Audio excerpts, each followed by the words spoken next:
Good evening, Canada, and welcome to our live coast-to-coast coverage for the 2025 federal election. I'm Teresa Skupik, and tonight, the nation speaks. After months of promises, debates, headlines, and handshakes, Canadians from Nunavut to Newfoundland, Peggy's Cove to Prince George are going to cast their ballots in one of the most closely watched and fiercely contested federal elections in recent history. Will the Liberals hold to power? Can the Conservatives reclaim the Prime Minister's office? Will the New Democrats, the Bloc, or the Greens shake up the status quo? Or will we wake up to a parliament more divided than ever? It's election night in Canada, and the News Forum will be with you every step of the way. Now, before we begin, our thoughts are with Vancouver and the community affected by the deadly van attack that slammed into a crowd Saturday evening, taking the lives of 11 people and injuring more than 20. Now to our election coverage. Let's go back to what triggered the election. It was a political shockwave that set the stage for one of the most pivotal elections in Canada. When Justin Trudeau announced his resignation as Prime Minister early this year, it marked the end of a political era and the beginning of a new chapter for the country.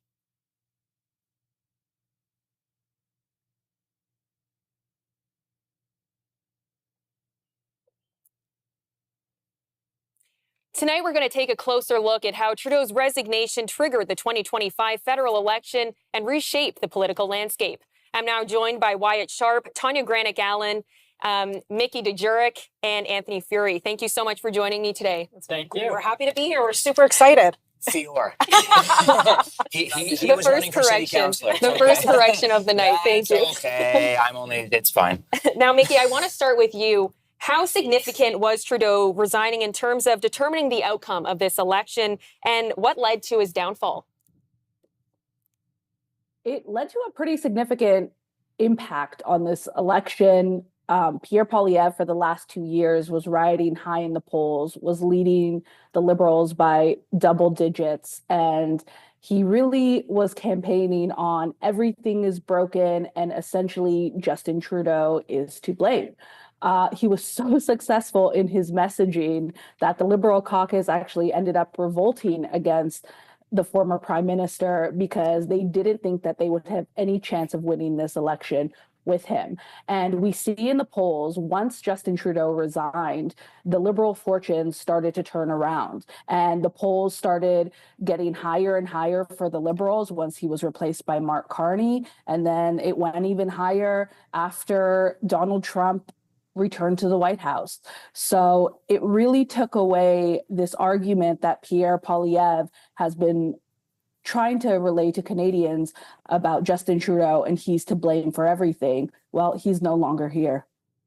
Now, do we agree with that? Is that what led to the downfall? Well, it was Trump. Trump was the catalyst. Of course, Chrystia Freeland resigning in such a momentous fashion on December 16th, it just sort of led to that very rapid decline of Trudeau. But, you know, he was in the dumps in the polls. We all knew that. If they didn't get rid of him soon, then clearly the Liberals were heading to a historic defeat. But my issue is with the prorogation in general. Like, how is it possible that the Prime Minister can prorogue Parliament while we're having the hugest trade war with our American counterparts, kickstart a leadership while running the country? But who is in charge? Yeah, I mean, I think it was certainly political in nature, but you see prime ministers prorogue Parliament. You've seen Doug Ford even do it at the provincial level when things aren't going his way necessarily. Yeah, it's a political thing. To go into a snap leadership. Like, I think that was unprecedented. It's political in nature. I think with first, this was a long time coming. Like these problems, everyone thinks the Trudeau problem started like at the beginning of 24. This is a long time coming. This was like 2023 lingo, right? As for the prorogation, I think the jig was up when Chrystia Freeland resigned. I was in Ottawa that day. It was like that scene from Mean Girls where everyone's losing it in the hallway and she's just standing there at the top, and that's what happened. But this was a long time coming. And here's the thing. Let's give Pierre Poilievre some credit for a moment, right? He was successful in getting rid of Justin Trudeau. And I think that in politics, it's a game of use and abuse. The public used him to get rid of Trudeau. That's gone. I think a lot of what the Liberals are selling, the public generally is in agreement with. There's a new face. There's a different kind of threat that we haven't seen. This is like 1988 trade war kind of stuff. So a lot of people have pivoted, the voting population has, but this Trudeau stuff was a long time coming. We have to have an honest conversation about it. And the fact that he actually did leave, I had money he wasn't going to stay on. A lot of people owe me money they're not going to pay. But there were people in the party that were like, no, he's staying. He's not staying. It's just a matter of when he goes. And I think when we look at this in the next 10 years, politically, it may have paid off for that move. Now, Oh, sorry. yeah, no, I was going to say, Mickey, we were both at the debate together. With respect to kind of outside factor, because we were talking about in January, Pierre Poilievre was ahead by 25 plus points. Whereas, factors like the debate, I guess I'm just curious, like how much did that kind of move the needle? How much was the campaign the reason why Mark Carney ended up taking the lead over Poilievre? I'm not really sure if the debate had any impact. It seemed like people who liked Poilievre thought he won the debates, and then people who liked Mark Carney thought he won the debates. But I will say, on the topic of Justin Trudeau, I've talked to a whole bunch of Liberal incumbents, and they all tell me the exact same message. If Justin Trudeau was here, we would not be in this position. They're like they're like, that's all we would be talking about at the doorsteps right now. Instead, on everyone's mouth at the doorstep, Donald Trump. Now, there's been a lot of talk about the NDP, with Jagmeet Singh saying that he avoided an election while Trudeau was prime minister to stop a Conservative majority. Given that the NDP is polling a historic low, did he make a major mistake, or is what he did actually going to work out for them? A lot of what the NDP is concerned with right now specifically is this idea of strategic voting. And when I've interviewed Jagmeet Singh, I point blank asked him whether or not and what his message is specifically to people in ridings where it's kind of neck and neck between the Liberals and the Conservatives. And he almost admitted, okay, just vote for the Liberal candidate, which is just interesting because when you're at that point as a party leader, as a party, and you have to come to that realization, I think it says a lot about where your party is. And obviously the polls show that their party's not in a great place either. Do you agree with that? I would totally agree with that. Imagine your pitch to 42 million people was, keep a couple of us there just in case, right? And this strategic voting argument for me, this reminds me of, you'll appreciate this, the 2022 provincial election in Ontario where the Liberals were like, well, strategic voting, and look how well that worked out for them. 8 seats, right? There's more seats in my condo. So we have to look at this from this perspective. The NDP, I think, and maybe Tanya and everybody will agree with me, is that they inherited that toxicity because they had propped up the government so much. And I think that this is a lesson for future governments. If you're going to do these supply and confidence agreements, we should maybe be looking at formal coalitions. If you're going to get in bed with the government that deep and that long, the number of sheets and duvets that were on that bed for sure, you should be having something not at stake, but something that benefits them. The New Democrats got nothing. They get no credit for any of the things that they've propped up. And imagine going into a campaign and saying dental care, pharmacare, all these beautiful things, but all the credit goes to the Liberals. That is so, that's like insufferable, I would think, as an NDP candidate right now. Well, I think they reaped what they've sown for years, as you mentioned. I think right now the NDP seems to be in self-preservation mode. Will Jagmeet Singh himself keep his seat? We don't know. It's one of the ones we're watching. To be in that mode of just playing second fiddle to Justin Trudeau, of all people, it was shocking. And it's sad because, think of it a decade ago, when we had Jack Layton was a leader. He brought the NDP to such huge heights that we hadn't seen federally yet. And then now to see where the party has degraded to, at least polling wise, it's quite the shock. Mickey, can I ask quickly? Oh, do you have to go to break? What do you hearing from your NDP sources with respect to how the NDP is going to define success tonight? And if Jagmeet Singh doesn't meet that kind of threshold, is he going to voluntarily step down? Are we going to see kind of an Aaron O'Toole caucus revolt type style kind of situation play out? What are you expecting? I definitely think the expectation is that they at least hold on to the seats that they currently have. Polls are projecting right now that they're going to lose party status. There's already rumblings among the party of who's going to be replacing Jagmeet Singh. He's trying to frame this as, hey, I was looking out for the country by stopping Pierre Poilievre. So they're trying to frame this as a positive thing where they are in the polls right now. But I think behind the scenes, everyone in the party is pretty much knows that they're going to a leadership race directly after this election. Now, Tanya, I will start with you this time. How is campaigning against Carney for the Conservatives different than how they would have campaigned against Trudeau? Well, they did the heavy lifting for years, and I think we can agree with that. Trudeau would still be the prime minister if the Conservatives hadn't come out swinging so hardly. And now to quickly pivot, and then you have the variable of Trump. What's he saying today? What's he saying tomorrow? What is he going to be consistent? And to campaign on two fronts, both Carney and Trump, I think has been a challenge for the Conservatives. Things moved very quickly. Yeah, no, I agree for sure. I think what you saw Pierre Poilievre having to almost adjust his style. after Carney said, okay, we're going to cancel the consumer price on carbon, we're going to cancel the capital gains increase. And Poilievre, the rallies I've been to and the rallies I've covered that he's done, he's still very much kind of emphasizes kind of the importance of wanting to make that connection between Trudeau, but the polls have shown obviously that's not as successful given Carney's fiscal experience, given the level of experience that he has dealing with some of these issues. Canadians aren't buying the same messaging that they were buying when it was Trudeau. Yeah. All right, stay with us. Coming up after the break, we'll be discussing another major topic in this election, Donald Trump and his tariffs. Live election coverage will continue right after this.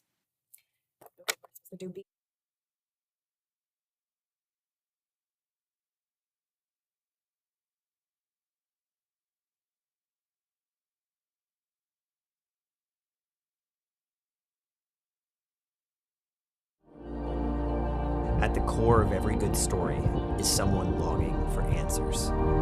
This search for meaning is the foundation of every good documentary. This is why the art of documentary exists. To help tell those important, untold stories. AOD is the world's leading online filmmaking academy, empowering thousands of filmmakers from across the globe to discover, create, and complete compelling documentary films. AOD is both a thriving community and a library of hundreds of videos and live teaching that will help you create the films on your heart. Now more than ever, we need good documentary stories and brave documentary filmmakers. The world needs your voice. Join now.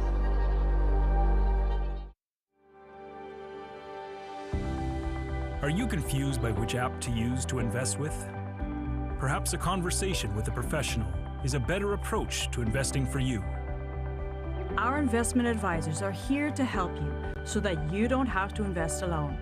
Call us at 1-800-387-0859 or email invest@caldwellsecurities.com.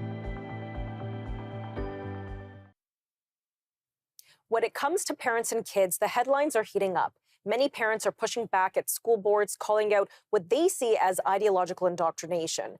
And on the campaign trail, parental rights are front and center, including Mark Carney's pledge to support puberty blockers for minors. And there's new legislation that could make misgendering a criminal offense. There's two sides to every story. Join us for this important conversation this week on Counterpoint.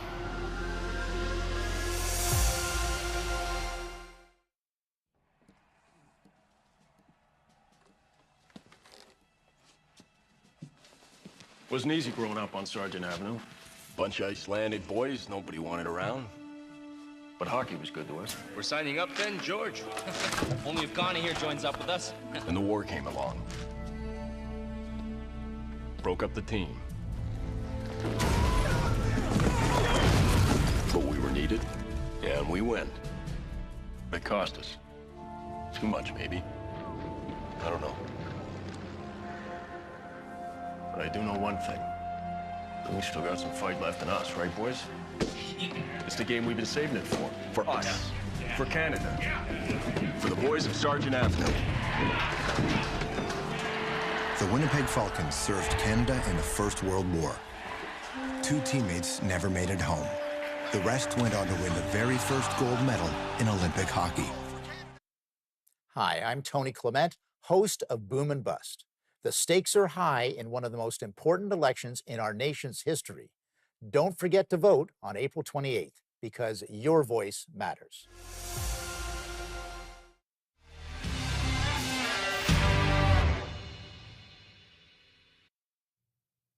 Earlier this year, President Trump imposed sweeping tariffs on Canadian goods, sparking a trade war that rattled markets and raised the cost of everyday items.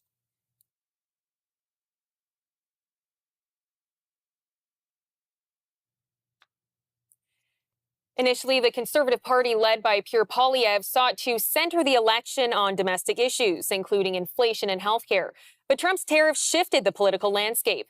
A February poll revealed that 28% of Canadians viewed the trade tensions with the United States as the nation's top concern, surpassing inflation for the first time in years. I'm back with our panel, and joining us this time is Cameron Ahmad, former head of communications for Justin Trudeau.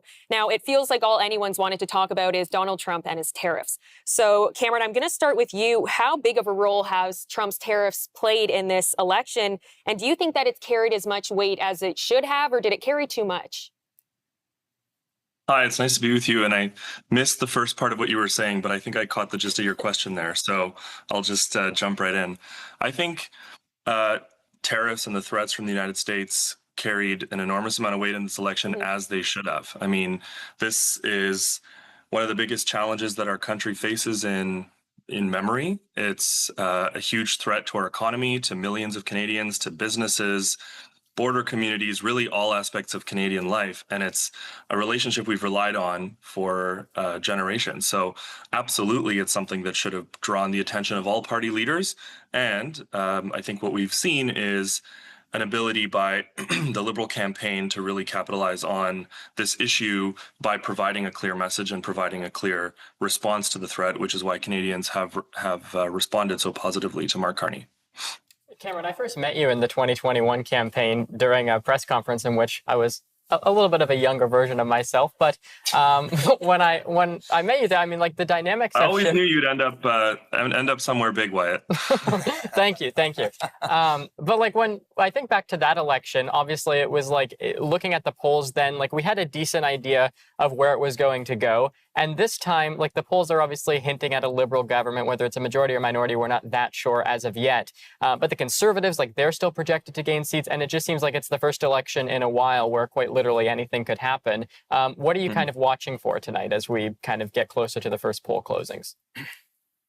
Well, I think it's a really smart observation. I mean, let's not remember where we were, like where the political landscape was just a few months ago, right? Yeah. After Justin Trudeau had been in office for such a long time, the issues that were being discussed were quite different. And Pierre Poilievre, who's a career politician, who's frankly a very good politician, who'd been honing in his message for 2 years, with really effective, strong slogans and topics that resonated with people and what they were angry about. That changed when Donald Trump won, because people's focus really narrowed in on this massive threat. So what I'm looking for tonight is whether the support and the what Pierre Poilievre has been able to rally for the past 2 years really is as deep as it seemed, or whether Mark Carney, who in such a short period of time has managed to pull together a coalition of millions of people who were many of them were certainly unsure of voting Liberal just a few months ago, or were past Liberal voters and were maybe going to sit the election out or pick a different party. And he's, according to the polls, brought over many NDP, Bloc, Conservative, new voters, non-voters. So this huge coalition of people who really see him as the best person to deal with Donald Trump. So of course, it's always a speculation game until voting day. The only poll that matters is the one that we'll see, the real one today. But that's obviously how things have shaped up in the past few weeks. Now, Anthony, Mark Carney has said multiple times that Canada's relationship with the United States is changed forever. Do you agree with that, or is there something that can be salvaged? No, I would agree with everything he said. 100%. It's there's no going back. This is like an affair. This is like an affair on a spouse or something. I've never seen this in my lifetime, but here's what I can tell you about this: is how do you trust a country now? Because he's not going to be the last Republican president. And Democrats are usually a tad more protectionist than Republicans. We know that throughout history. Republicans were all about free trade. At least they were when I was in diapers. So now that they've done this complete and utter shift change here, it's not just our sovereignty. Let's dial it down to what the election, I think a lot of people wish was about: the economy, the economic fallout of it. I grew up in Niagara. The deindustrialization just swept through there from the mid-1970s until the end of 2008. And we can't afford in this country for that to happen again. So yes, the relationship has changed forever. Doesn't mean it can't be salvaged in the sense that we can be reliable partners. But speak softly, carry a big stick, and have your guard up as long as, well, I'm alive. I'm not going to, but who knows? I'll be only here maybe till I'm 80. But until I'm 80 and time moves on, speak softly, carry a big stick, and keep your guard up with the U.S. forever. I agree with that. What did you think of Trump's post on Truth Social? I don't know if you saw it or not, but basically saying, "Oh, I want myself to win the election," to try and emphasize the fact, "Oh, he wants us to be the 51st." Bad timing. I said this to my fiance. Donald Trump is the gift that keeps on giving. And when I saw how the Ontario election played out, I said, this is exactly what's going to happen federally. It is going to upset a boatload of voters who want change. But look at what just happened in the Ontario election. 80 seats, Canada's not for sale, everyone put aside healthcare, any of the major issues internally facing the province to make Doug Ford basically Captain Canada. It's happened on the federal level, and unfortunately for Conservatives, it's happened to the opposing party. But let me just interject for a second, but where were these leaders who've held office for numbers of years? Doug Ford's been premier for 8 years. Why does he need Donald Trump to kick him in the pants to get things going in terms of manufacturing and protecting our automotive sector? We see Premier Danielle Smith from Alberta. She went right away to meet with Donald Trump, because she's been begging for oil and gas production and to get our energy sector rolling again. Donald Trump, I've heard this said, and I will repeat it again, Donald Trump is the best president Canada's ever had because it got us off the couch and doing something. The one thing I find strange is why our displeasure, whatever word you want to use there, towards Americans is our unifying issue. I agree. It should be the economy, social issues, things that have really been in our bonnets for the last number of years. Donald Trump to show up and reshift and remake the landscape politically of Canada is bizarre to me. The election is about two people that aren't on the ballot, Trudeau and Trump. Trudeau's gone, Trump's in another country. This is where we are. But are Canadians now worse off? Cameron, I'll ask you this. Are Canadians now worse off because they haven't actually got to focus on the actual issues that were a problem before Donald Trump came along and imposed all these tariffs? Well, here's the thing. Our relationship with the United States is not a separate issue from all these other issues we're talking about. It impacts all of them. Most notably, the economy, most notably cost of living and affordability, especially for families in regions like Niagara and across Ontario, but in pretty much any industry. If you work in any industry, in exports and trade, commerce, any form of really any economic activity in all the major industries of Canada are deeply linked with our relationship with the United States because we've been able to rely on it for such a long time. Now, it also impacts other issues because our ability to spend on and invest in public services, our ability to continue transferring money to provinces so that they can invest in education and healthcare, that also depends on our ability to grow as an economy and work together with the United States as an ally. So it's not like these things are separate. They're all connected. And what we're seeing now with Mark Carney really presenting a credible alternative to a lot of Canadians, which is very different from what we talked about a few months ago, is because he's shown that he has at least the beginnings of a plan to deal with this threat. And that includes diversifying our relationships with other countries. So if we're going to be successful in this era, regardless of what happens after the next 4 years, but it's crucially in the next 4 years, we need to diversify our relationships. We need to be able to create growth and productivity and support the industries that are currently reliant on the US, but also other industries that we want to create and be leaders in.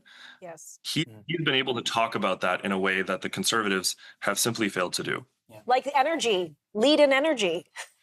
Cameron, Donald Trump has kind of refrained ever since Mark Carney got elected as party leader from, for example, when it was Justin Trudeau, he would go by Governor Trudeau, and, he would use these kind of his rhetoric was very different. And now with Mark Carney, it seems as if almost the level of diplomatic relationship has increased. From a communication strategy, how might Mark Carney deal with that relationship with Donald Trump in a post-election world where the two don't have to worry about re-election given they're kind of knee-deep into their terms now? Well, the only thing you can really rely on is that nothing is predictable with this administration or president. So it's important to stay consistent and strong and just focus on what you can do and what you can control, right? Because let's not forget that the president talked about the former prime minister a certain way in the last few months, but they have a long-standing relationship that goes back the better part of a decade, right? And they've they've had actually good and successful meetings, especially in the first term. They had a strenuous relationship through some periods of that first term. They had a successful renegotiation of a trade deal, which is the subject of the administration's ire with regard to Canada right now, which they signed. So a lot of this stuff can change. It is very promising and good to hear this tone coming out of the administration right now. You know, hopefully it leads to a productive relationship and an ability to get beyond these tariffs. But it's not something you rely on. I do just have to interrupt you. We do have to go to break, but thank you so much. All right, stay Pleasure. with us. Thanks. After the break, our live coverage will continue, and we'll be discussing Mark Carney being elected as leader of the Liberal Party. Stay with us.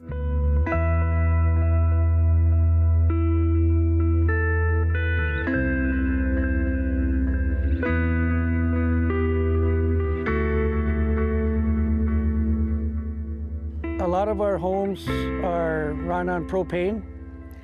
They run on electric heat. Heating oil, propane, or electric heat. To fill our tanks, it's costing us about $1,400. And depending on the cold weather that we get, that propane can last, 2 months maybe. We've had a lot of issues where when people run low on propane, it will gel up and then your furnace does not work, right? And then we have elders and children in these homes who put us, I guess, in emergency situations. Yeah. It doesn't matter where we live within Saskatchewan. We all have the same concerns. We have the delivery, the affordability, and all of those concerns. We have to wait for delivery of propane.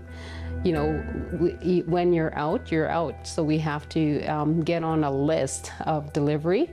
And so we have to wait for that delivery to come. And that could, between 2 to 3 business days to a week. And so within that time, you're really hoping that you're not running out of propane. So I guess the major thing with energy is natural gas, needing natural gas for our homes. We have natural gas all around us. Somehow our nation was left out of the loop at that time. And so we want to be, I guess, just like every other homeowner that has that choice to be able to use natural gas within their homes. It's a lot safer in the wintertime to run natural gas.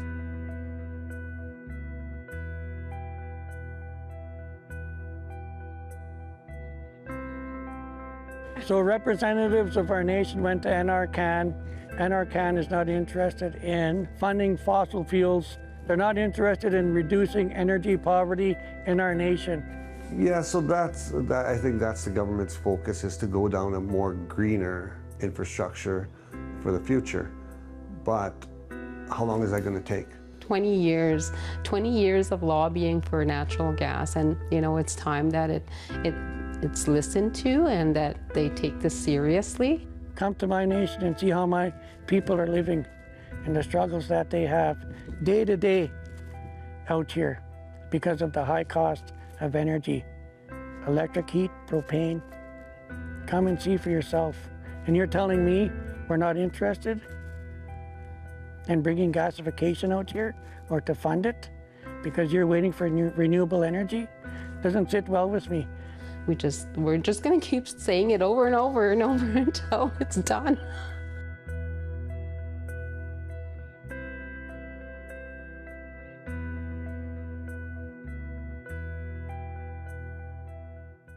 What is this? I need another 4 years. You agree with the position? Should we just sort of take it on the chin? Has DEI evolved for the positive? How would you describe the full scope of China's infiltration and why Canadians should care right now?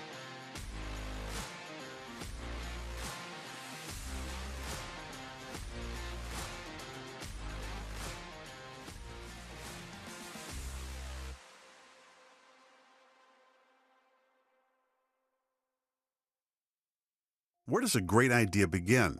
How does it grow, take shape, and take off? And what are its consequences? Find out at C2C Journal, Canada's online magazine for ideas that lead.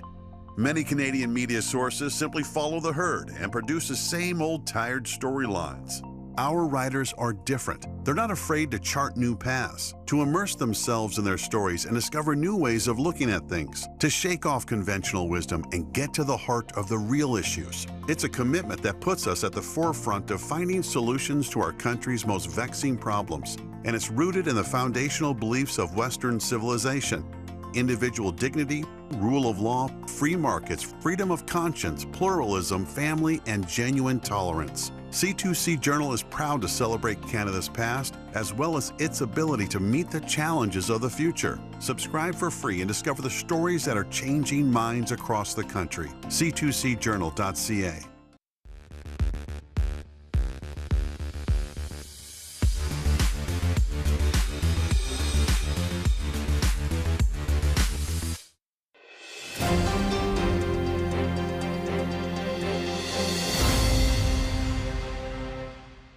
Following Mark Carney's election as Liberal Party leader on March 9th, Carney was sworn in as Prime Minister on March 14th, becoming the first Canadian Prime Minister without prior elected office experience. Just days later, on March 23rd, he called a snap federal election, seeking a new mandate to navigate the nation's challenges, including strained relations with the United States and economic uncertainties. So, what does this mean for the Liberal Party, for Canadian voters, and for the direction of the country? I'm back with our panel to unpack Mark Carney's win as Liberal Party leader. And also joining us for the discussion is Ashley Waters. Thank you for joining us. Thank you for having me. Now, I'll start with you, Ashley. How significant is it that Carney beat out Trudeau's cabinet ministers to lead the Liberal Party and become Prime Minister? It's very significant. I feel like this was the change that everyone was looking for. It was almost permission given in order to vote Liberal again after 10 years of people being very frustrated with some of the policies and some of the things in the media. He really became the adult in the room when you're looking at the comparison between him and Poilievre. And so a lot of those conservative voters felt like, okay, now is the time where they could come back to the center, and that Mark seemed like the adult in the room. But Carney, is connected to Trudeau as well, in the sense, he was a pretty symbolic, I would admit, kind of advisor to him. He advised the party for a long time. Mm-hmm. So why is it that perhaps the Carney connection to Trudeau didn't have as much of an impact as, say, the Freeland connection to Trudeau? Just as his connection to Harper and other governments. So I think he can stand alone in that sense. And he was able to help us through so many crises, economic uncertainty, and he was able to be that leader that called for it in the moment. What do you make, though, of Stephen Harper coming out and saying, out of the two, I was basically the boss of the two of them, right, and I trust Stephen Harper, or I trust Pierre Poilievre more? I think that's his legacy, that he has to be able to almost propped up, the Conservatives. Look at their last ads. They've taken Poilievre out of those ads. They have Harper there. I think that they're looking at the polling. They're seeing that when it's Poilievre front and center, they're not doing as well. Yeah. So they're taking back almost a point of history in time, right, with Harper, and giving some more validation maybe to their base. It still seems surprising to me, though, and I'm going to play a bit of a devil's advocate here, that kind of what you touched upon, Wyatt, that yes, while Carney wasn't an elected official, he was an appointed official. He was the Governor Bank of Canada, Governor Bank of UK, UN Special Envoy for Climate Change, and was an advisor to Trudeau, whether it was a very functional role or not. That was his title, an economic advisor. So why doesn't he wear any of that? Do you think maybe the Conservatives didn't do enough of a job to expose that? I mean, I think they did. Yeah, I just don't know if the voters wanted to hear it. Well, I think that the problem is they just had such little time, and the Conservatives kind of kept some of the same talking points that they used for Trudeau to Carney. There were other talking points they could have used, but they didn't really effectively shift to use those talking points. And I mean, Carney, yes, he was an advisor to Trudeau. He was also governor of the Bank of Canada. He was governor of the Bank of England. I mean, he just, and I don't want to sound like I'm a Carney fan necessarily, but he kind of has just a history of answering the phone when it is asked of him to serve, and whatever position that might be. And if he was a true partisan back then, I don't think he would have accepted Stephen Harper's ask to be governor of the Bank of Canada. There's a bunch of kind of opportunities that have came across his desk that he's kind of just willingly accepted. And I mean, I saw an interview with him the other day where he said, he was asked, like, it seems as if crises almost follow you because like the '08 recession, now we're dealing with this Trump thing. And his response was, well, I come in to deal with these types of crises. And so like he has kind of, I think, a much more effective communication strategy. Cameron pointed it out in the last segment, just by kind of looking at what his skill set is and trying to demonstrate to people, okay, I've dealt with these types of things. Or again, Cameron also mentioned it, Pierre Poilievre's been an MP for Carleton since 2004. He was, I think, 23 years old when he was first elected. So it's really hard for him to kind of draw from the private sector experience, simply put, because he doesn't have it. Yeah, but Carney's been a bureaucrat, so to speak, for the last few decades. So is that a fair, almost the exact same time, right? But if you're doing kind of that bureaucratic level of work, and again, I'm just playing devil's advocate, but like if you look to the '08 recession, Canada came out far better than many of our G7 countries and our G7 allies. So the question is, was that because of Harper and Jim Flaherty, who was finance minister at the time, or was it because of the governor of Bank of Canada, who was Carney at the time? I mean, it's a fair question, but like any kind of diplomatic problem or crisis, like you're working together, you're working with people. And Stephen Harper at the time, Jim Flaherty praised Stephen Harper or Mark Carney's response back then as well. And so I think back then it just shows that Mark Carney, stepped in to deal with a crisis. He was able to work and kind of combat the issues that people were facing in kind of a relationship, as all people do. I mean, any governor of the Bank of, you look to Tiff Macklem, if there was an economic recession right now, he's going to work with the prime minister regardless of who it is. So, I mean, I don't think Carney should get a lot of praise for it, but I don't think he should get the level of criticism he is right now. But to your point, you said, or why aren't they trying to frame him in that way? And I think they tried. They tried to do carbon tax Carney. And right away he said, I got rid of that on day one. And also they want to be running against Trudeau, but they're not. They're running against him. And he's an individual. He's bringing his own sense of leadership. And I think that's exactly why we're seeing them polling so high. And the honeymoon period, right, of any new leader is phenomenal. And, kudos to the Liberals. Well played, well timed, excellent execution. But I think if this election were to continue, say, another 2-3 months, weeks, I think as we have seen the gap, at least on the average of polling, kind of shrink a little bit between the two parties, I think we would see that also continue. It would be an interesting trend. Lucky for the Liberals, we don't have a 2-year election cycle like they do for the president of the U.S. I'll say to your point, too, though, even, like, I think the reason why you're starting to see, like, when the campaign started, the Liberals were ahead by 10, 15%. Yes. Now it's 2%. And I think the reason for that is, like it or not, the people who are advising Mark Carney, I go and cover Mark Carney's campaign rallies. The vast majority of them, especially like communications and what have you, are the same people who advised Justin Trudeau as well. And so when you're keeping, changing the leader, but keeping all of the people around him the same, you're bound to kind of have some of the same mishaps and some of the same mistakes kind of pop up. And, Mark Carney hasn't had too many of them over the course of the campaign. But again, I think that's because this has been kind of a tariff-focused election. And Mark Carney is a policy guy. Like if Mark Carney was kind of like a Doug Ford almost, where it's just like, he is born to be kind of a politician. Like he's not as focused in on the individual policy issues, then he might have kind of some more issues over the course of the campaign. But I don't think we've gotten there yet. Now, if we look at where the Liberals were before this election was called, not many people were happy with them. Not many people had good things to say about Justin Trudeau. But when Mark Carney kind of came out of the woodwork, that narrative changed, as you've alluded to. So how much of a win, or what will determine a win for the Liberals in this election? What is enough for them to say, you know what, we kind of dug our name out of something that wasn't very good, and now here we are? My goodness, they're in potentially majority territory, likely majority territory. We have to remember they were a minority government heading into this election. Yes, propped up by the NDP. Maybe it was functionally like a majority government, but technically it was a minority. So to come from that and then somehow form a majority, sweeping what looks like Ontario and Quebec, shifting the numbers crazily in Quebec is unbelievable. And I think the main question actually comes down to how do we define success for the Conservatives, but also the NDP, regardless of if the Liberals win a majority, obviously they're set. If they win a minority, it's not great for them. We might be in an election in a year and a half, but they still are in government, something that, again, in January, no one thought was going to be possible.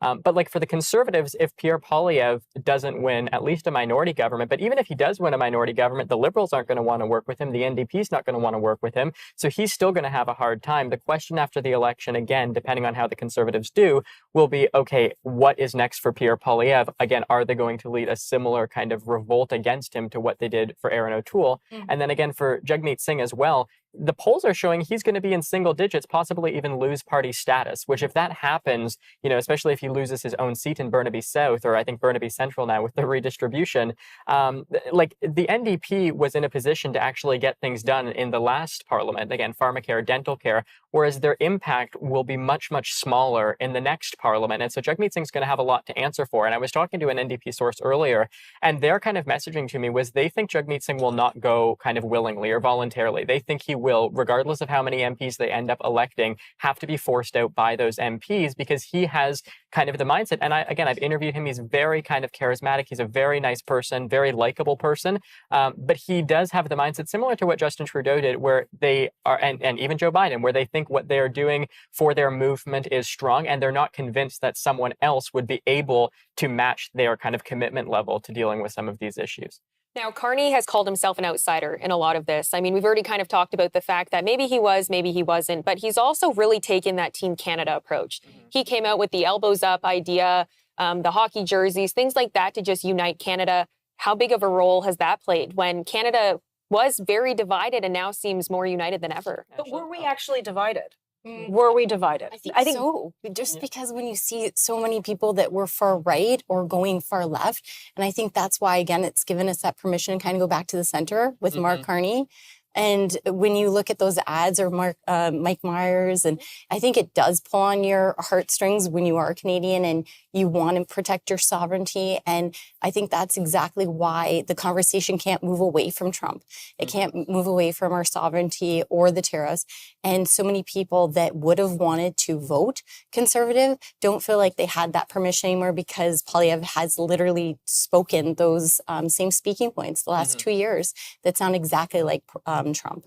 Okay, well, coming up after the break, we're going to dive into positions of each party going into election night, and we're going to start with the Conservatives. So stay with us. Our live election coverage will continue.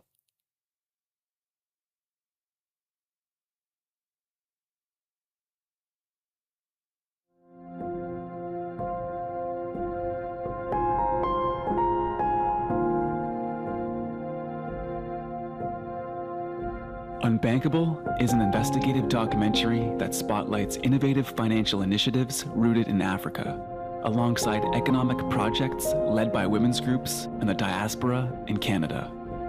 The Unbankable Trust continues this mission, funding robust microfinance efforts and community-driven finance programs in Africa, as well as inclusion initiatives for women's groups and the diaspora in Canada, empowering communities to build a more sustainable economic future.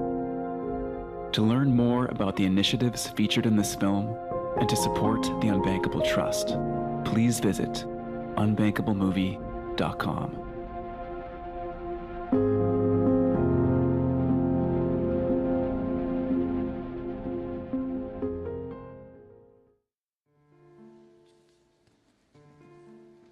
Dear Mother, I am no stranger to suffering, but nothing could have prepared me for this. The boys come to us mangled and blinded, and so often there is little we can do. If this war doesn't end soon, there won't be a man living on the face of the earth.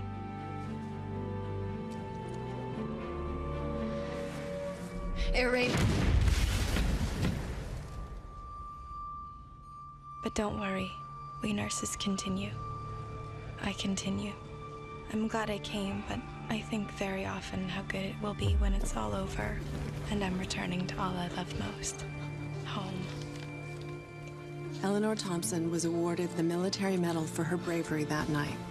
Eden Pringle was killed in action. They were two of the nearly 3,000 Canadian nursing sisters during the First World War. Are you ready to step into the future of technology? Join us on Open Source as we explore the fascinating world of augmented reality glasses, how these cutting-edge devices are set to revolutionize our daily lives, with our special guest, Rex Gatling, a leading expert in AR technology. Don't miss Open Source every Friday night, 9 p.m., right here on the News Forum.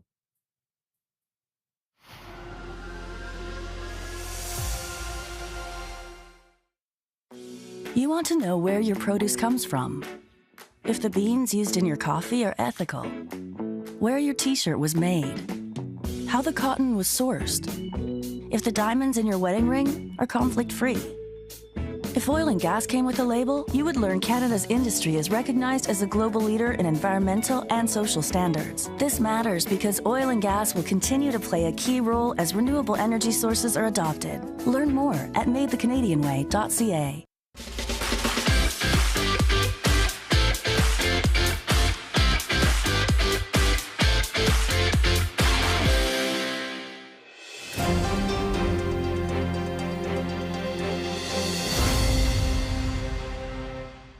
Welcome back. As Canadians head to the polls, we're going to take a closer look at the road each federal party has traveled in the high-stakes election campaign. To break down the highs and the lows of the campaign trail, what resonated, what backfired, and which strategies could make or break election night, I'm now joined back with our panel, and joining us over Zoom is Anthony Kosh. So, Anthony, I'm going to start with you. The Conservatives back in January had a 25-plus point lead in the polls. And now, just a few months after the Liberals have taken the lead, what's changed? Donald Trump, and Donald Trump. And also, and also, I have to say Justin Trudeau. And I think that's one of the things I think if there's going to be, and we're not done yet, there's still a lot, and I don't want to be the guy who's already criticizing before, but I've said this for months now, so I'll bear it again. I think Conservatives significantly overestimated how much of our lead in the polls was a result of people liking us versus how much it was people really loathing our opponent, who was, at the time, Prime Minister Justin Trudeau. So the second he got dumped, it was like a perfect storm of stuff. Trudeau gets dumped. Mark Carney is this new, shiny, bubbly new thing who's not actually all that new in reality, but definitely gives the perception of being so to a lot of people. And then Donald Trump, out of left field, decides to start talking not only smack about Canada, but going so far as to suggest that we should be annexed as the 51st state. So there's a word we use in French, bouleverser. It translates like, taking the table and flipping it upside down kind of thing. But that's exactly what happened with this election. And do you agree, Anthony? 100%. Everything he said, I agree with, 100%. And ever since Mark Carney walked across that stage in Ottawa, how many phone calls did I get? Yep, voting Liberal again. Okay, great. I'm back. Yeah, good. Got rid of Trudeau. And that's all it has been. And I think that that's what that 25 or whatever, 21, 25 point lead is. Let's give the Conservatives a break. If whatever happens tonight, if they happen to lose, give them a couple days off before we start analyzing their campaign. I'm a nice person. Most people aren't. But I really think that's what it is. The difference here, I also think, is there's a demographic shift. A lot of younger people are voting Conservative more than I've ever seen in my entire life. But my parents' demographic, they're going to kill me when they see this. They're in their late 60s, early 70s. And those people have been blowing up my phone going, who's the Liberal guy? I like Mark Carney. The Conservative guy scares me. So it's a demographic shift, a major demographic shift that I've never seen before in an election. But I think we've seen big leads win and lose before. We can go back in history if you want to. But I would agree with everything Mr. Koch said. Yeah. Anthony, do you think, like, if we're talking, I mean, he said not to analyze the results yet, but I'm going to do it before we even have results. I was going to do so. I guess we're not good people. I'm nice. Yeah. I'm nice. Like, with respect to, even if the Conservatives do get a minority government, which, like, the likes of 338 and what have you are saying that's not very likely, but say that were to happen, even then, obviously the Conservatives would celebrate because it's not looking like it's likely, but it's not as if the Liberals or the NDP are really that desperate to work with the Conservatives because, they've been in office for 10 years. They've done things like pharmacare, like dental care. How do the Conservatives, even if they get elected, kind of convince Parliament that they should at least give them a few years?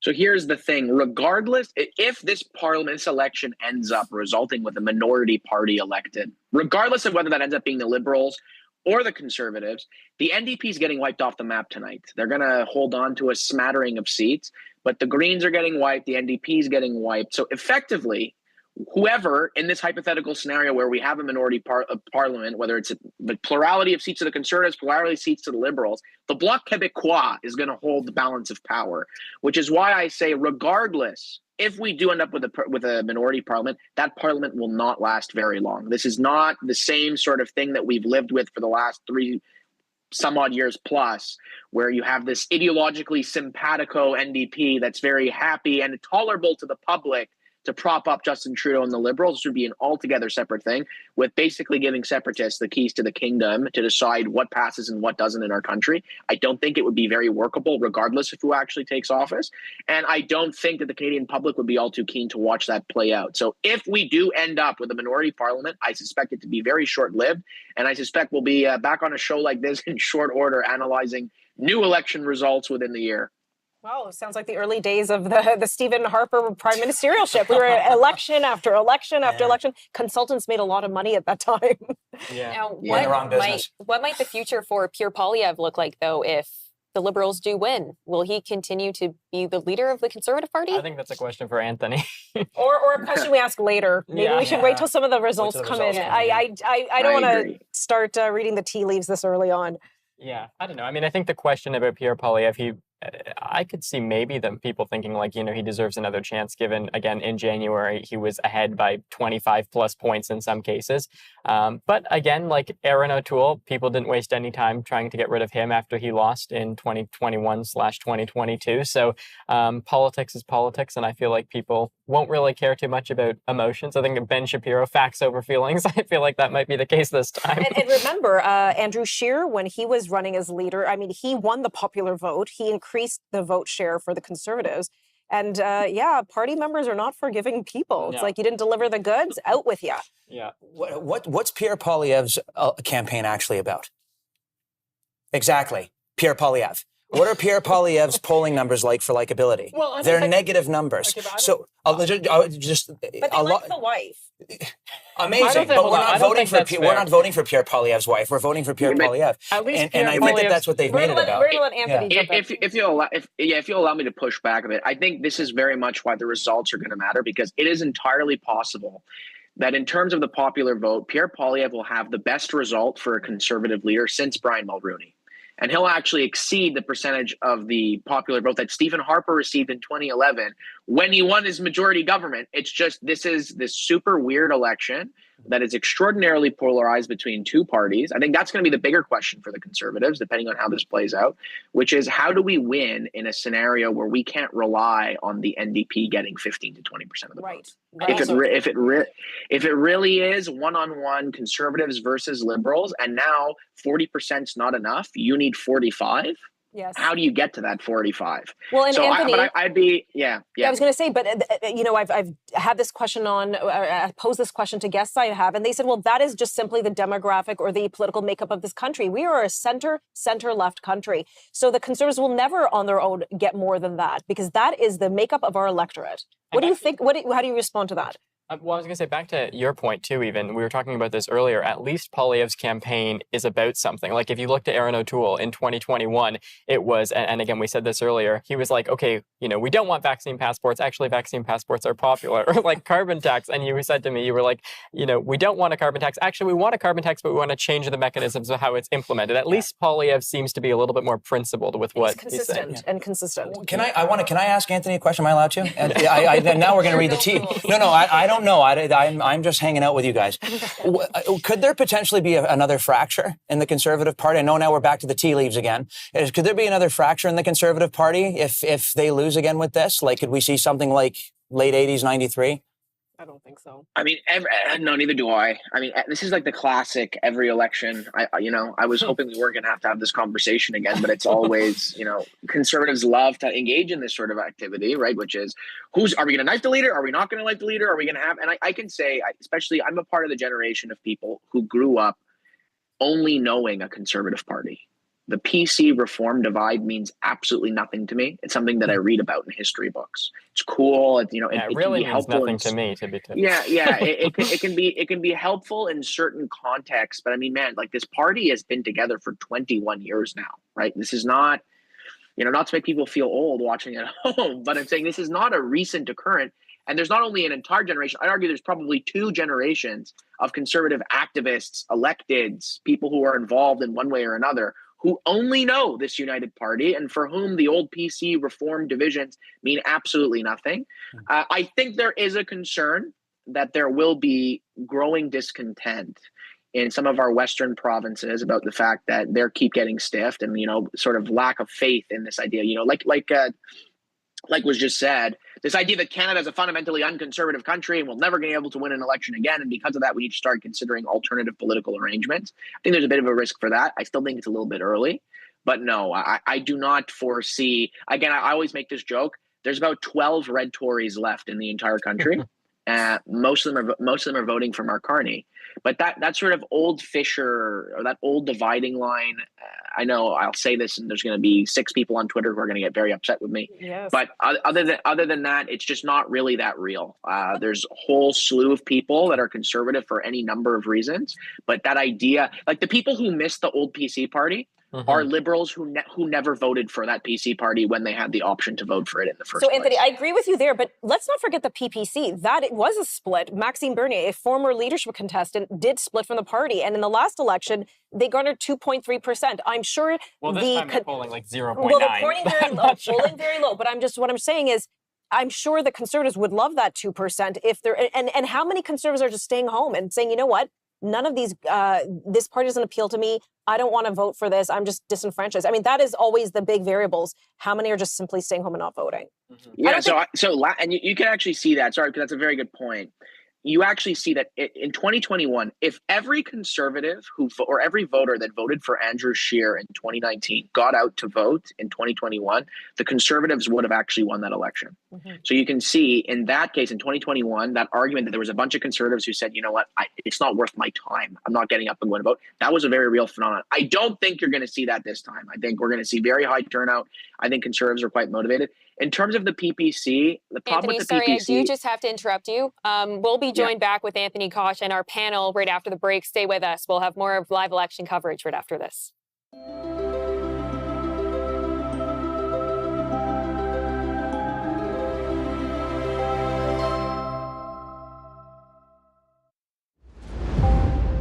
If we gave up fossil fuels today, it would destroy civilization and we would be reduced to a fragment of our global population. Fossil fuels are the food of food. So if you take away 80% of the energy, including almost all the energy that powers our tractors and all of our farm equipment, is fossil fuels, then it's really, really hard to grow food, and then lots of people starve. Let's just say do it overnight. Stop using fossil fuels now. Within the next week, we would notice that the food wasn't coming into the cities anymore. It takes big trucks to do that. Every day, the food has to be brought into the supermarkets in huge cities all around the world. That would stop. Immediately, people in the middle of the cities would be the ones that would starve first.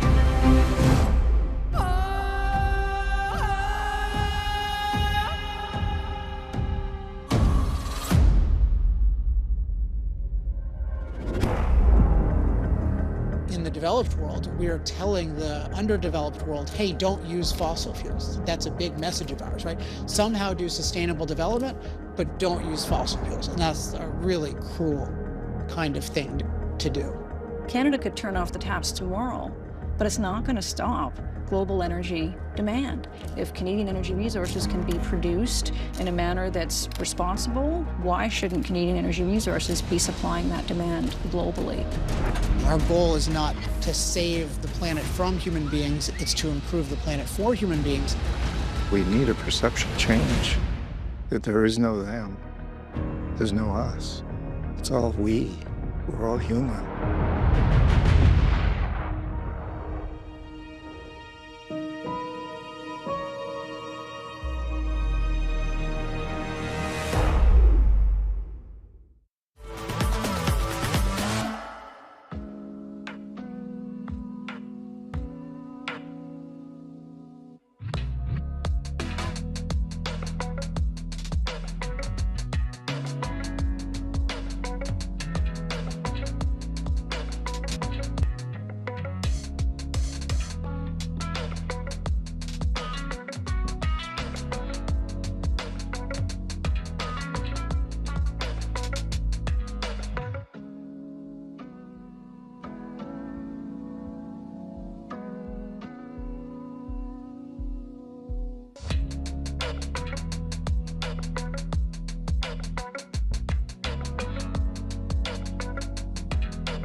Financial decisions don't just affect your bottom line, they affect how you live your life. Equipping yourself with the right information transforms these decisions from obstacles into opportunities. Save for your first home. Navigate a career pivot. Make your money work harder. Just picture the life you want to live and be bullish. With the Globe's independent opinions, objective insights, and helpful tools, you'll make confident decisions. Invest in being better informed. Invest in you. The Globe and Mail. Hello, I'm Tony Clement. Can Canada turn Trump's tariffs into a golden opportunity? Join us as Matthew Spoke, a real estate entrepreneur with Toronto Standard, discusses how smart policy and bold thinking could turn economic challenges into a housing boom. Tune in to Boom and Bust, Tuesday at 7 p.m. only on the News Forum.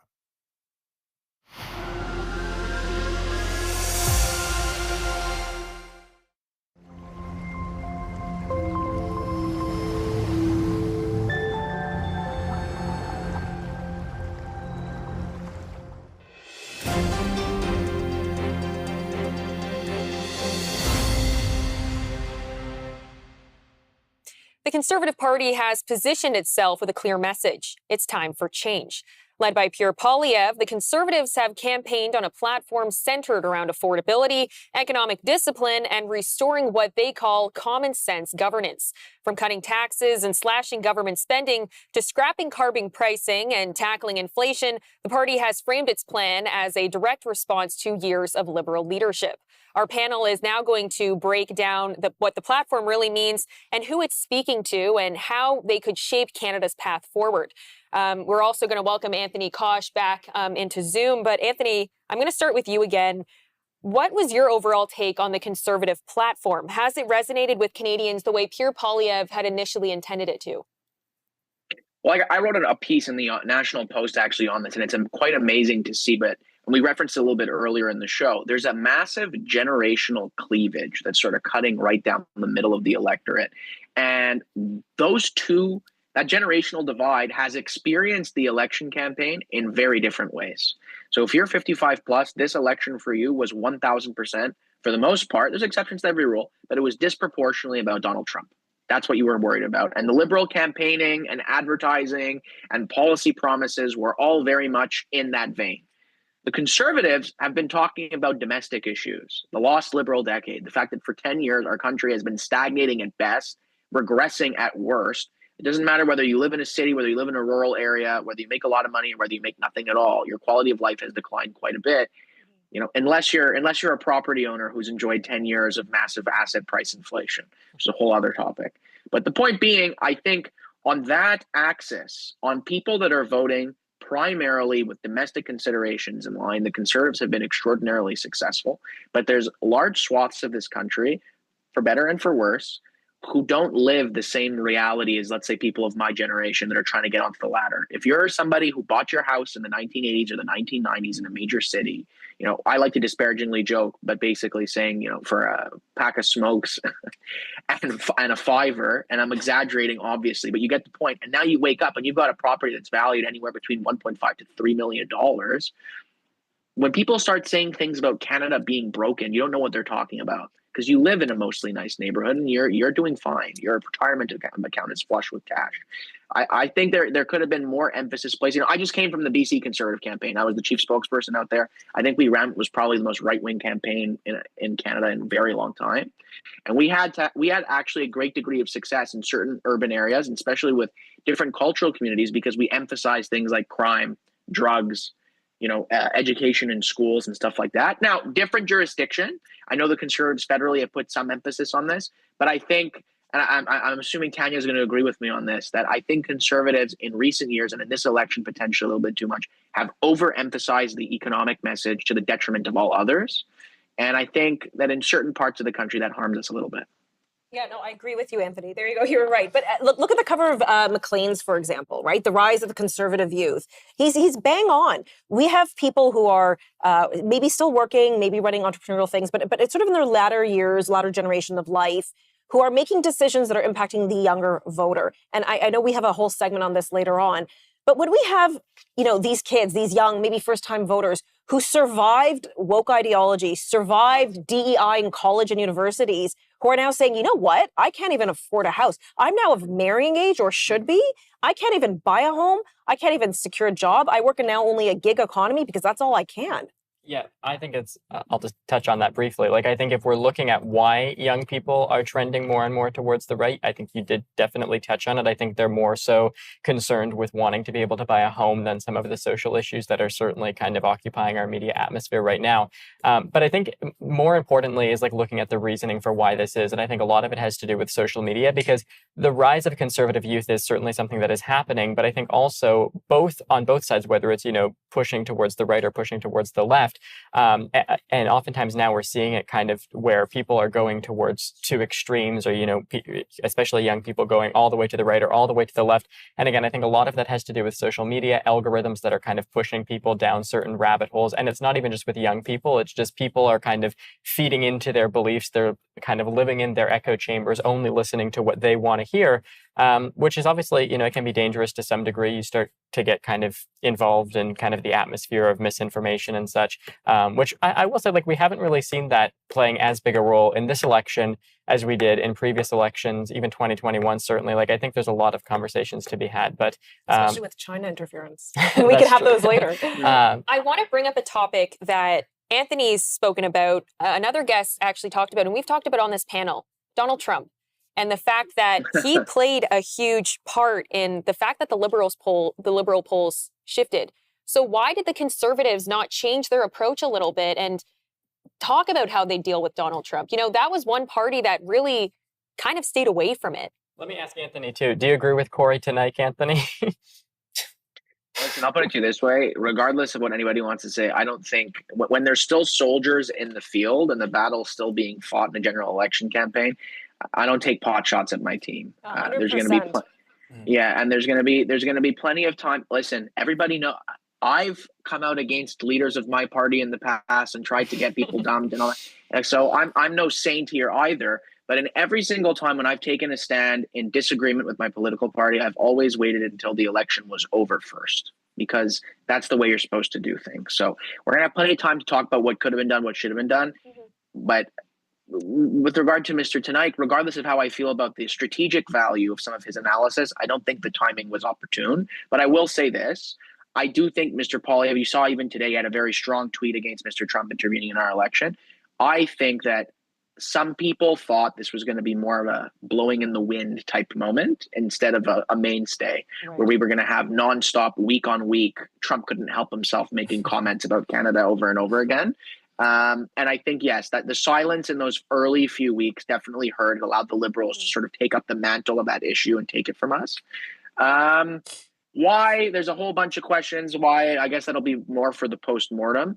But I do definitely think that did play a role. And I can say we finally discovered what Canadian – I mean, I've been talking about this for a long time, but I finally figured out what unites a Francophone in rural Quebec and somebody from downtown Toronto and somebody from downtown Vancouver, et cetera, which is, unfortunately, in my perspective, anti-Americanism. Which is sad. It's like – but it ignited. It ignited. That's why you saw, like, even the Bloc Québécois numbers go down in Quebec. Why? Because people were animated by this threat from the United States, the American president, and the Liberals were able to effectively weaponize a sort of rally around the flag effect with certain pockets of the electorate. But that's sort of what it came down to. That is, at the end of the day, that is Canada's foundational political instinct. I always say that. It was true 150 years ago, and it's still very much true now. There is a very strong anti-American current that underlines our politics, both on the right and on the left, probably a bit more on the left than on the right. And parties who don't play that as adeptly, perhaps as they should, can run the risk of facing some dire consequences at the ballot box. Well, to dive more into the Conservatives' platform, they've promised to eliminate the carbon tax and cut federal spending significantly. What would the immediate economic impact be if this happened? Well, I mean, go ahead. Nothing. No, we're in trouble. We're in a trade war. Doesn't matter what you do. Cut whatever you want, move whatever you want. It's not going to do anything. I love seeing the young kids on McLean. I think it's wonderful. They've chosen a path, and that's great. I had no choice when I was a kid. Our house was liberal. All the old Italian ladies in my neighborhood, liberal. Their kids, conservative. The sign's about as big as that television. Exactly. You got to pay. Exactly. So you have that big television is the big blue sign on the kids' lawn. On there, they're like, oh, no, Pierre Trudeau let us in the country. They're all worried about buying a house. Let's talk about housing policies from the Conservatives. GST elimination. Remove the GST on homes under $1.3 million. Mr. Koch here referenced a pack of cigarettes. I bought my condo in downtown Toronto for 2 packs of cigarettes. What house are these guys buying? What else are these guys buying? GST is rebated back to builders. Cutting that tax means Zippo to me as a realtor. Number 2, commit to building 2.3 million homes over 5 years and incentivizing municipalities. That's all provoke and confront. You do what I say or you get no money. Well, let me tell you something. That doesn't build infrastructure. It doesn't build housing. So he's already getting rid of GST, which means people who already own houses, like myself, sorry everybody, are going to be able to afford to buy another investment property. Not those young kids on that magazine. So they're going to be pretty pissed off in 4 years if Pierre Poilievre's win, because all that's going to happen is the supply deficit is going to get bigger, the demand is going to get higher, and more and more and more and more people are going to be priced out of the market. You can't live in downtown Toronto because the rent is too expensive. That's provincial jurisdiction.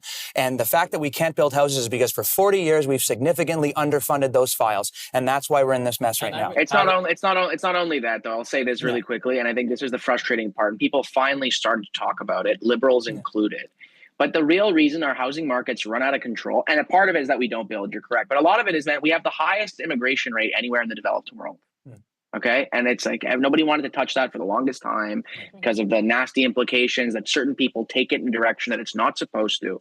But even if you took, the size that we're taking of, white Anglo-Saxon Protestants from the UK, it still would cause a massive shoot up in the price of our housing. It has nothing to do with the makeup of the immigration in this particular case. It has everything to do just with sheer numbers. We don't build enough for the amount of people that we take in. So it's a combination of things. Yes. Are our cities too rigid? Do we not build enough? Do we not have enough incentives in place to actually stimulate growth in the housing sector? Anthony, sorry, I do have to interrupt you. We do have to go to break. All good. When we come back, we're going to unpack the Liberal Party platform. Stay with us. We'll be right back.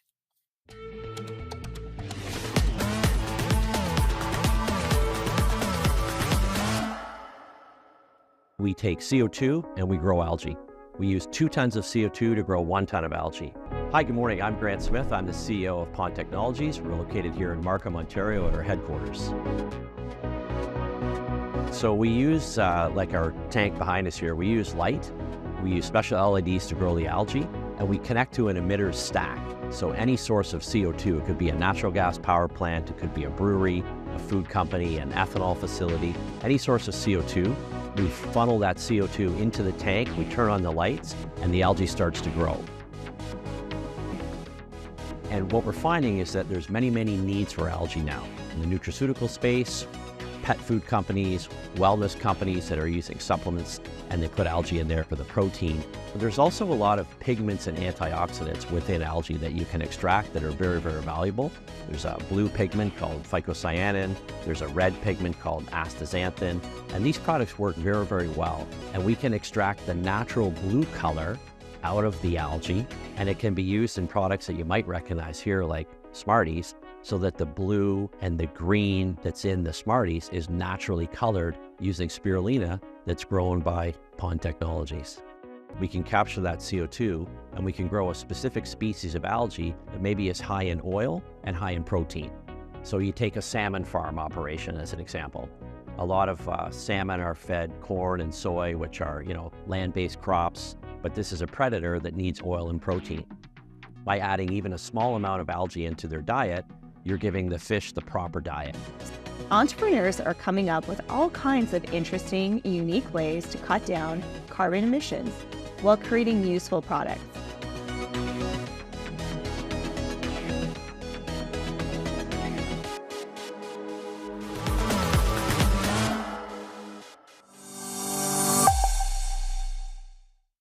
I've seen wait times lead directly to people dying, including children. She has lost 2 daughters due to long wait times in the healthcare system. Over 6 million adults in Canada saying they don't have regular access to a family doctor. Spain's program to reduce waiting lists, it was very successful. Australia is a great example. They use it widespread. It would mean taking control away from those who benefit from the monopoly we have right now.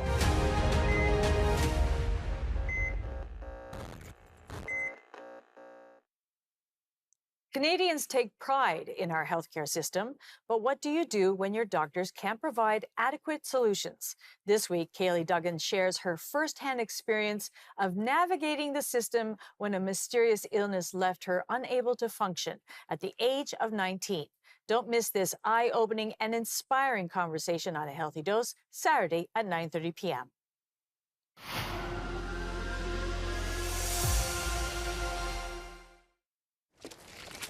For me, the end was just the beginning. I felt I must come. If I did not come at once, it would be too late. And these places that are watered with the best blood of Canada might only be names and memories. I see it in the soldiers, the grief I know so intimately. And I will not abandon these men to it. The isolation wears on me. Slowly, the silence takes over, as if my heart has given out of air. I cannot talk. I can only paint. For more than 2 years, Mary Ryder Hamilton painted the battlefields of the First World War, creating an unforgettable visual record of service and sacrifices at immense personal cost. Hello, I'm Stephen LeDrew, host of The Stephen LeDrew Show. Don't forget to get out and vote on April 28th, because your voice matters in this election.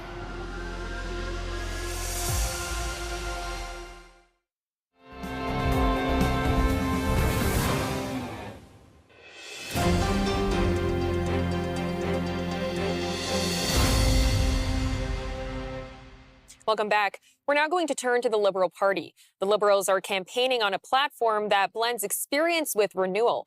The platform includes new investments in clean energy, healthcare, and housing, alongside targeted tax relief for the middle class and a continued push for climate action. Carney, a former central banker, is also emphasizing fiscal responsibility, promising to balance social investment with smart financial management. We're now joined by former Premier of Ontario, Kathleen Wynne, and our panel to break down the Liberal Party platform. So, Premier Wynne, I will start with you. Do you think that Canadians are seeing this platform as a fresh start or the same, just with a new face? Well, I think that there are a lot of factors going into the way people are feeling about this election. I've been in about 6 or 7 ridings around the GTA, and people are very, very concerned primarily about Trump. They're concerned about tariffs. They're concerned about the aggression of the United States, and they are really looking for someone who can deal with that. Of course, the platforms are important, but most people, to be honest, who I've talked to on the door or when I've been Main Streeting, the first thing on their mind is Donald Trump and who can best deal with those threats. Premier, do you think, like, if we're talking about the reasoning for why Mark Carney has surged after Justin Trudeau was obviously behind for so long, how much of it can be blamed on the tariffs versus just, again, Justin Trudeau not being a popular leader and Mark Carney having kind of more of a fiscal skill set to deal with some of these issues? Well, I mean, there's no doubt that the fact that Justin Trudeau stepped down was a huge factor. But if Mark Carney were not the person that he is, if he didn't have the skill set that he has, if he weren't the reasonable adult in the room that he is, I don't think we'd be seeing this close race. You know, I don't think we'd be seeing people coming to the door who have voted NDP for years and Conservatives who are moderates and are concerned voting for Mark Carney. So I think who he is, his experience, his manner and demeanor have had a huge impact on the fortunes of the Liberals over the last 5 weeks. And sorry, I'll go to our panel in a sec too, but you've led a government before, which I'm curious to get your take on this specifically, because there's a lot of conversation right now about what happens if the result is really anything other than a Liberal majority. So say, after the polls close, we get close and we see a Liberal minority government. Obviously, we're still very hypothetical at this point. But the Conservatives aren't going to work with the Liberals on very many things. There won't be very many New Democrats, presumably, to work with the Liberals based off of what the polls are suggesting. So when you're in that position again, head of a government, and you don't have a lot of room for collaboration based off of kind of the makeup of the House of Commons, how do you go about doing that? Or do you just have to go to another election? Well, you know, first of all of that is hypothetical at the moment, Wyatt. You know, I'm sorry. Getting ahead of myself. We don't know what's going to happen. I led a minority government for a year before we went to an election in 2014. I worked with the NDP as it happens, although I talked with both the Conservatives and the NDP. I mean, our system is designed so that there are options in terms of collaboration without forming a coalition government. I mean, you can work with opposition parties, whether it's a Conservative minority, whether it's a Liberal minority, whatever the configuration, there will be possibilities to work together, even on an issue-by-issue basis.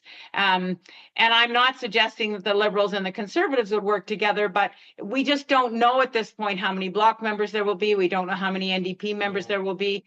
What we do know, I think, is that people are very anxious. And the notion that we would go to another election immediately after this one, I think would be very, very troublesome to people. The people I've spoken to, and as I say, I've been in 6 or 7 ridings, the people I've spoken to really want to get this done. They want to have a government in place. My hope is that we have a majority government with a mandate. Obviously, I hope it's a Liberal government, but either way, I hope we have a government that has a strong mandate so that we can get on with the business of dealing with the threat from the United States. That is what is uppermost in people's minds. And is the Liberals' platform enough to convince Canadians to give the Liberals another mandate? Anthony, what do you think? Sorry. Yeah, no, go ahead. That's okay. Anytime you want to interrupt, Premier. No, go ahead. Go ahead. I think I've had my say on that. Yeah, that's okay. So I totally agree with the Premier.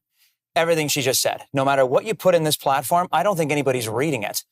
Do you think my dad or my mom or anybody that's voting Liberal in my districts know that they're cutting GST on new housing? Not a chance. Or that they're like the middle class tax cut that's usually kind of in the forefront. Everybody loves to hear that their taxes are getting cut, even though I don't normally necessarily agree with it. I don't think anybody's in that camp right now. I don't think anybody cares about deficits. They don't care about our debt. They are so anxious about Donald Trump.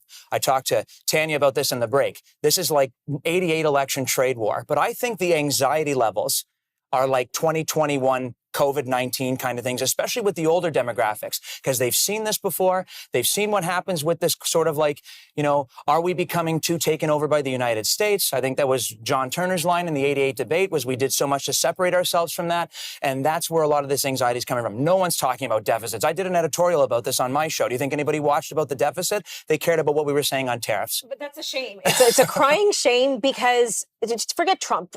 Think the day before he was elected, we were in a bad fiscal position in this country. Yes, Trudeau was unpopular. He would have been plagued by multiple ethics scandals. The guy's got 9 lives, kept surviving them. Good for him.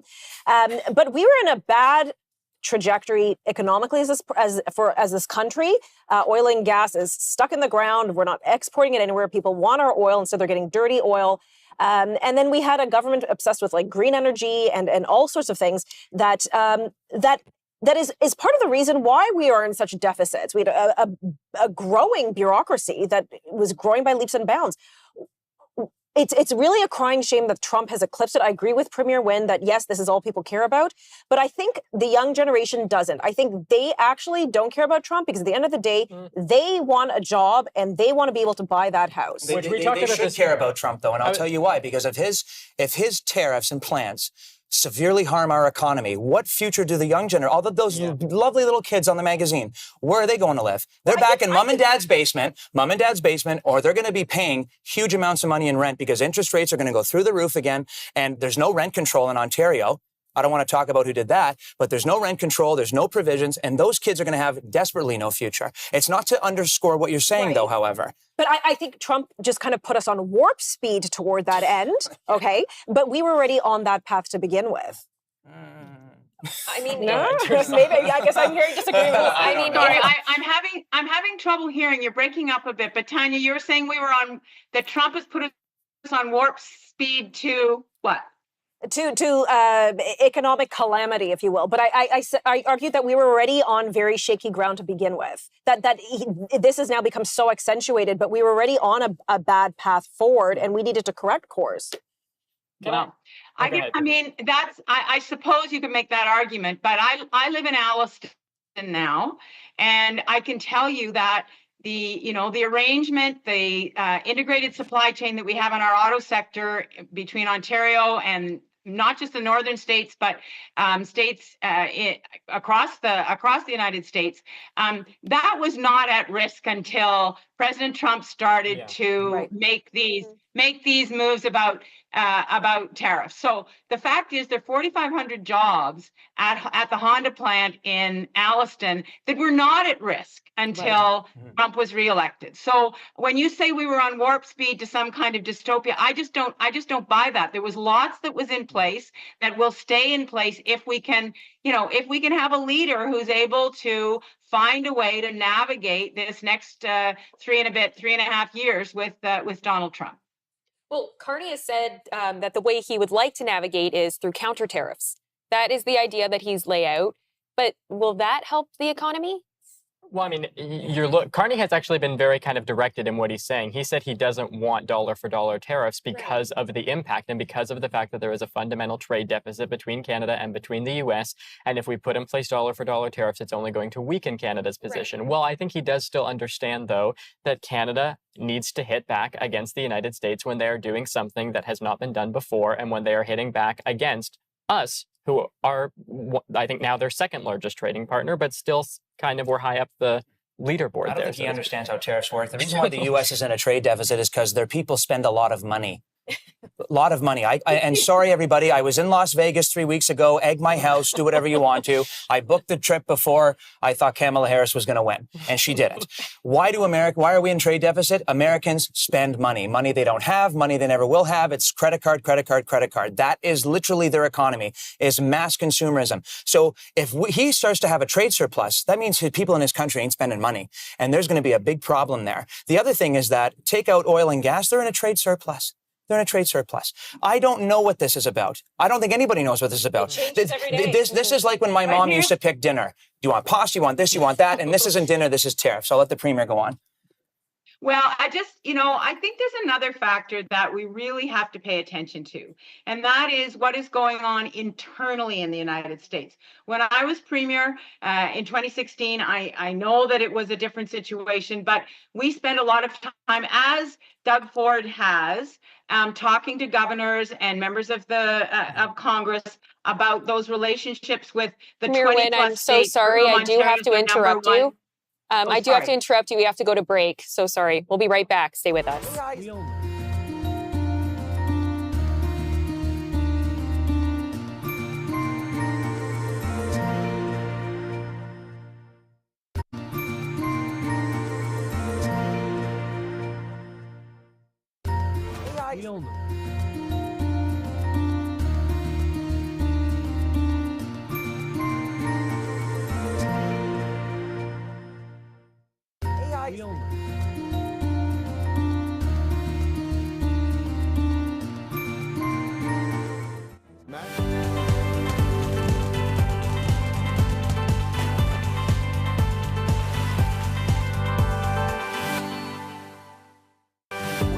I need another 4 years. You agree with the position? Should we just sort of take it on the chin? Has DEI evolved for the positive? How would you describe the full scope of China's infiltration and why Canadians should care right now?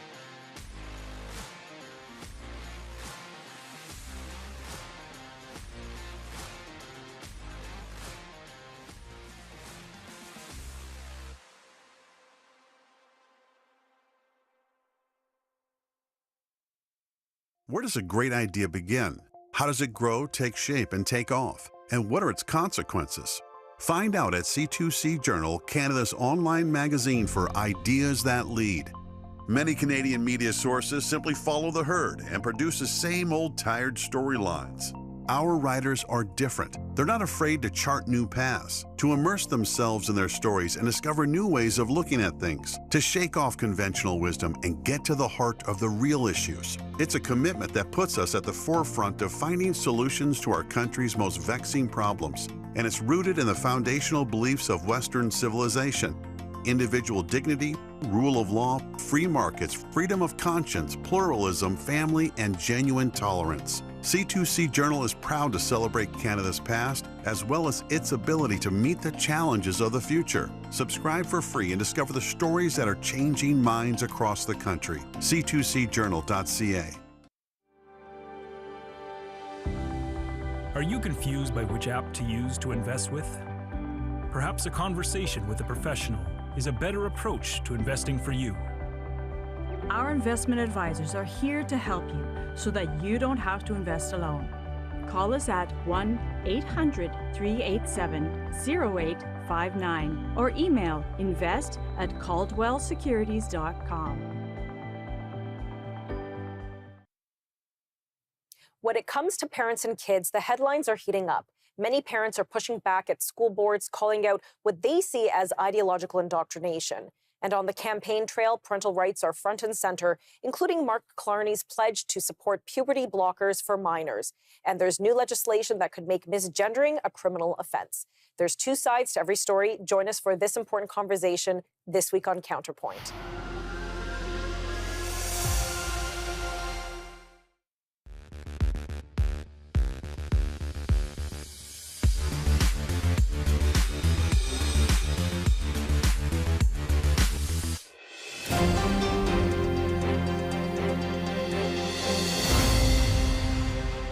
We are going to continue our deep dive into the federal party platforms. And now we're focusing on the New Democratic Party. Led by Jagmeet Singh, the NDP has rolled out a platform built on bold promises and progressive values with a clear message. It's time to put people before profits. Their plan includes universal pharmacare and dental care, stronger protections for workers, major investments in affordable housing, and a wealth tax on the ultra-rich to pay for it all.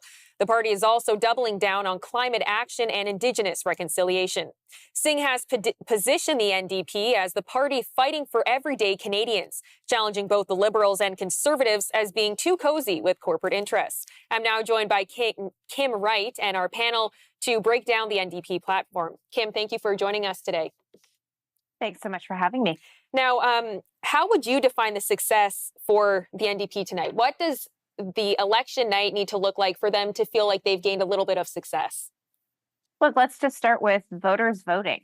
You know, we've had some pretty abysmal voter turnouts. In the last Ontario election, it was 45% voter turnout.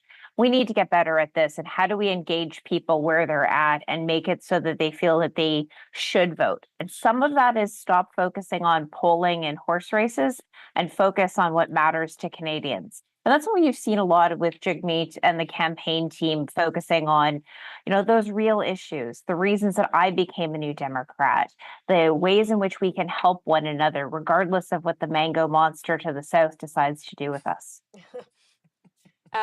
And Wyatt, does Jagmeet Singh have to win a seat tonight in order to remain party leader? Or well, I think that's one of the leaves, but no, I think it speaks to the credibility. Like if you've lost your seat and you've also lost the majority of your party seats, I think it doesn't look good for you to stay on as leader. But stranger things have happened. You're in Vancouver, right? You're not in Jagmeet's riding, though, are you? I actually am today. I am in Burnaby today. So and cool. It's a lovely rainy day here in Burnaby. So are we correct? But that never stops the New Democrats from getting those ballots in. Are we correct in saying it's still kind of a toss-up between, like, is it a three-way toss-up or a two-way toss-up? Look, I expect every vote to matter. You know, we saw in the Ontario election a seat that on election day there were 4 ballots separating the New Democrat who won and his second place competitor. 10 by the time a recount happened. Can you imagine that? 10 voters, right. A family. Like when we say every vote matters, it truly does. Don't think you cancel out your partner or your neighbor down the way. Make sure you get out and have those votes. In terms of, you know, what happens after polls close and when the ballots are counted, I think at this point, almost all of the major party leaders have had questions about whether they can win their own seat or not. All of that doesn't matter. What matters is people getting out. They show up and vote for what they actually believe in. You know, I think about my own story. I was a poor kid growing up in a border community. My mom made furnaces and had to work a bunch of extra jobs to help make ends meet. And then she got sick. And thank goodness we had a great public education system and a public health care system and public services that helped my family get through, get by, and then thrive. Those are the kinds of things that we fight for, whether it's raining, snowing, or anything else. Those are why New Democrats matter in Parliament, because what I saw at that same time was Paul Martin talking about needing to find more efficiencies in government and more excuses to why the platform places like childcare and dental care and pharmacare just couldn't be afforded at this time. And I hear the same kind of banker speak about cuts to services, which will impact poor kids like me in a very meaningful way if we don't get this right. And and if it seemed like during the course of the campaign that Jagmeet didn't quite like where Mr. Polyev wanted to take the country, because he's had 20 years. We've watched for 20 years the Conservatives and Mr. Polyev vote against those same services that would have helped kids like me, and we're all supposed to believe them now. So go out and vote. But the NDP has declined quite significantly in popularity. Did that start because Jagmeet Singh chose to not call that snap election when he had the opportunity to? Look, I think you'll see polling. We at one point were up just before the holidays at about 21%. Canadians share a lot of values with New Democrats, and we've seen that even in polling where it's the second choice amongst Canadians across the country. So whoever shows up today to vote and in those advanced poll ballots, you want to feel like you're heard. Whether you voted in a different way because you were afraid, again, of the mango monster, the values in which you want to see reflected in Parliament and in Canada are squarely with where New Democrats are. And so we're excited about what will happen tonight. And that's going to be the question, the situation in every riding. I know that there are Conservative friends of mine and in your own newsroom who are looking closely at what happens in Carleton. Does Mr. Polyev hold his seat or not? Does Ms. May hold her seat or not? Right. But none of that should matter about how people cast a vote today. Can I ask Kim a question? Kim, thanks for coming on. It's good to see you again. Did Jagmeet Singh get enough of the credit? Like, I appreciate that the NDP platform in the last few elections has advocated for a lot of different programs, a lot of different changes and whatnot.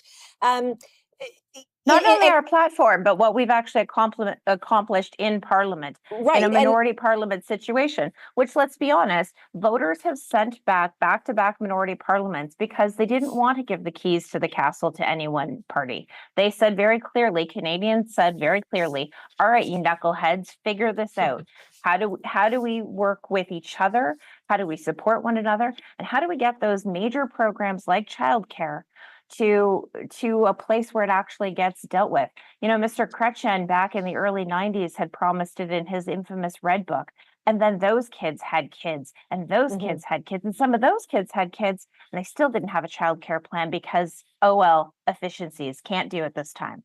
No, but my question is more, so there are a lot of key issues that I know the NDP were successful in making sure that were implemented by the Liberal government. And we've mentioned this before, I don't think Jagmeet got enough of that credit, but it's a credit to the party because you advocated your issues so well that the governing party, which were the Liberals in this case, implemented it. How do you communicate that to the voters? Has that been a stumbling block in how to communicate to that voters? Like, hey, look what we've done. Look what we managed to accomplish. Yeah, I think that there's always a better communication to be had.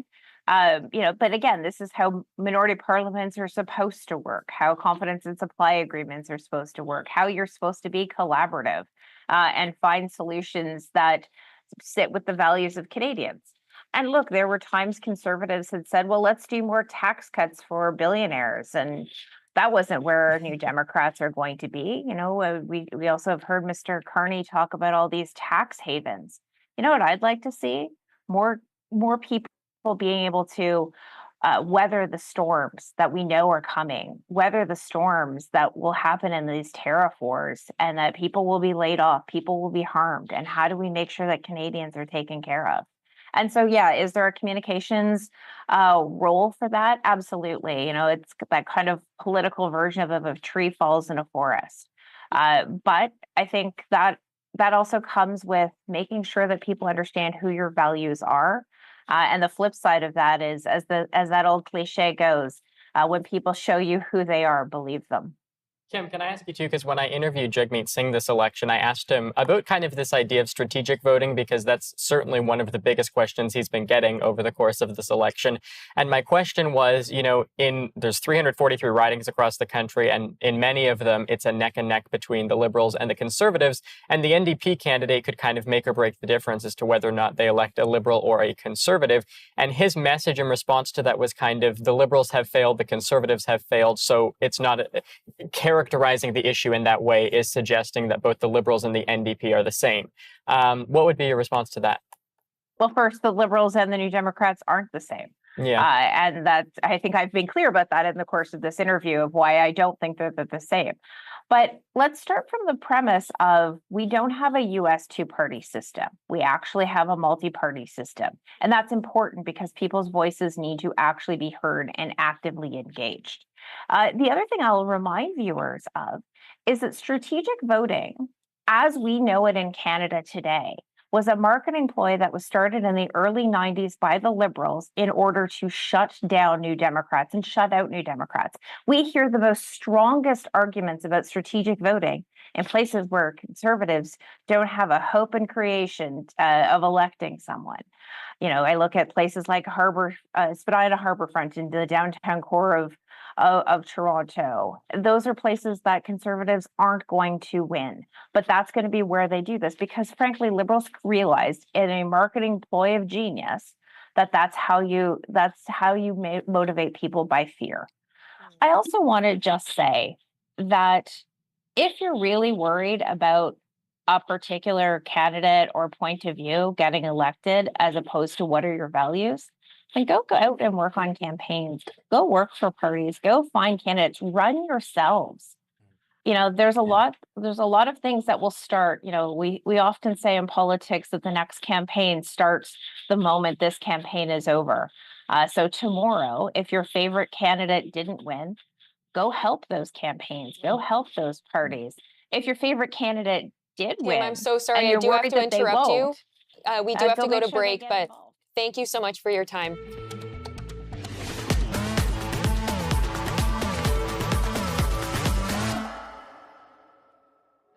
My name is Alex Ip. I'm co-founder and CEO of Search Systems. So we take captured CO2 and we put them through a process called CO2 electrolysis. Basically what we're doing in there is we're splitting the CO2 molecule and we're reforming that into basic chemicals that we use every day. In particular, we're focused on making ethylene. Ethylene is one of the top 3 most used chemicals in the world. People know for sure it goes into polyethylene, which is plastic, so it goes into containers, bottles, pipes for buildings, waterproofing, but it also goes into things like pharmaceuticals, cosmetics, it goes into textiles, goes into parts for your phone, for your car. It's a really, really useful building block molecule that you find in almost any product that you use. I think entrepreneurship plays a huge role in addressing climate change. With innovation and new companies, that's where you can see a lot of new ideas coming through. Not all of them are going to work, but in order to address this huge problem, we're going to need a lot of shots on goal to make sure that some of them are going to end up working, some of them are going to be able to address the problems that we have come to now.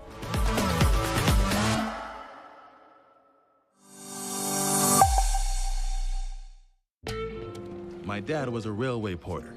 It was just about the only job a black man could get. But he had big plans for us. Music would be our ticket out of poverty. I knew we couldn't afford that piano, so I practiced twice as hard. Nice, Daisy. Okay, Oscar, let's hear it.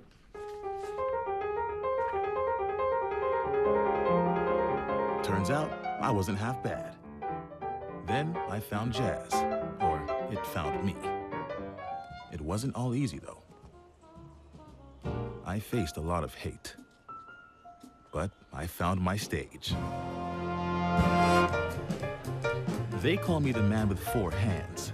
Well, I don't know about that, but let's see how far this ticket takes me. From Montreal to Carnegie Hall and far beyond, Oscar Peterson became one of the most recorded and celebrated jazz musicians of all time. Hello, I'm Tony Clement. What's stopping Canada's energy growth and what needs to change? Join us as Brian Gould, President and CEO of Aspen Leaf Energy Limited, discusses the barriers and the solutions to developing Canada's resources. Tune in to Boom and Bust Wednesday at 7 p.m. only on the News Forum.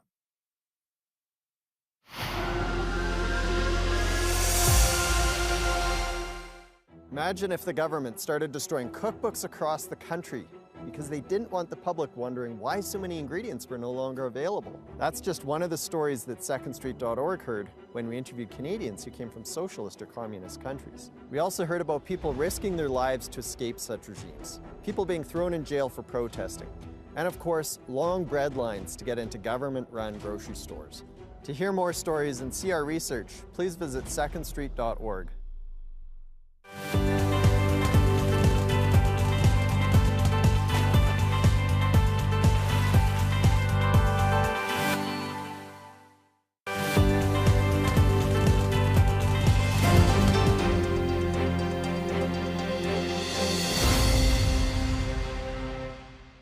Canadians aren't just heading to the polls with policies in mind, they're voting based on the people leading each party. Over the past month, the campaign trail has been as much about character as it has been about performances. So what have Canadians learned about their potential prime minister? Our panel is going to unpack this further, and we're also joined by Steve Paikin. Steve, thank you so much for joining us today. Happy to be here. Hi there. Now, you moderated the leaders' debate. What was the experience like, and do you think that one candidate emerged on top at the end? I thought the experience was terrifying. Thanks for asking. I finally managed to get over the horror of doing it, and now you've reminded me about it all over again. So I really appreciate you for doing that.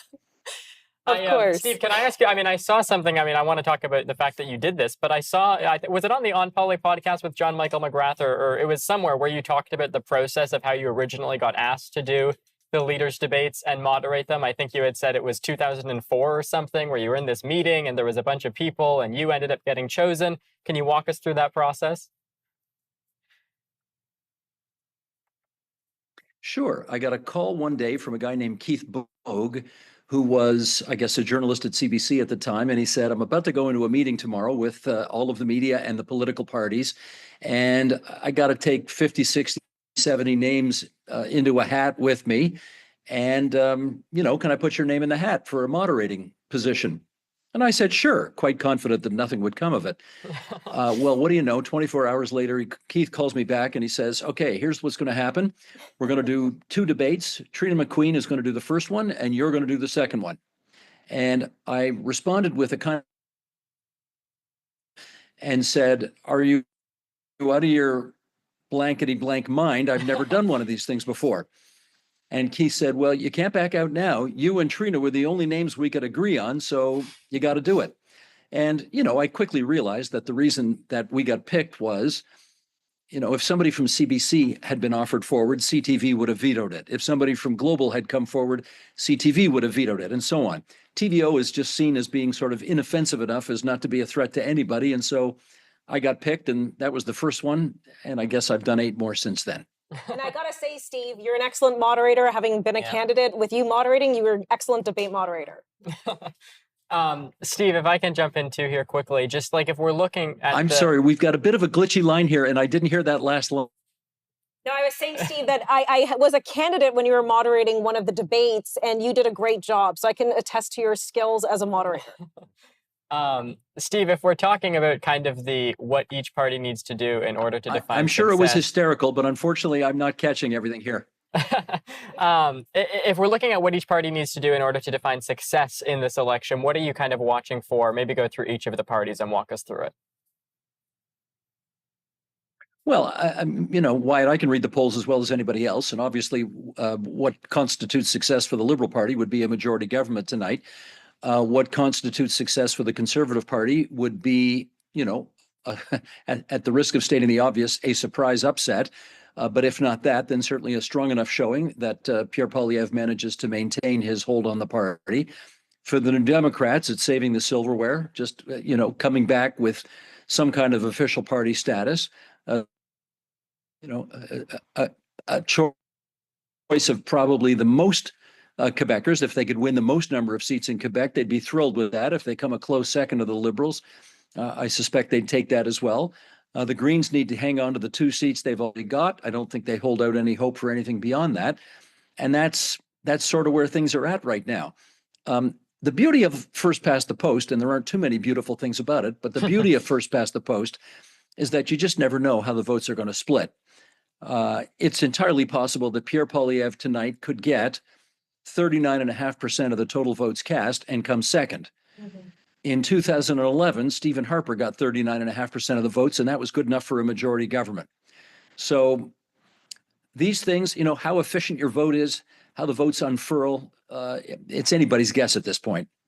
Now, Tanya, I do want to ask you, how has Pierre Poilievre's leadership style shaped his platform and the public perception of it? A lot of people initially called him Trump Jr. or weren't the biggest fan of him, but the narrative has shifted around his personality. He's kind of softened around the edges a little bit. How do you think that's worked for him? Well, look, I think the attack dog style, if I could call it that, or was very effective for Pierre in the first year and plus of his leadership. And he, again, did the heavy lifting to poke holes into the Trudeau government, which I think led to its demise. But then it's, again, Trump got elected, and then things, Trump. I'm so sick of saying that word tonight. Yeah. But things shifted. And then while his style could be seen similar to that of Trump, he had to quickly kind of change gears and say, okay, well, people will visually take me as being Trump light, just in my rhetoric and my style. That's his own style, though. He's always been like that. So this is not a Trumpy kind of fawning moment. This is just the way Pierre is, and it works for him. But when the Canadian electorate is so, elbows up for, uniting against America, because that's really what it felt like and it feels like, and against Trump, you have to soften it. I think he's done the best he can. It's just hard when, for the last few years, this has been your personality, and this is how you've created your image. And how much do you think, to talk about Donald Trump again, but how much do you think it hurt Pierre Poilievre's campaign when Donald Trump came out and said, I'd prefer to work with a Liberal Party? Do you think that really put the wedge in it? And that was... I don't think Donald Trump really wants to work with anybody. If you look at his Twitter or his Truth wants Social an post from easy today, enemy, I think. He wants to hear the name Donald Trump. Donald Trump. And yeah. I'm sure he's watching tonight and listening us say Trump a million times in a row. I agree with Tanya, but I think that a lot of the country is not interested in an attack dog right now. I always say politics is a use, burn, and turn business. So the public was so done with Trudeau that they had this attack dog there, and they used him, and he was successful in getting rid of the prime minister. So if you really think about it, it's almost like he won the battle. Will he lose the war? We'll find out later in a couple of hours.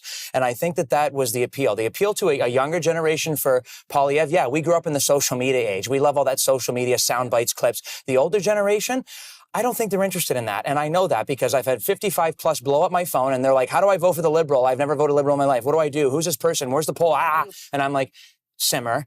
It's here on the website. We're good. So, Anthony, I think people wanted a contrast, or want a contrast to Trump. They want, because people wouldn't classify Trump as a statesman. That's not his image. No. But Carney comes. I think we're unanimous. Okay, but I think they saw in Carney, oh, this is a statesman, and we want more of this. This is the kind of feel and image we like. And that's why we've seen some of these swing voters say, that's where I'm going to gravitate to, where perhaps 4 months ago, it was completely out of the question. Best compliment you hear of any prime minister or president in any country, they were a true statesman. A statesman. George H.W. Bush, the father, if you disagreed with him, you're like, well, he was such a statesman.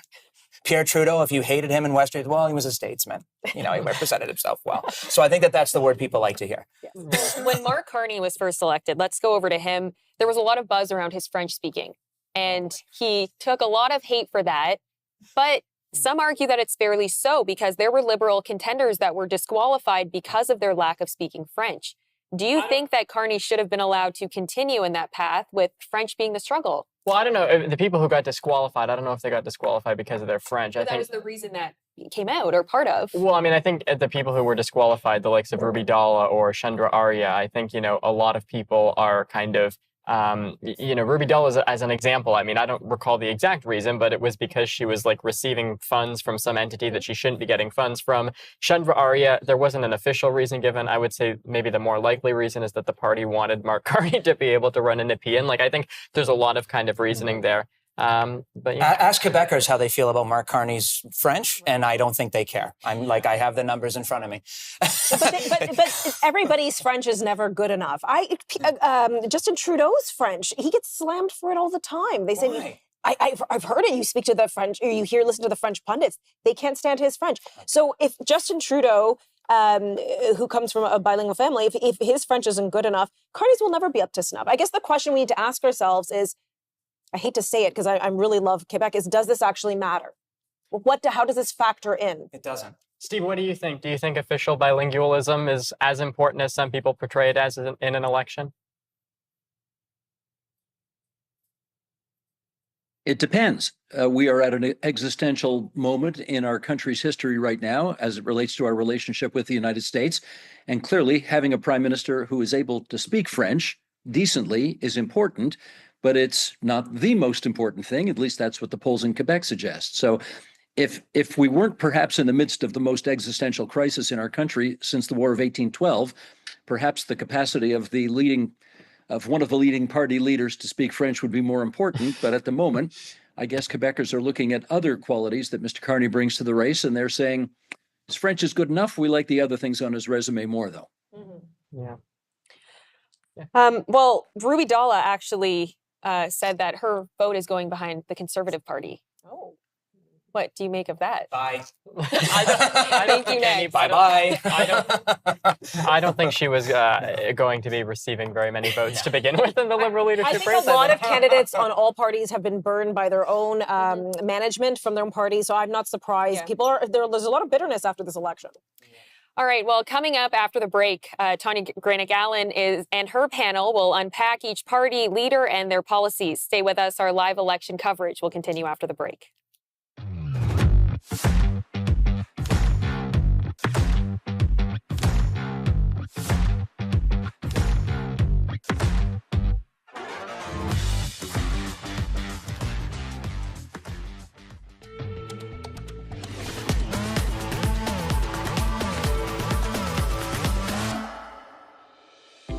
How can vodka and blue M&Ms help fight climate change? Actually, it's really cool. You see, carbon dioxide, CO2, is made of one carbon atom and two oxygen atoms. And lots of things are made of carbon atoms, oxygen atoms, or both. For example, ethanol, the main ingredient in vodka, is C2H6O. A New York company has found a way to make vodka with captured CO2 and water, H2O. The business is called Air Company, and they're also making hand sanitizer with captured CO2 as well. Pond Technologies, a company based in Markham, Ontario, is doing something really innovative. They're taking carbon dioxide from smokestacks and pumping it into tanks full of algae. The algae then eat the CO2, grow, and can later be processed into biofuels, bioplastics, nutraceuticals, animal feed, cosmetics, and phycocyanin, which is a food colorant that is used for many things, including blue M&Ms.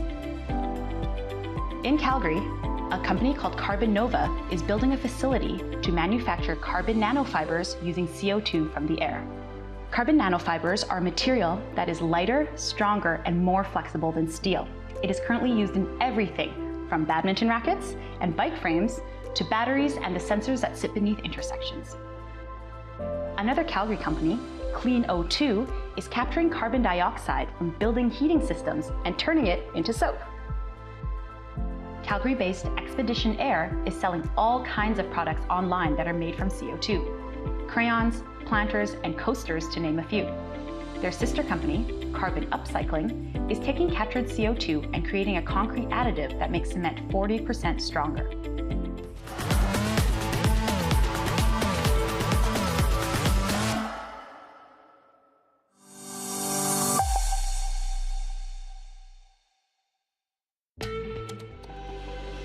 Are you looking for a steady hand to advise you through today's volatile markets and to help you plan for steady returns for many years to come? Let the partners of Hampton Securities show you a better way to invest and a better financial plan for your future. Call us today at 1-877-225-0229 or visit hamptonsecurities.com. Hampton Securities, serving Canadians since 1996.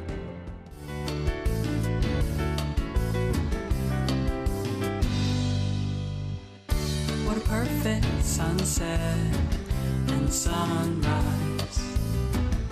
What a perfect country road for the city lights. Yes, I saw the light for the very first time.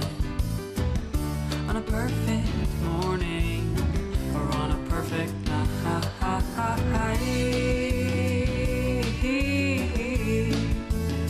I know perfection can never be, no, it can never be. But if I try, I know reflection won't lie to me, no, it won't lie to me. So I'll look through the eagle's eye.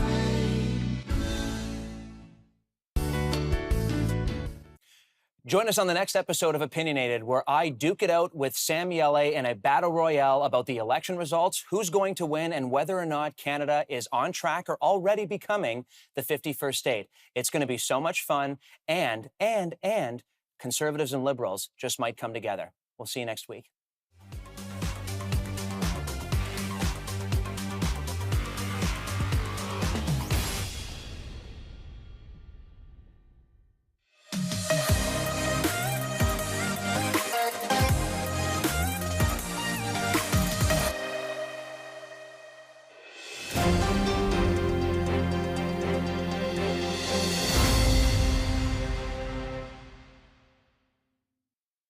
Welcome back. Our live election coverage has continued. But before we get to that, our thoughts are with Vancouver and the communities affected by the deadly van attack that slammed into a crowd on Sunday evening and took the lives of 11 people and injured 20.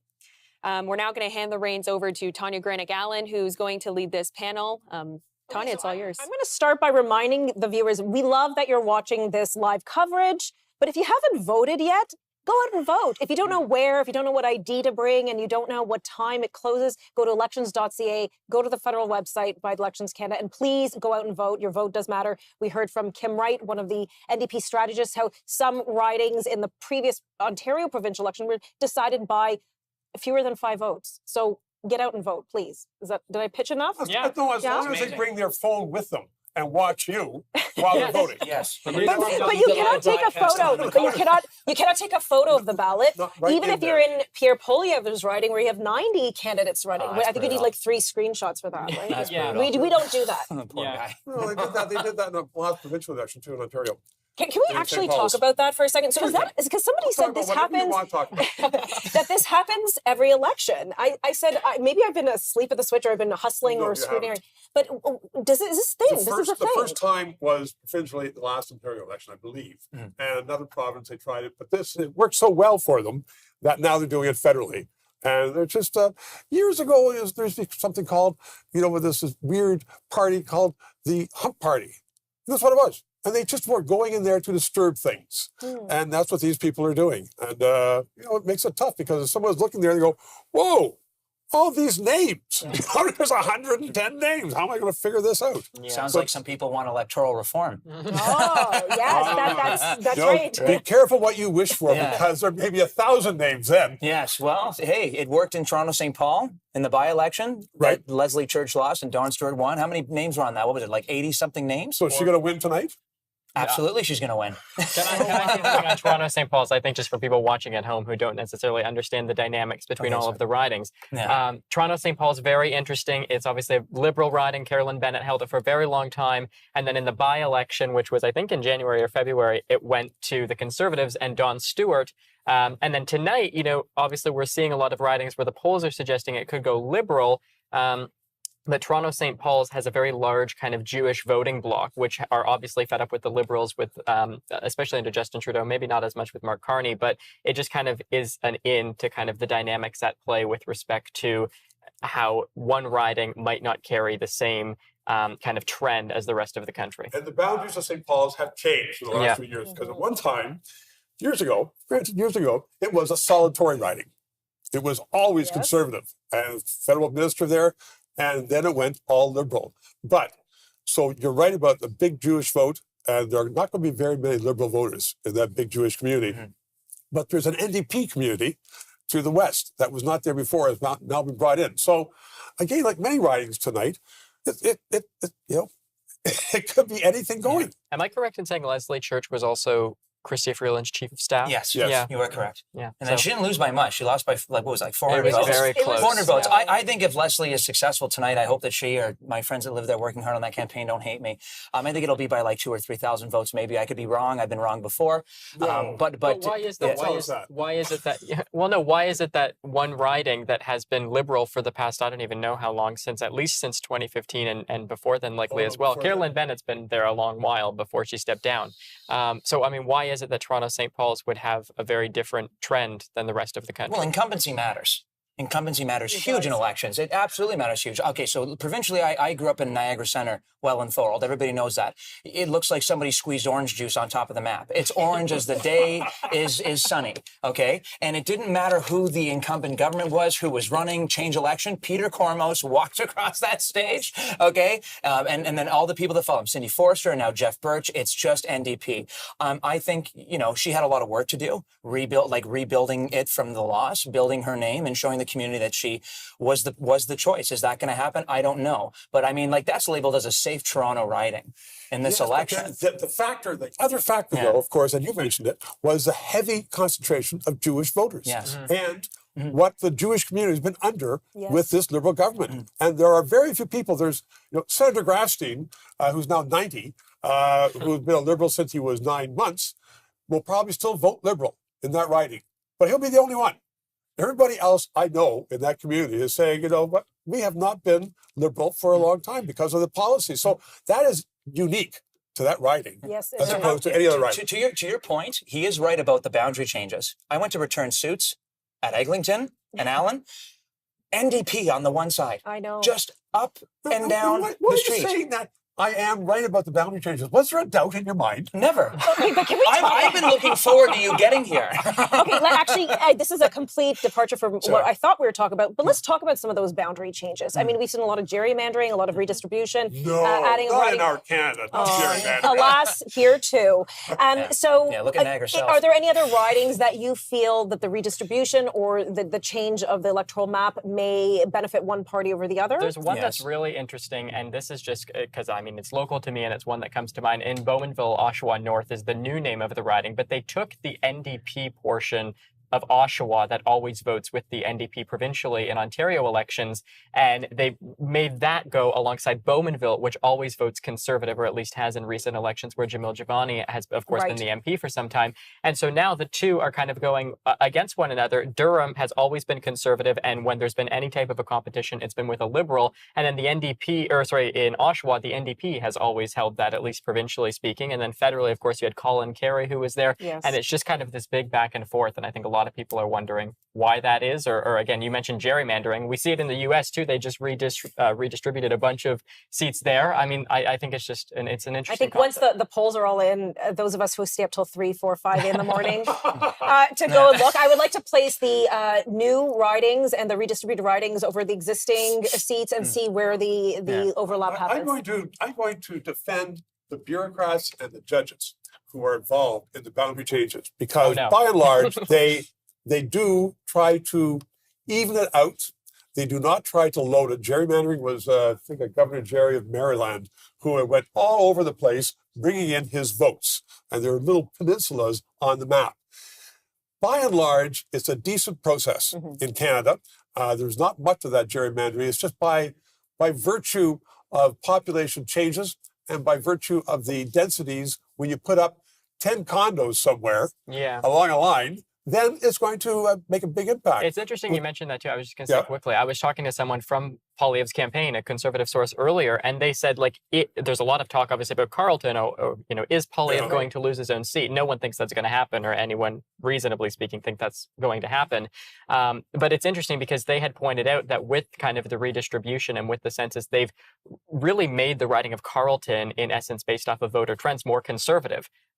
So, I mean, I think that, again, speaks to kind of the media patterns as to what they're trying to talk about versus what the actual picture is on the ground. And when you talk about the NDP, though, in Bowmanville, Oshawa, is look at the NDP in the last provincial election, where Ford successfully wooed them, and they voted Conservative. And so in this election, you see some, and you had Kim Wright on, talking about the NDP voting Liberal if they don't like the NDP or what the NDP has done in the last few years. But there's a great number of them as well, particularly in Oshawa, who will vote Conservative. Yes. I mean, they have had great careers, great money. They all have their house paid for, and their cottage and their boats paid for, and they're Conservative. I think that's too because they understand, like, the NDP can fit multiple standards. Like, the Alberta NDP is totally different than the federal NDP, or like there's a lot of kind of things that people can dive into. Yes. With that. And part of it could be, I mean, we saw this south of the border, again, we hate talking about Trump, we're going to do it anyways, where it was a phenomenon. He managed to bring in a lot of the blue collar workers, some of which are traditionally known as NDP supporters. Here's a question to you all. Did Pierre Poilievre mimic that kind of success up here? Oh, yeah. Who courted the blue collar voter the best? Oh, I would definitely say Poilievre, and I think a lot of that by osmosis from the province. Look at Doug Ford, all the union endorsements. Poilievre and mostly Ford. And as a kid, where was the union vote parked provincially? With the New Democrats, right? And it was with the Liberals federally. I haven't seen this before, and that actually scares me. I got a lot of friends in the trades. They're as blue as Conservative. Let's get back to the gerrymandering very quickly because I have to localize. I love it. Well, because I'm a little boy from Niagara, and I wouldn't be imposed if I didn't talk about Niagara South. We used to be Niagara Center. We got the whole Fort Erie landscape, which is usually the divide between Liberal and Conservative.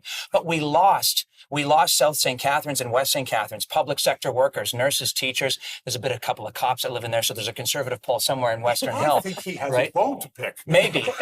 But I saved Thorold. We kept the Nonas. I still got the Nonas, but that could influence the election in Niagara South. That's 2 elections I worked on back to back. I won them, by the way, and that could really influence the vote there. But yes, the blue collar thing is real. You're going to win a few seats. You'll win a few seats tonight. You won't be crying. Don't worry about it. I won't. The next election, you won't be here saying, "Well, we lost that one by something." I have my hanky in my jacket just in case. You know what? I brought some for you as well. What? I brought some for you as well. Perfect. Because you're not going to get as many seats as you thought. Oh, I don't know. Them's fighting words. Them's fighting words. Well, it's just the truth. It's just the truth. We don't know. Atlantic Canada closes in 2 hours. In 2 hours, we're going to start where we're going to roll up our sleeves and get But to into Tanya's question, the blue collar vote, I do think is heavily influenced by the Conservatives, and that should scare the country. Okay, got to pause it here.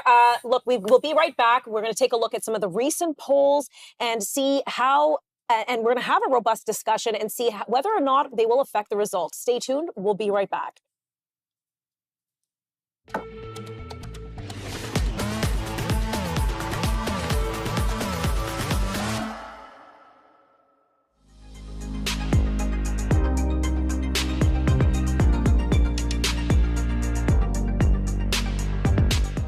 Madison Savalo. And my name is Natalie Giglio, and we both work for Carbon Upcycling Technologies based in Calgary, Alberta, Canada. Carbon Upcycling Technologies was founded in 2014. We take the waste of today to build a better tomorrow, and we have a mission of becoming the most impactful carbon tech company of our decade. The way our process works is we take CO2 that would have otherwise gone into the atmosphere and caused greater pollution. We take that CO2 and combine it with a powder material. And through our process, the CO2 is captured into the material, creating a CO2 sink. So that means that CO2 is not going to be re-emitted into the atmosphere. And what we create are CO2 enhanced additives that make products stronger, more durable, and lower carbon. In the case of concrete, our concrete additives actually increase the compressive strength of the material by up to 40%.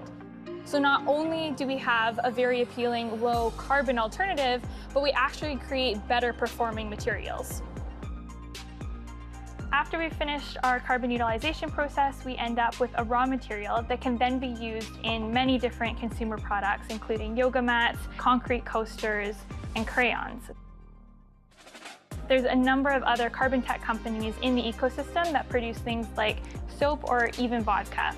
These are the beginning stages of creating a world where every product in someone's life can be made from captured carbon. From a concrete additive and diamonds to vodka and soap, there are lots of cool products that entrepreneurs are making with carbon dioxide instead of letting it release into the atmosphere.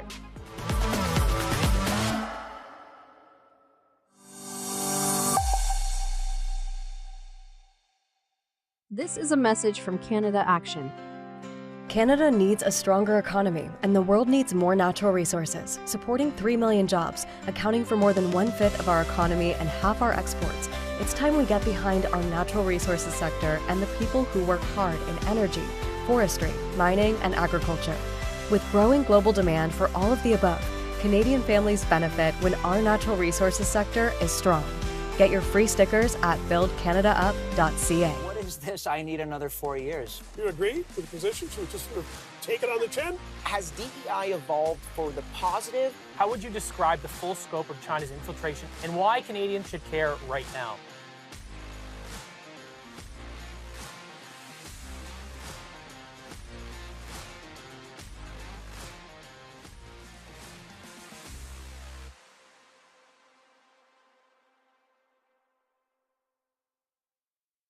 When I arrived in Canada, there were not many women who looked like me. Not everyone was welcoming. But my husband made a new life here in this distant country. And I thought here I could belong. And many others could too.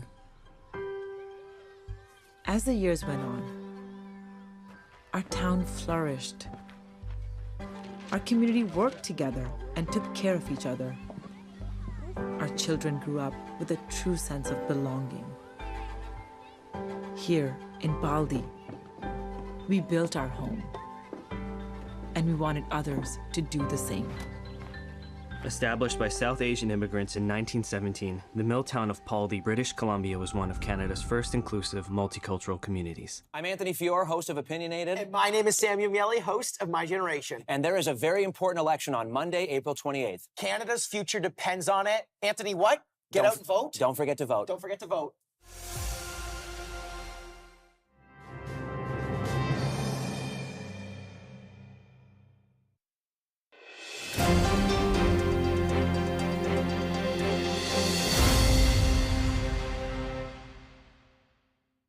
And welcome back to the News Forum's live election night coverage. We're excited to be here. But just as a reminder, if you are watching and you have not yet voted, go to the polls, go vote. You still have a few hours. Don't know where to vote? Elections.ca. Elections Canada has all the information you need.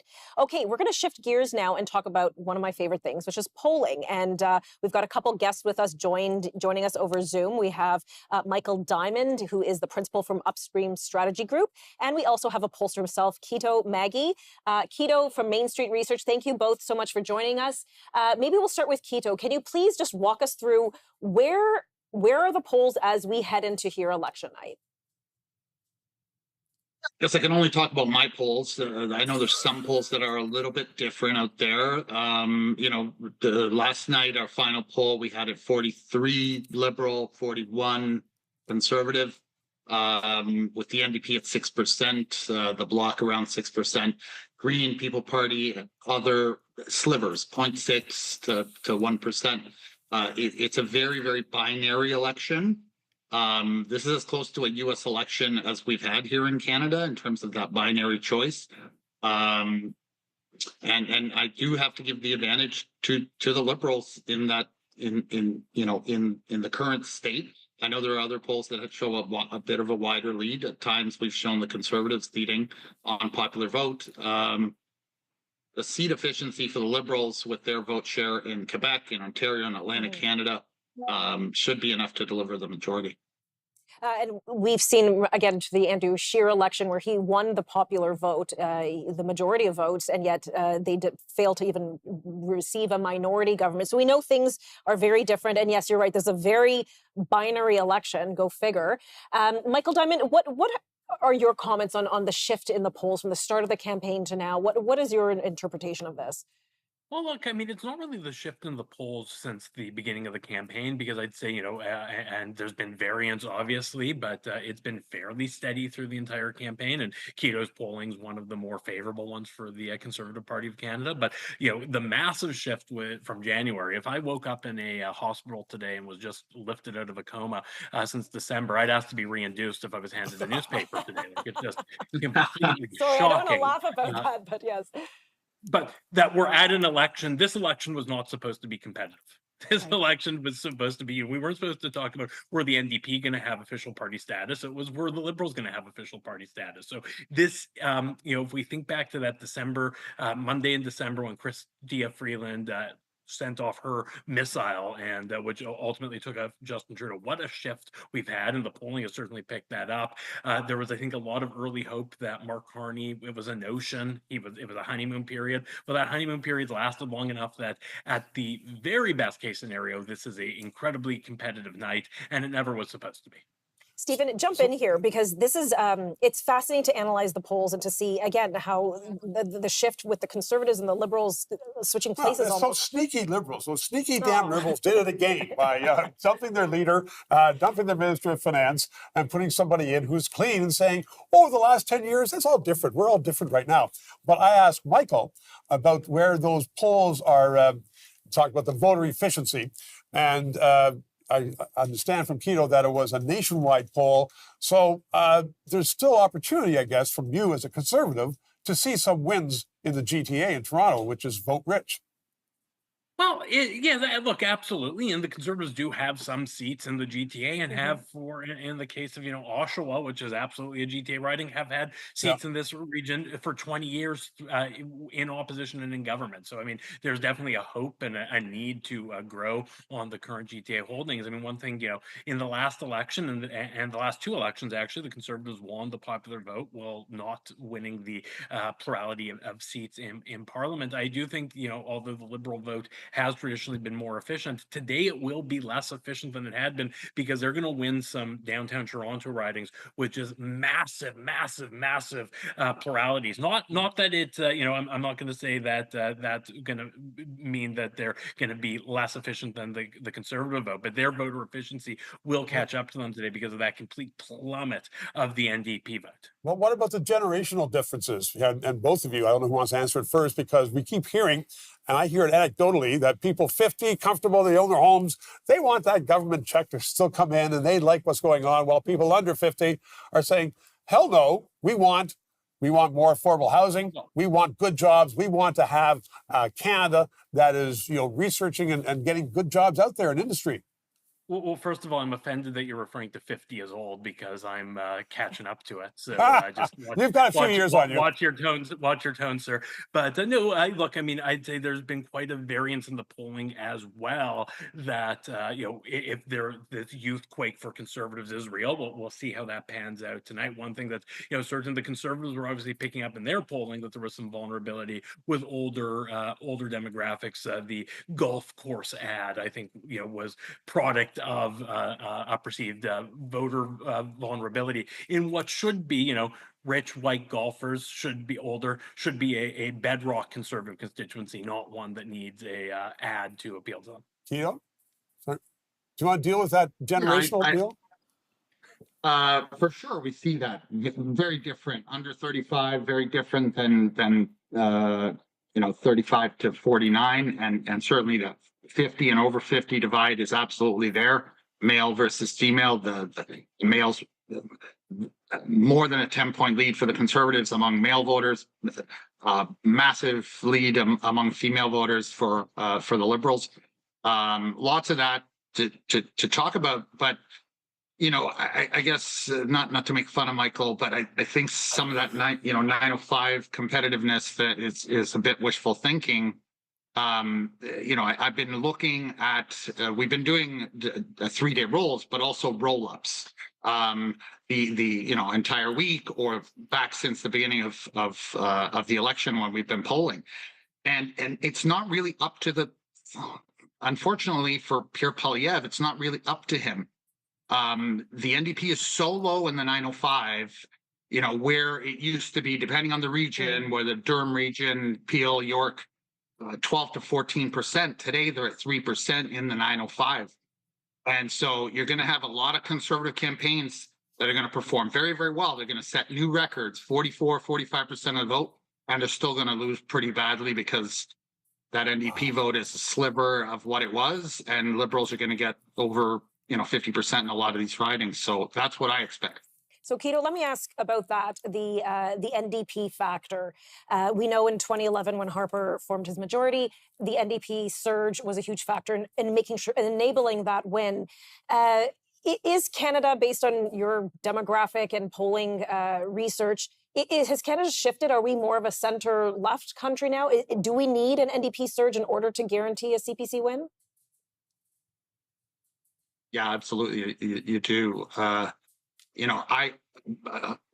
in the minority, but I think Pierre Poilievre is going to get well over 40% of the vote in this election. Stephen Harper got 39% in the majority in 2011. And Pierre Poilievre is going to get the highest vote share since Brown Mulroney in 1984 and lose badly, not even closely, badly is going to lose. With that kind of vote share, it means the entire electoral map has been redrawn. You can throw all the models out the window. This is an election. No pollster alive today has measured an election like this. The last one that was this binary was 1958. Wow. Yeah, I'm not that old. I'm old, but not that old. Okay, you want to add something? You're giggling over here. I remember the 1958 election. No, but when you say over 40% would vote for the Conservatives and the Liberals win government, I foresee a huge national outcry about the system. There's a real problem. And we already have some people saying Alberta is going to be mightily cheesed off if there's a Liberal government and other Western ridings. I want to ask you, Michael, as a stalwart Conservative and someone who is from the West who understands, do you see national tempest if the Conservatives lose? Look, I think we will see a vocal minority in Alberta, continue to be a vocal minority in Alberta on that, if that is to happen. I do think it will be, this might be an opportunity, and it might, if the NDP do destroy themselves, and that could be Jagmeet Singh's great gift to the country, a political realignment like we've seen in many of the provinces, where it's gone to a two-way race, and it's usually a NDP party and a Conservative party. Ontario's different, Quebec's different. Nova Scotia is different, but in almost every other province, there is a right-wing party and an NDP party that run against each other. If the Liberals are going to be held captive by new NDP vote and Green vote, and they move to the left or continue to be in the left where Justin Trudeau had them, I think long-term that is going to be bad for them, and we will see a pragmatic alternative rise. But that's a conversation for when the dust settles. My goodness. Well, it's going to be, excuse me, it's going to be definitely a very dramatic evening because I think I heard what you said, Kito, and very interesting predictions. I don't know where this night will take us. I want to ask Michael Diamond. We only have 20 seconds, though, so go Michael quick. Diamond, is there a chance of a Conservative minority? Look, is there a chance that Kito and all of his colleagues are wrong? Yes. There's absolutely a chance. Like elections. We have 10 seconds. It's not up to the pollsters, it's up to the people. So go and vote if you want to see a Conservative majority. Okay, minority. We've got to cut to commercial. We'll be right back. See you in a few moments. Hi, I'm Jonathan Harvey, host of Outspoken. The stakes are high in one of the most important elections in our nation's history. So don't forget to vote on April 28th because your voice matters. I'm currently standing in a distribution center with millions of recycled PET plastic bottles. Joining me today is Crystal Howe. We're here at Ice River Sustainable Solutions. Crystal, thank you so much for joining me. Thanks for having us. So start me at the beginning. Our first phase of this building is actually the purification of the PET plastic. The flakes go into our system, and the first thing they do is they go into solid state polycondensation is the technology we utilize, and it makes that flake into kind of a molten liquid. And from there, it is filtered and purified. We turn it into a resin pellet. At that point, it goes into what we call our reactor. So we have green and we have blue. We also can create different viscosities of PET. So there are some variations that we can create within those resins, but in general, PET is PET, and that's what is beautiful about it. We can utilize it in lots of different formats, but we can recycle it the same way at the end of the day. So once it goes into that resin form, you then turn it into these little pellets. From there, what then happens next?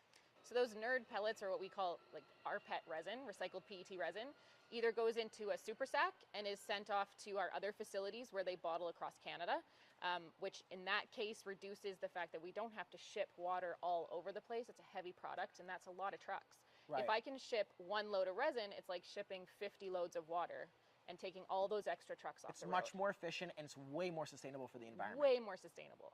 Then it's going to go straight to our Huskies, which is a technology that we utilize. Huskies based in Canada here as well. And you said you can do 144 every, 6 seconds? Yeah, because our bottles use so little plastic, it's 8.5 grams, we can get a really short cycle time on our Huskies. Bigger jugs take a little bit longer because it's more plastic. But it's still to move faster. through, but it's very fast. Yeah. Wow. So once you create these preforms, what happens? We dump them into the line, then they're standing up and they go into the oven. Because those preforms are recycled content and they have a little bit of color, it actually takes a lot less energy to warm them to the You point said where they 40%. can glow. We can reduce the heat in our ovens by 40%. So it's even more sustainable. Absolutely. So from there, we heat up that preform and then we blow it with high pressure air and it blows out that bottle. So then from there it goes and it gets a date code on it so we can always trace it back and know where our water started. Goes through the filler in a closed system to be filled with our lovely spring water. And it gets a cap and it goes off down the line. What is a message that you feel Ice River stands so strong for? I think that we need to recognize that plastic itself is not the problem. We have some really great plastics that allow us to have wonderful packaging options that are safe for people, very efficient, and very good for the environment. It's how we manage it.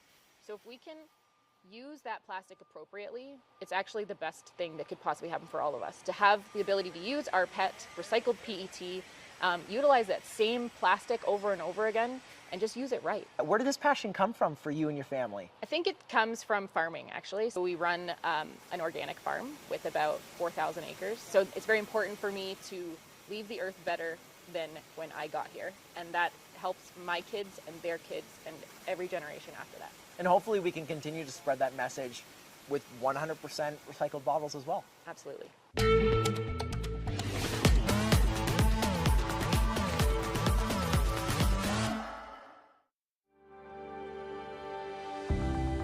Are you confused by which app to use to invest with? Perhaps a conversation with a professional is a better approach to investing for you. Our investment advisors are here to help you so that you don't have to invest alone. Call us at 1-800-387-0859 or email invest@caldwellsecurities.com.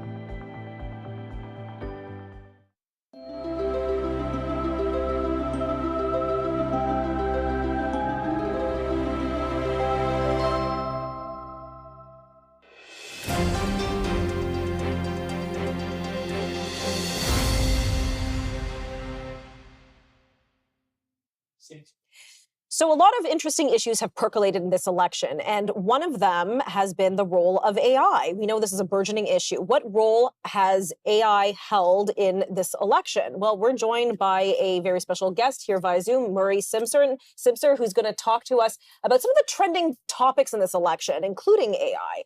Murray, thanks for joining us today. So tell us, what have you seen as some of the trending topics that have percolated in this election? Well, I think that AI picks up on almost exactly the same themes that everybody else does in traditional polling. But there's a massive bifurcation in the data when you compare traditional polling to what you would call social media feed polling, where you can actually identify actual people and sort them. And you get about a 6-point spread between them. And as you might expect, the traditional polling favors the Liberals and the AI polling favors the Conservatives. Murray, go ahead. I was going to say, Murray, because we had this conversation on my show too. It was more general, but I had asked you what kind of can define artificial intelligence. So maybe speak a little bit about in this election campaign specifically how we've actually seen AI employed either to the benefit or to the harm of some parties. Well, there's really two categories. There are the internal players in the domestic scene, the usual suspects, the people in the parties, the people in politics, the people that support them. And broadly speaking, they've used AI much the same way as anybody else would use AI for, say, a research project. There are a great number of tools that you can use. For instance, Ask Polly's a terrific one out of Ottawa that is gives very much the ability to dig into those social media feeds and truly understand the mind of people. That's a positive example of how AI has been used in these campaigns. But a much larger cohort of people who do not legally participate in the Canadian electoral experience have been using AI for nefarious reasons. And those actors include foreign actors that are spies, countries that are not our friends, and even some of our friends who have political action committees outside of the country that have no right to do it, but are running bot farms and a variety of other things that are defining for us what we think. Ask a question with respect to the social media feed polling. Can you explain to our viewers who may not be as familiar, like what kind of metrics factor into that? What are you looking for? What is being measured? I'm sorry, I didn't hear which poll you were speaking about. With the social media feed polling. Oh, yeah. So the answer to that is you can choose almost any variable that's available within the social network itself. So in this case, Polly has access to these enterprise class feeds from Twitter, from Facebook, and a variety of other social networks. And the very first thing that they do is they try to extract from that feed real people. And so they try to exclude, for instance, bots and a variety of other things using techniques that allow for data cleaning, that allows us to have a higher degree of confidence. But in the end, data's data, and data's as fallible whether it comes from AI as if it came from a pollster. So, Murray, hi, it's Stephen LeDrew here. Hi. How you doing? Good, very well, thanks. AI being a tool for some foreign influences and offshore PACs. Would you suggest then that AI is anti-democratic? Oh, I think like any technology, we're going to see both sides of that. You know, atomic power, for instance, famously brought power to everybody at incredibly cheap rates while not destroying the environment, you know, say how coal does. Yeah. But the other way of using atomic knowledge is weapons. And those weapons in the wrong hands, of course, will do massive economic and social damage to our countries. And I might suggest this is the last election where we can get away with not having a national policy to protect not just elections, but the country itself. Because weapons are obvious. They're obvious. AI is not obvious, as you pointed out. Murray, can I ask you too, if we're talking, because I've asked you about this before too, as to what kind of AI has to do with misinformation, especially for young people who are watching, who are consumed by TikTok, Instagram, you know, as they're scrolling these social media feeds, we again talked about this before, a lot of the things that oftentimes can seem like maybe celebrity endorsements, for example, are actually kind of perpetrated by just AI. You can't even call them people. They're just things that were mocked up by a computer, basically. Have we seen any of that in this election campaign? Any like false advertising, anything that is meant to kind of, again, misinform voters? Yeah, we haven't just seen it. I would argue that it is probably the lion's share of what you're seeing in your social feeds. And I know that sounds a bit hyperbolic or exaggerated, but I promise you this, it isn't. The quantity of data that we produce as a society doubles now in hours as compared to the last doubling, say, that took 10 years. The rate of creation of information, and more importantly, high density information, that is deep fakes that look and sound and act just like me. And they built through a variety of different tools an avatar that is indistinguishable from Murray being on these shows. And for instance, Macron, the president of France, famously, it showed some of the AI deepfakes that were done about him at the AI summit that Canada co-hosted with France. And I don't want to get into specific examples in this election because I try to be as unpartisan as I can be. But make no mistake, there have been more of that content than there has been of good content. Wow, that's eye-opening. That's dangerous. Yes. Yeah. Would you agree that's dangerous? Yes. Here I thought China was the threat. How do we fight that then, Murray? China has my thesis is China has been so active in this, right along with India, our sort of friend, not our enemy, but our you know, we're having difficulty with them. All nation states have cyber weaponry schools. All nations have cyber weaponry groups, and they don't have to be kinetic. cyber weaponry distinguishes itself from almost all other weaponry in history in that it doesn't necessarily have to deliver a kinetic component, meaning hard kill, to do the damage. Reputation is so much more powerful in a society like ours. So do we see any of this in any platform about protecting us from AI for the next election? Because I haven't read it anywhere, and I'm starting to get a little nervous. Like, Murray, touching on that too, I was going to ask you, even stepping away from just politics and the election exclusively, how can people spot these deep fakes or AI type materials when they're on their feeds? Yeah, it's probably the challenge of our time. And I think the answer depends very much on who you are in society. If you're an adult and you have the basic ability to function in society, you really do have to ask the question from now on, is that correct? And not assume that it is until you can say otherwise. If you do anything but that, meaning if you can't prove it's real, assume it's false, then you're going to find yourself consuming a lot of information that isn't good. That's the first step. But the more important concern I have is what's going to happen to children who don't have the critical thinking, but are still ensconced in these news feeds from the age of 13.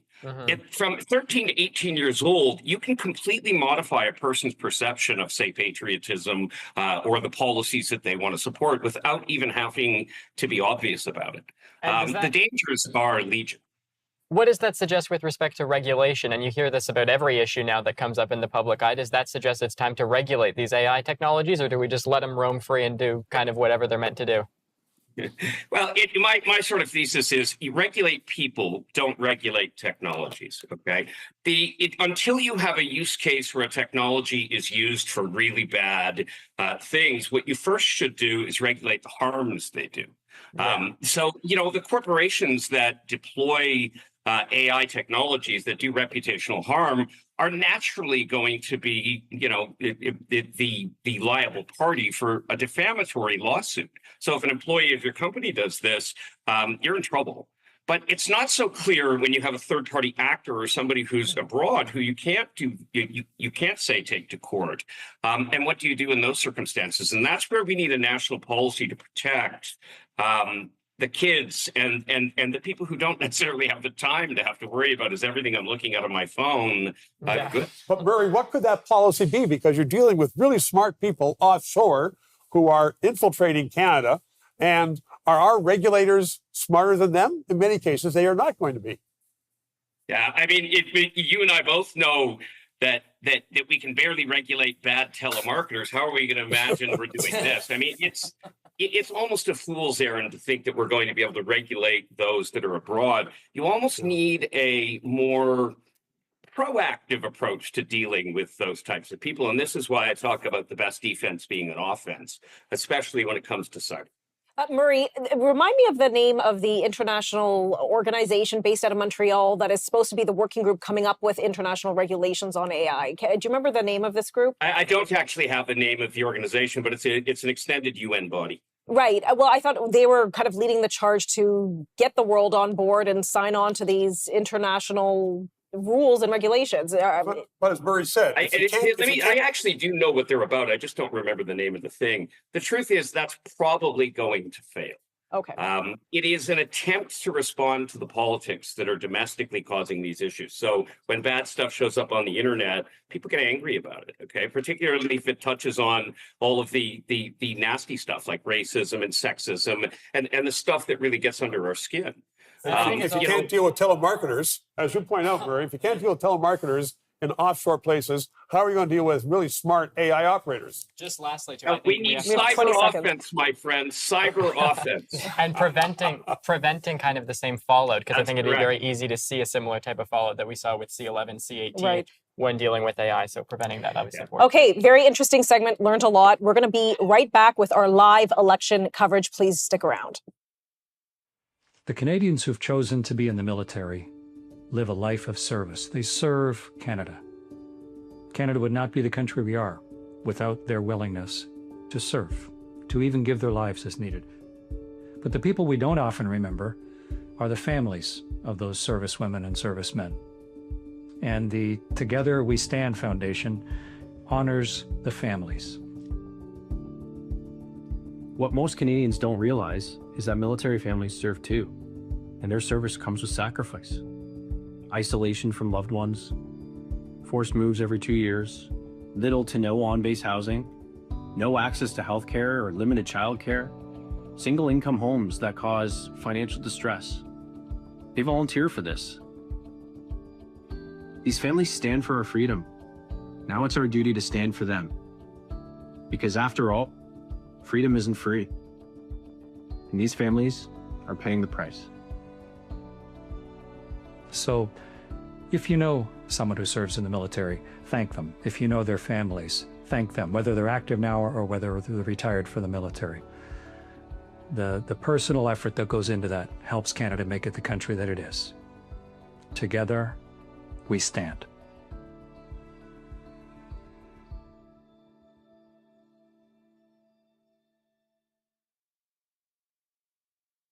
As I looked upon the battlefield in front of me, a German star shell lit up the desolate landscape.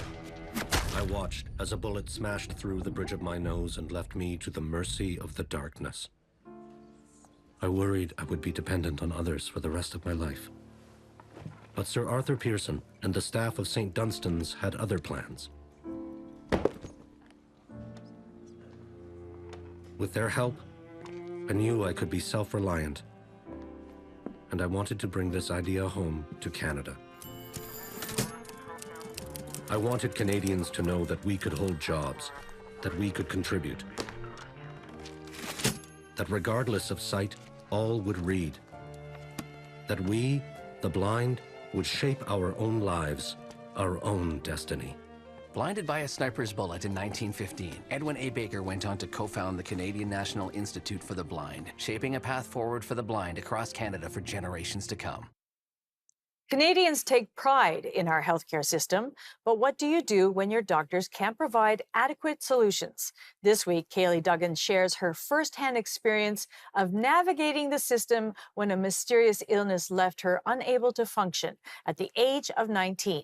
Don't miss this eye-opening and inspiring conversation on A Healthy Dose, Saturday at 9:30 p.m.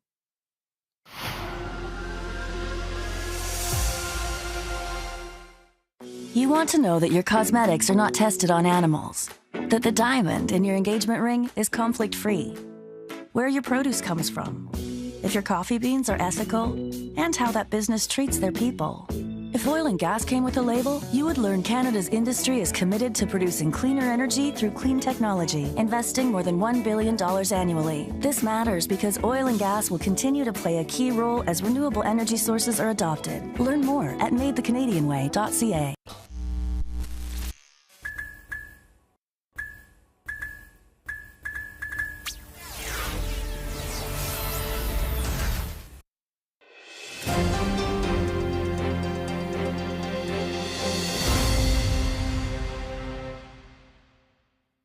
Welcome back to our live election night news coverage. Let's shift gears now as we talk about social issues. Social tensions have increased sharply over the last few years. Specifically, we've seen the rise in anti-Semitism. I'd like to welcome the panel back, as well as Eleanor Millar, VP of Government and Community Affairs for Phase 3, to discuss the divisiveness that exists beneath this election. Eleanor, thank you so much for joining us. I know everybody's very busy on election night, but we're really glad to shine a light on this issue. How has anti-Semitism risen in your observation in the last few years? Because I don't remember this being an issue 5 years ago in the last election. Why now? So it's interesting because anti-Semitism has always been there. What I say is that when I was growing up many years ago, it was a very polite anti-Semitism. They would say something and it would be like, oh, sorry, no offense. Some of these like old tropes. I think what we've seen is really the rise of anti-Semitism, unfortunately, since October 7th. But the roots of it have been gathering in Canada for the last, I'd say, 30 or 40 years. Particularly on campus. And now what we've seen is that it's okay, that society has said that it is okay to say it in the mainstream and to use your inside voice on the outside, which has led to an unprecedented rise in anti-Semitism, not just on campus, but in everyday life, whether it's people being verbally attacked on the subway, like a friend of mine was, or whether it's students afraid to go to school, whether it's 11-year-olds being attacked by other students. So we're really seeing a loss of social cohesion here in Canada. Can I ask you too, because you mentioned students and how they can oftentimes be victims of this, but I think students can also be perpetrators of it in some cases too. I'm a relatively young journalist myself, and so and I'm a student as well. And so seeing kind of my peers and how they've been kind of consuming their news, especially with respect to the war in Israel, how do you kind of break the narrative that social media and these algorithms are pushing to young people that, you know, it is not okay to have sympathy for a country like Israel? So how do you break that narrative? How do you break that narrative? Because again, young people right now are just being fed kind of what they believe from social media, or even from their peers or from their teachers or from their parents. And they just, I think, are struggling to kind of think for themselves on this. So it's interesting because I think we put a lot of pressure on the students themselves to seek out this information. And I would say that it's double-edged. On the one hand, our Jewish community hasn't always been the best at reaching out, and I think we need to. I think we need to be louder and we need to be inclusive. And so there's a way to counteract that in class. I know it can be very nerve-wracking. I was a student once, and it's really great to stand up and be counted. But I think you also have to have your leadership of the country saying that these things are not okay, that it's not acceptable. And although we see a lot of young people getting their news from social media, and the algorithm kicks out, you know, the thing you click on, and then it shows you all the other things that are similar to that. There is another narrative on social media, and I think we have to be a lot more clever about using that narrative and those algorithms to push it out, because I don't think that people only want to hear one side. I truly don't. But we have to make the other side more palatable, more interesting. And I think there's a lot of people in social media that are reaching out. Many times in the Jewish community, what I've noticed is we're not great sometimes at speaking to young people. And there has been a lot of material put out since I was in school that isn't all of that appealing. What I have seen since October 7th is we have become much more clever at social media. We have been much more in tune with what people are looking and wanting to understand. And the language that we're using is appealing to people. And so I think it is getting traction. But at the end of the day, leadership comes from the top. And so if you're, like you said, if you're in the classroom and you're hearing your professors speak out against the only democratic nation in the Middle East, then, you know, you want an A. So you're not going to push back on that. But I think allyship is really important in class. And there is a silent majority that sits there and is uncomfortable with what they're hearing. And for whatever reason, has not been strengthened to speak out against it. Eleanor, I want to address with you what you said a few minutes ago when you said it's okay in some circles to say certain things now, which I assume, or I would observe years ago was not okay. You have political leaders now saying nothing when somebody in the community, particularly in certain communities in Montreal, say, well, I won't even say it on TV, but I heard in a speech, death to certain people. Years ago, they would have been arrested. And now the political leaders are not doing anything about it. So what has changed in the makeup of Canada that certain abhorrent statements are at least out there in the public now, while before they would have been hauled off to jail? So we certainly have a lack of moral clarity in our leadership today in certain places, in certain parties, is what I would say if I'm being diplomatic. And I think when there is silence, it's filled with people that just want to push things just a little bit more to see if that's acceptable. And if that's acceptable, then they say a little bit more and there's no pushback. And so they go, okay, I guess it's open season and I can say all the things that have been in my head for such a long time because no one is going to call me on it.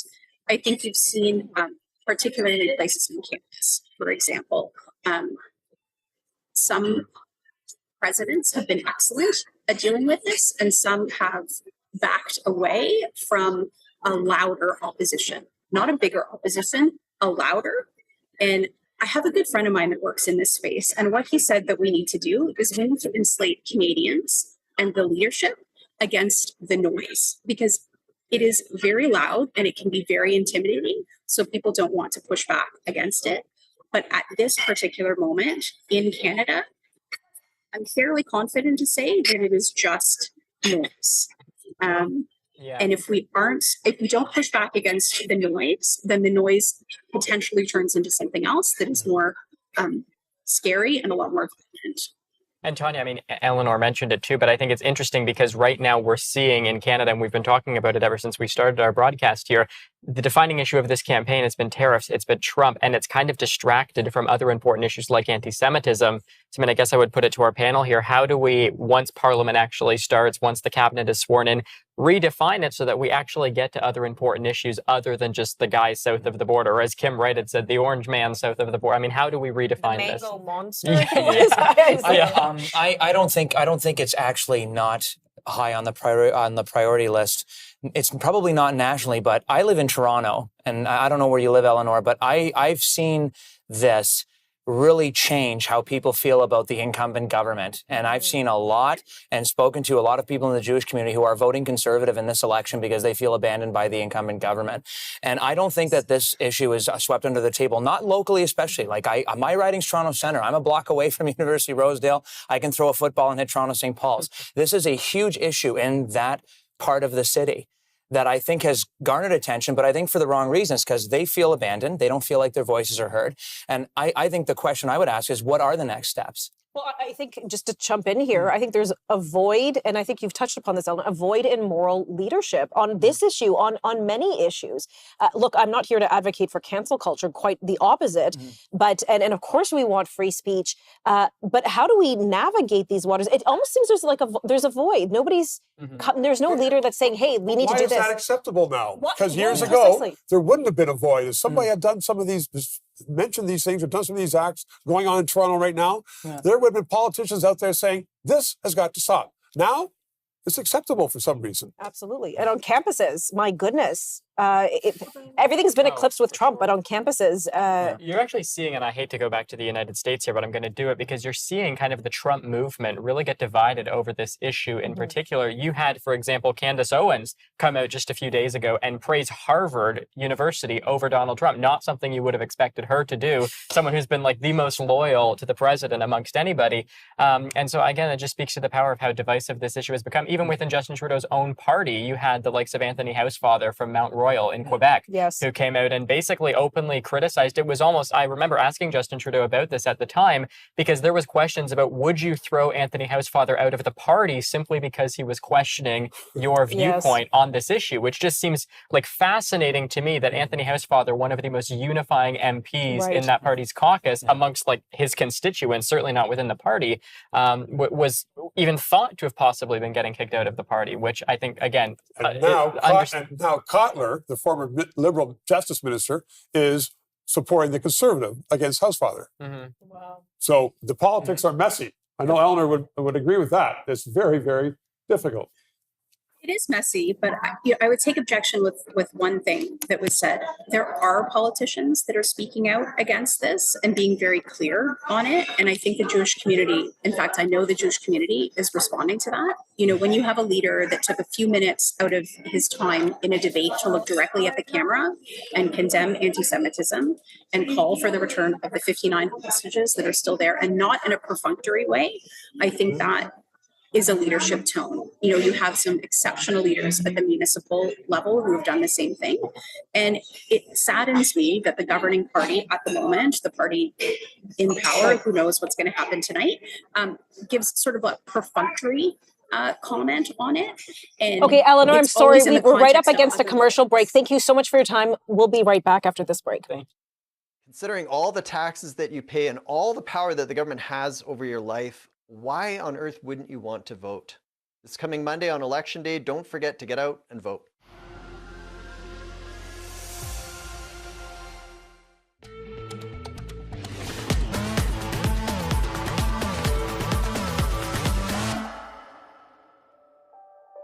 My position on sustainability is a bigger starting point than most people.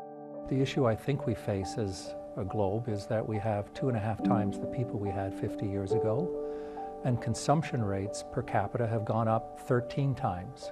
You have to think about how we're going to feed and supply to a growing global population, how you do so with the least amount of waste, and how you make sure that what you do it with is recovered and reused over and over again.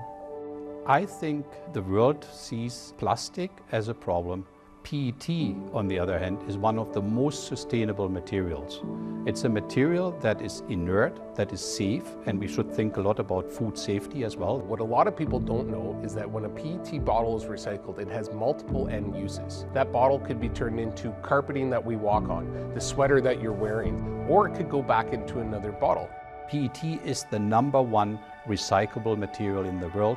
There is just today no alternative, but again, innovation for us means never to stand still, always to look further out in the future.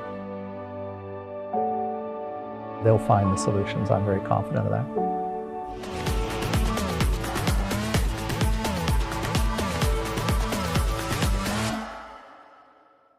Canada is blessed with immense energy reserves in the forms of oil and natural gas.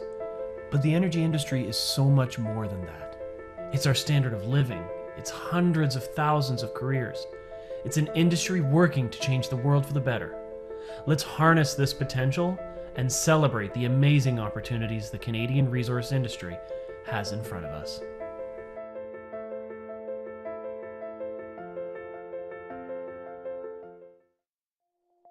Where does a great idea begin? How does it grow, take shape, and take off? And what are its consequences? Find out at C2C Journal, Canada's online magazine for ideas that lead. Our writers are not afraid to chart new paths, to immerse themselves in their stories and discover new ways of looking at things, to shake off conventional wisdom and to get to the heart of the real issues. Subscribe for free and discover the stories that are changing minds across the country. C2CJournal.ca. AI is reshaping absolutely everything, but is society moving with it? Or will we be left behind? Who might take it over? Join us on My Generation as we dig into the questions everyone's wondering about AI with some Silicon Valley nerds. Who's in control? Who's going to be left behind? And are we ready? My Generation will challenge your thinking and challenge you to listen to new perspectives. This Thursday, only on the News Forum at 9 p.m. Stay tuned.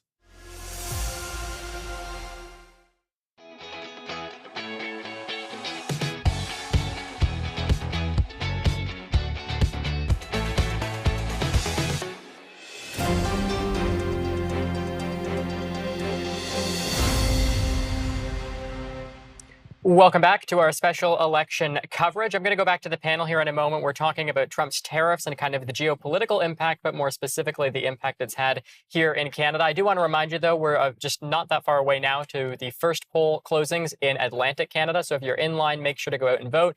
The Eastern time zones stay open until 9:30 p.m. So again, be sure to stay in line if you are in line. Even after the polls close, you will be allowed to vote, even if they have closed. Let's go back to the panel. Joining us now, Stefan Mihailu. He served as a spokesperson to Vivek Ramaswamy in the 2024 presidential campaign. He's also been involved in the Trump campaign, a number of Republican campaigns as well. So, Stefan, let me start out with you here this time. From an American looking in to the Canadian election, how do you perceive the issue of tariffs? Again, something that has been the defining issue of our election campaign here in Canada. Well, there's no question President Trump has thrown a massive monkey wrench in the Canadian elections, whether it's through tariffs, talking about Canada being the 51st state, which will never, ever happen. As a Republican and a conservative, an American saying that, but no question for a lot of conservatives, the Canadian tariffs, we're talking 25% on your cars, steel, aluminum. That's going to impact your economy, and people should be voting on that. You would think pocketbook issues, okay, how is that going to affect businesses, taxes, and my family? But it's going to be a referendum on Donald Trump. So what does it matter that Canadians are voting on Trump? It has no impact upon your president. He's not going to be looking up here and saying, oh, some Canadians voted against me, and I'm going to feel badly. Well, he's even said it doesn't matter to him who wins the election. Exactly. He just said he wants the person who gets in to share his belief that he wants Canada to be the 51st state, as he said on Truth Social earlier. But he can call them governor again. Look, again, I am a huge Trump Republican. And as an American, I will say I do not want Canada as a 51st state. Canada's been a wonderful friend of the United States. I know where you're going. Republicans would never win an election again if we brought in Canada as a 51st state. No, thank you. Look, there's some speed bumps in the relationship. It's temporary. There's going to be another president in 4 years, whether it's a Republican, Democrat. I hope it's J.D. Vance, but this is a speed bump in a long history of Canada and the United States being partners and friends. President Trump had told Laura Ingraham that he would rather Mark Carney be elected than Pierre Poilievre, which ideologically speaking is very shocking considering Mark Carney's a liberal and Pierre Poilievre, the conservative in Canada, is much more closely aligned with respect to policy to Donald Trump. So why is that? Is that kind of a reverse psychology thing? He wants to say that and then have Poilievre get elected, or what's happening? I don't think so at all. I don't think he wants Mr. Carney, with all due respect, as the next leader of Canada. I really don't, from a purely political and ideological perspective. Maybe President Trump saying that to get a rise out of someone, but at the end of the day, we are all Republicans. We're conservatives, at least on our side of the aisle. We would not want Mr. Carney as the leader of Canada, with all due respect, but it's your choice. Canadians are going to the polls. They're the ones who are going to choose, not President Trump. So is this just a game for your president? Just so it's off to the side, he has a little fun. Yeah, I don't think it is. I don't think it ever not is. The tariffs, but I mean the leadership. You know, Trudeau came down to Mar-a-Lago, pleaded with them, and said, "Oh, you know what? You're going to bankrupt Canada if you do this." That's where I'm told that your president got the idea. Oh, 51st state. And he called him governor.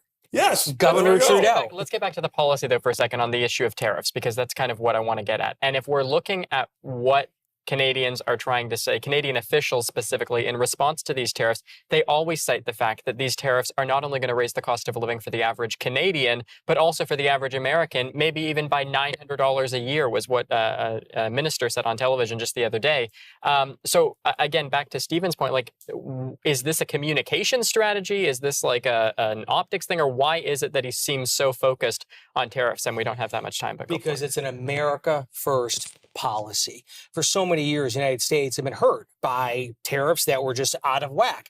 Us getting hit with hundreds of percentage of tariffs and yet nothing in return on the United States side. So it's an America first policy. The Trump is just saying, look, if you're going to charge us X in a tariff, we're going to do the same exact to you. And so a lot of countries are coming to the table now saying, whoa, okay, wait a minute. Let's negotiate. Let's negotiate on tariffs in the United States. That's where it comes from. I don't think it's a Canadian issue or a foreign issue. It's an America first policy.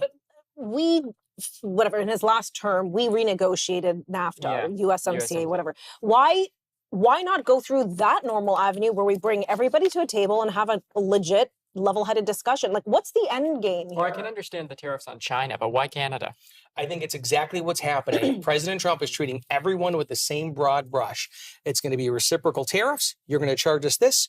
We're going to do the same to you. And at the end of the day, everyone's coming to the table to President Trump. They're listing 70, 80 countries coming to Washington saying, hey, let's renegotiate now that you're going to put these tariffs on us. So at the end of the day, from President Trump's perspective, I don't think he gives a damn what Canada or other foreign countries think. It's an America first policy.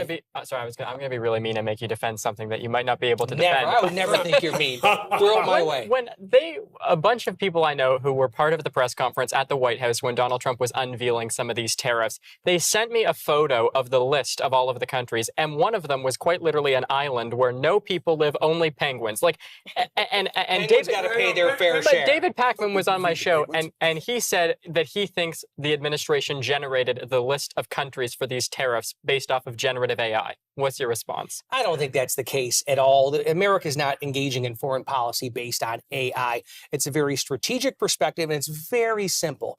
President Trump is saying, whatever you charge us, that's what we're going to charge you. And that, I think, is what people voted for in the United States, an America first policy. It's going to level the playing field. It's going to bring many countries back to the table, hopefully including Canada. Okay, and this is why, to come back to my point of like 4 segments ago, carried on through 3, that the problem with Canada is we haven't invoked a Canada first policy, and we've been down a disastrous economic path. So you know how you go against, no offense, but strength? You meet them with strength, and we need to meet them with economic strength. We have that economic strength. That's why I voted Trump to be the Canadian of the Year a few months ago, because he is forcing Canadians to do what Canada itself didn't do. So he's forcing us to get rid of the interprovincial treaties and tariffs and have a pipeline. So Trump is forcing us to be Canada first. But As has been said, Donald Trump is the best president Canada ever had. But we do not have the industrial capacity right now to fight the states. So all we can sell them who's is up to the job? fertilizer. Mark Carney had said this too, and with respect to what he wants to do, he's actually against dollar-for-dollar tariffs, which I think is him recognizing that the United States, because of the trade deficit, could come back and hit us, more than we could hit them. Which seems to me, anyways, like that's more of a practical way of thinking. But why? Like, obviously, there's a trade deficit. There's always going to be a trade deficit, and again, that's what David Pakman had told me. So why, go against something that has just been working and has been arguably fine over the course of the past few decades? Well, Donald Trump would argue that it hasn't been working for the United States when it comes to all these different countries, when it comes to tariffs. And it hasn't been working.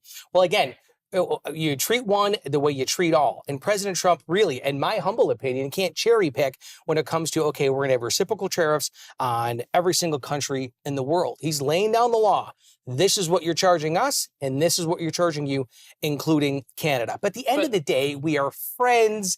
This is going to be a temporary speed bump in relations when it comes to the United States and America, or in Canada. That's kind of my point, though, is it fair to treat a country like Canada, where you get minerals, you get grain, you get oil from, we've had the longest relationship out of arguably any countries and the strongest relationship, the same way you treat a country like China, who obviously has not had diplomatic relationships that have been very strong. They have quite literally taken American citizens and Canadian citizens hostage. So, why treat them the same way? To your point, Donald Trump would say, I engage in the golden rule. Those who have the gold rules. And that's just the way it is.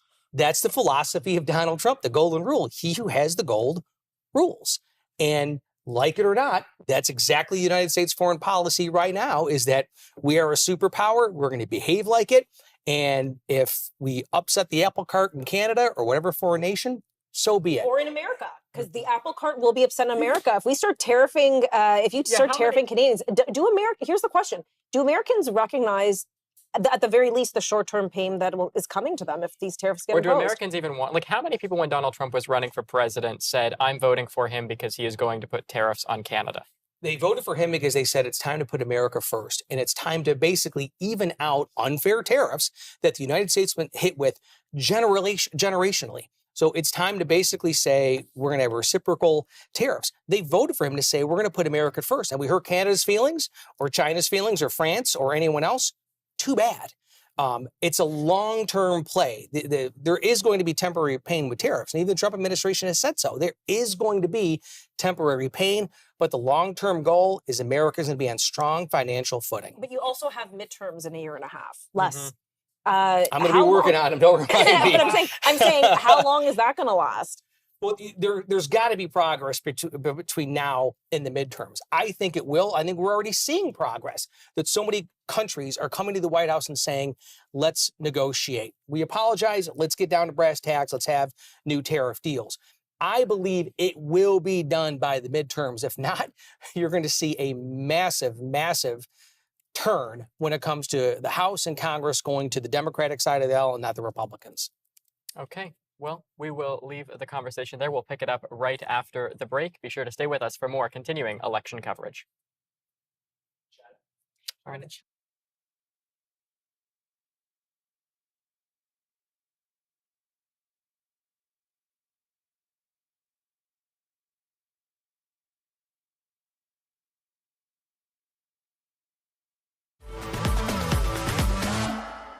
When you step into the supermarket and you reach for a cold drink, what packaging do you choose? Or do you even think about it? I ask because today there's a huge stigma around plastic packaging, and I want to tell a different side of the story. I want to tell you why you should choose plastic if it is PET. PET is the most sustainable plastic out there because we can reuse it infinitely. It's the most recycled plastic in the world, and it solves big problems for humans globally. If you think about how much food gets wasted every year, PET offers sustainable packaging to preserve this food. In fact, just 1.5 grams of plastic extends a cucumber shelf life to 14 days. Food waste that is left to rot produces more harmful emissions for our planet than it ever took to create the plastic. What's more, with billions of people without safe drinking water, PET offers a resealable, lightweight, and durable way to transport liquid. PET is lighter than other materials, such as aluminum and glass. The processing temperatures for these materials are much higher, leaving a larger carbon footprint by 4.2 times for aluminum and 4.5 times for glass. Now, after understanding why PET is the material of choice and selecting your tasty PET packaged refreshment, you need to do your part by recycling it. That's how we create a new resource, by keeping PET in the loop and stopping plastic from entering landfills, rivers, oceans, and roads. As people like us do their part to recycle, governments, companies, and organizations must also evolve from waste management to a resource management system. Now you can be the change. Choose PET guilt-free, recycle your plastics, and close the loop.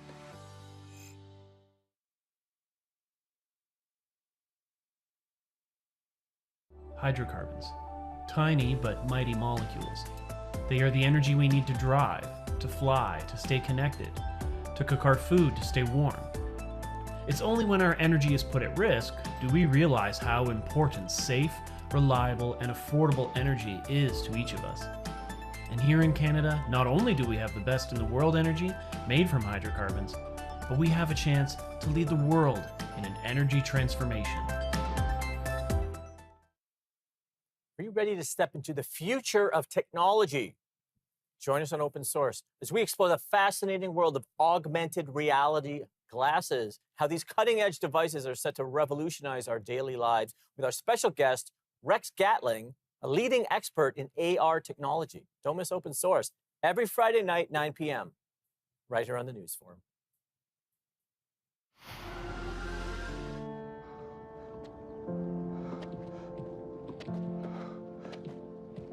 I'm not special.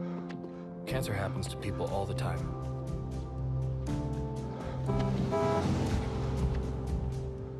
I take 1 mile at a time, 26 miles a day. I want to set an example that'll never be forgotten. Sometimes it feels endless. But the pain I feel is nothing. I've seen little kids in so much pain. Somewhere, the hurting must stop.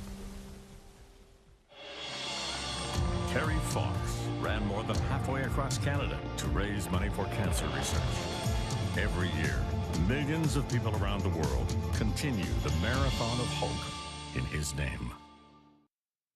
Canada, your voice matters. This federal election, make it count. Get informed, get involved, and get out and vote. Your choice shapes our future. Let's make it heard.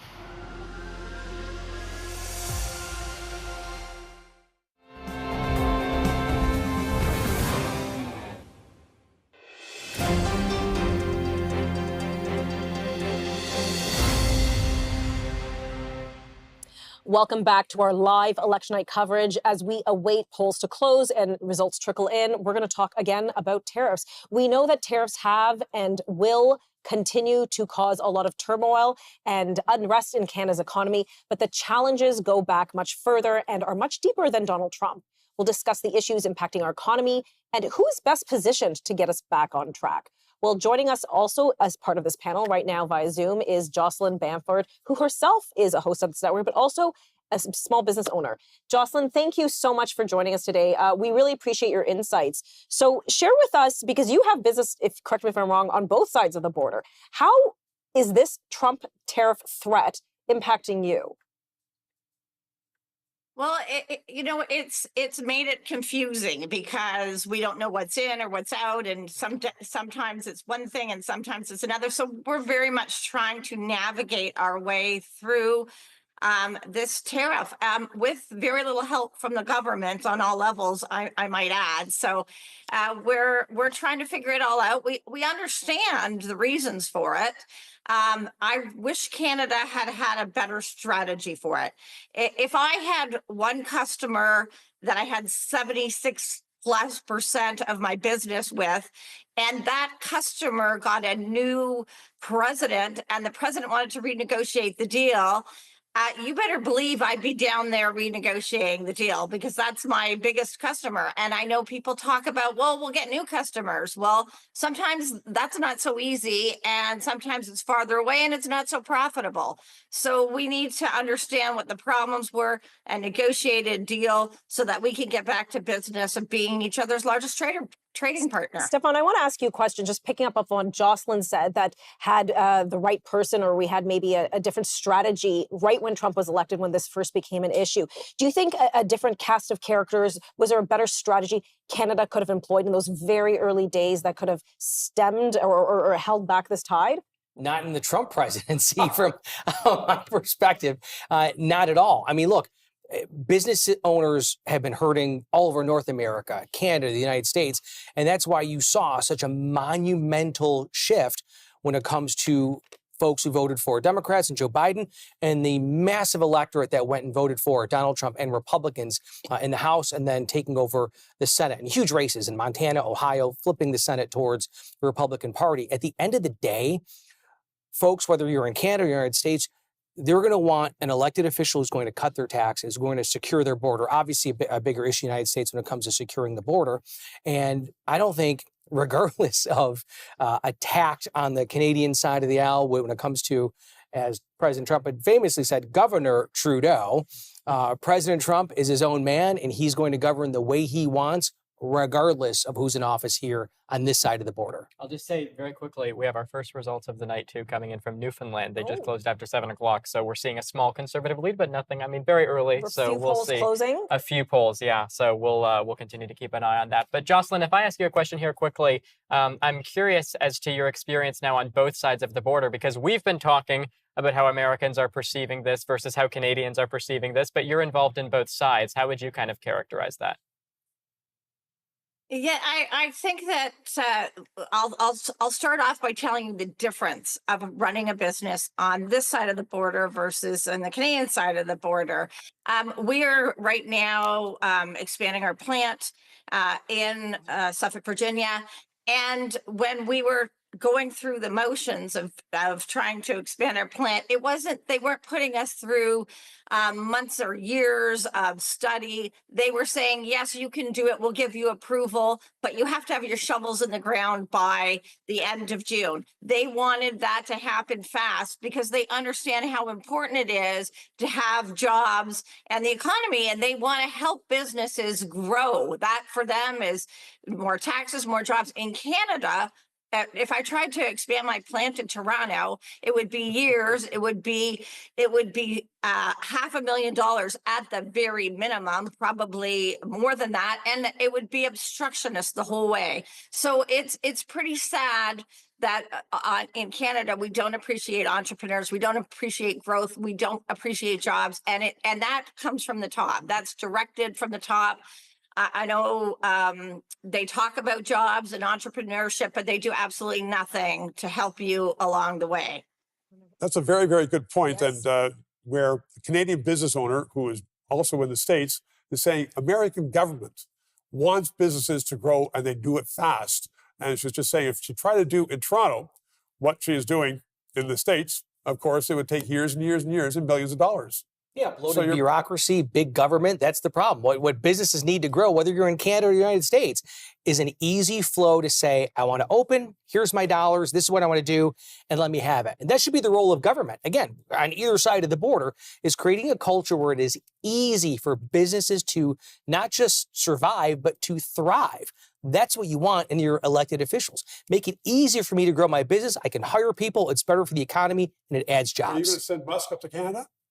I'll think about it. If it means my business can grow, count me in. Jocelyn, another question to you. Do you think, in light of the Trump tariff threats, that the Canadian political leadership has learned a lesson? I mean, you speak of the encumbrances for expanding businesses as an entrepreneur, as a small business owner in Canada. Have the Canadian leadership, have they learned their lesson now? I don't believe they have, because everything that has shown me, especially from the federal Liberals in the last 10 years, is they want people they can control. They want large crony capitalists that they make their deals with. I'll just give you a prime example. During the cap and trade area of Kathleen Wynne, our company was deemed way too small to participate in cap and trade. But so we're not a big emitter.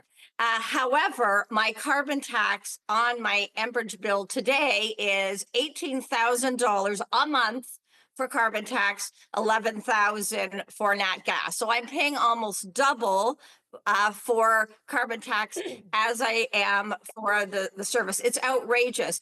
And what is worse is, let's remember why the government was prorogued. Initially, there was an investigation into the Green Slush Fund, the Sustainable Development and Technology Corporation, that were giving out our hard-earned carbon tax dollars to people that didn't do anything for the environment. And I don't see if we have another Liberal government, that will continue, and you will continue to drive out small to medium-sized businesses, which, by the way, 92% of all Canadians work for, because they work for companies 100 people and less, and that will continue to drive companies like mine. Not because we want to leave, but because we're being forced out by our own government politicians and policies. And Jocelyn, what do you make of, because I mean, you mentioned the carbon tax, and when Justin Trudeau was in office, he canceled the carbon tax for Atlantic Canada before he did for the rest of Canada. And the reason I mention that is because we're seeing some of our first results coming in from Atlantic Canada right now. And there's a number of interesting ridings looking at central Newfoundland, for example, where it was Liberal up until 2021. The Conservatives took it in 2021, and now it's a battleground race this time. So I'm wondering, kind of, how do you think the perception on the issue of tariffs might vary depending on where you are in the country, and might that be reflected in the results that we end up seeing tonight? Yeah, and here's the thing about tariffs. If the federal government had a whole bunch of levers at their disposal to lessen the impact of tariffs, but they didn't do one of them. They didn't cancel carbon tax on small to medium-sized businesses. We also have some huge issues that our capital depreciation is being phased out. So there's a bunch of levers the Liberal government could have used to assist, especially small to medium-sized manufacturing. They chose not to. They chose instead to run against Trump and make that the boogeyman, instead of talking about the 10 years of bad policies that we've suffered through for the last decade. And I cannot believe that Canadians will fall for that.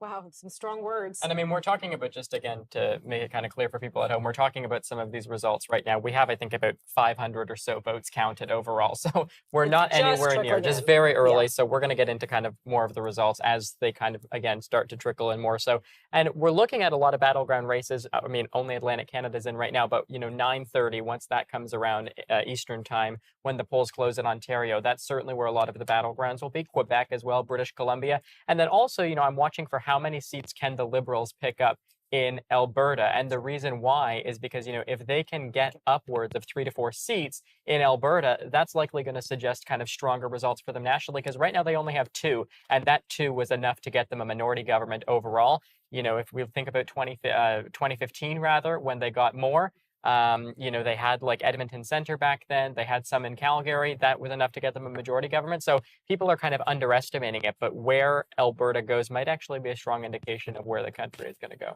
in kind of the downtown core.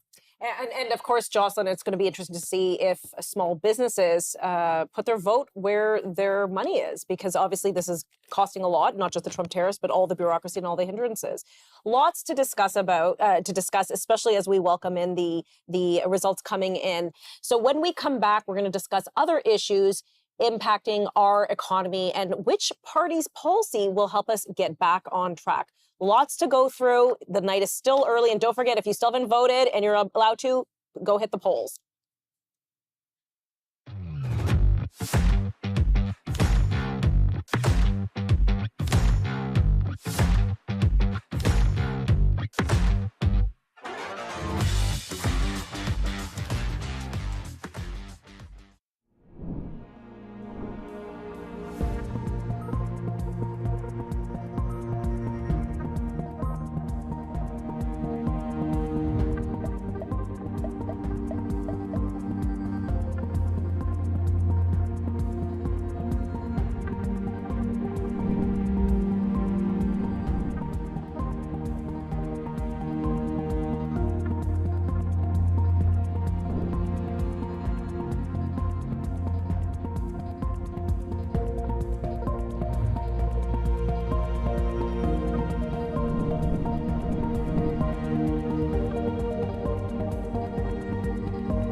You want to know if your sugar is fair trade, if the beans used in your coffee are ethical, that your cosmetics are not tested on animals, where your sneakers were made, and how that company treats their employees.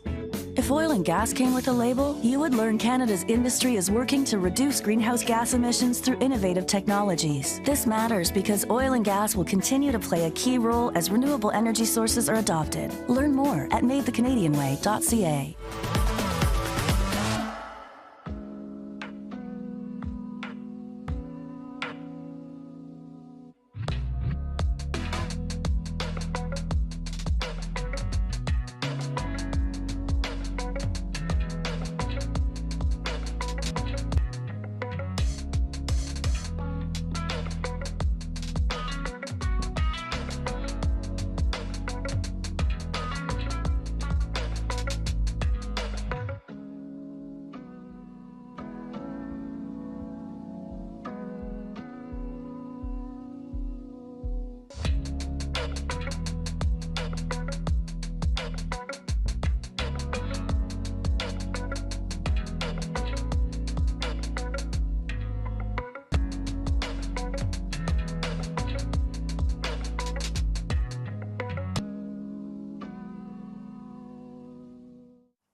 All I wanted was to see a movie. One down, please. I can't sell downstairs tickets to you people. How dare they? I could afford to buy the more expensive ticket. I run my own business. But they refused to take my money.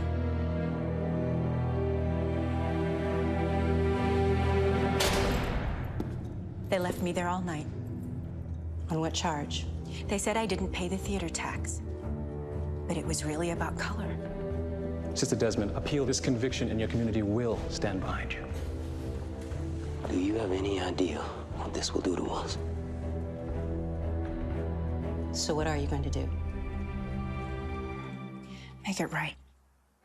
Viola Desmond's case inspired Nova Scotia's civil rights movement. She was pardoned 63 years later based on the injustice of her conviction.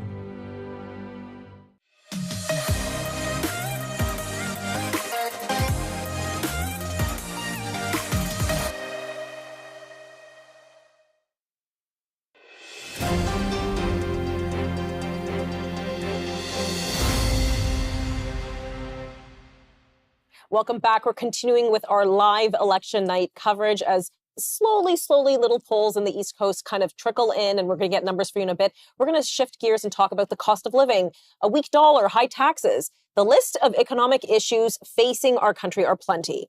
And here with me to talk about how these issues will impact the next 4 years are the esteemed panel and Dr. Moshe Lander, a professor of economics at Concordia University. So Dr. Lander, thank you so much for joining us today via Zoom. Thank you to the panel who's back with us.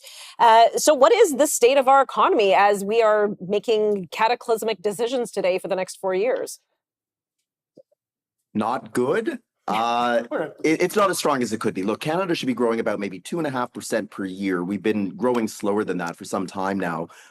Productivity is flat to falling. It wasn't a major issue during the campaign, but it did occasionally rear its head. Inflation's back under control, but of course, we're all waiting for what happens with the tariffs. If they remain around, at what point is that going to spill over into prices? We've seen unemployment start to rise, but at least by Canadian historical standards, it's still pretty low. But of course, the trend is moving in the wrong direction. And of course, all of the parties, including the Conservatives, were offering some pretty big spending, which means that we're not going to be talking about balanced budgets, at least for the next parliament for sure, even without the tariffs.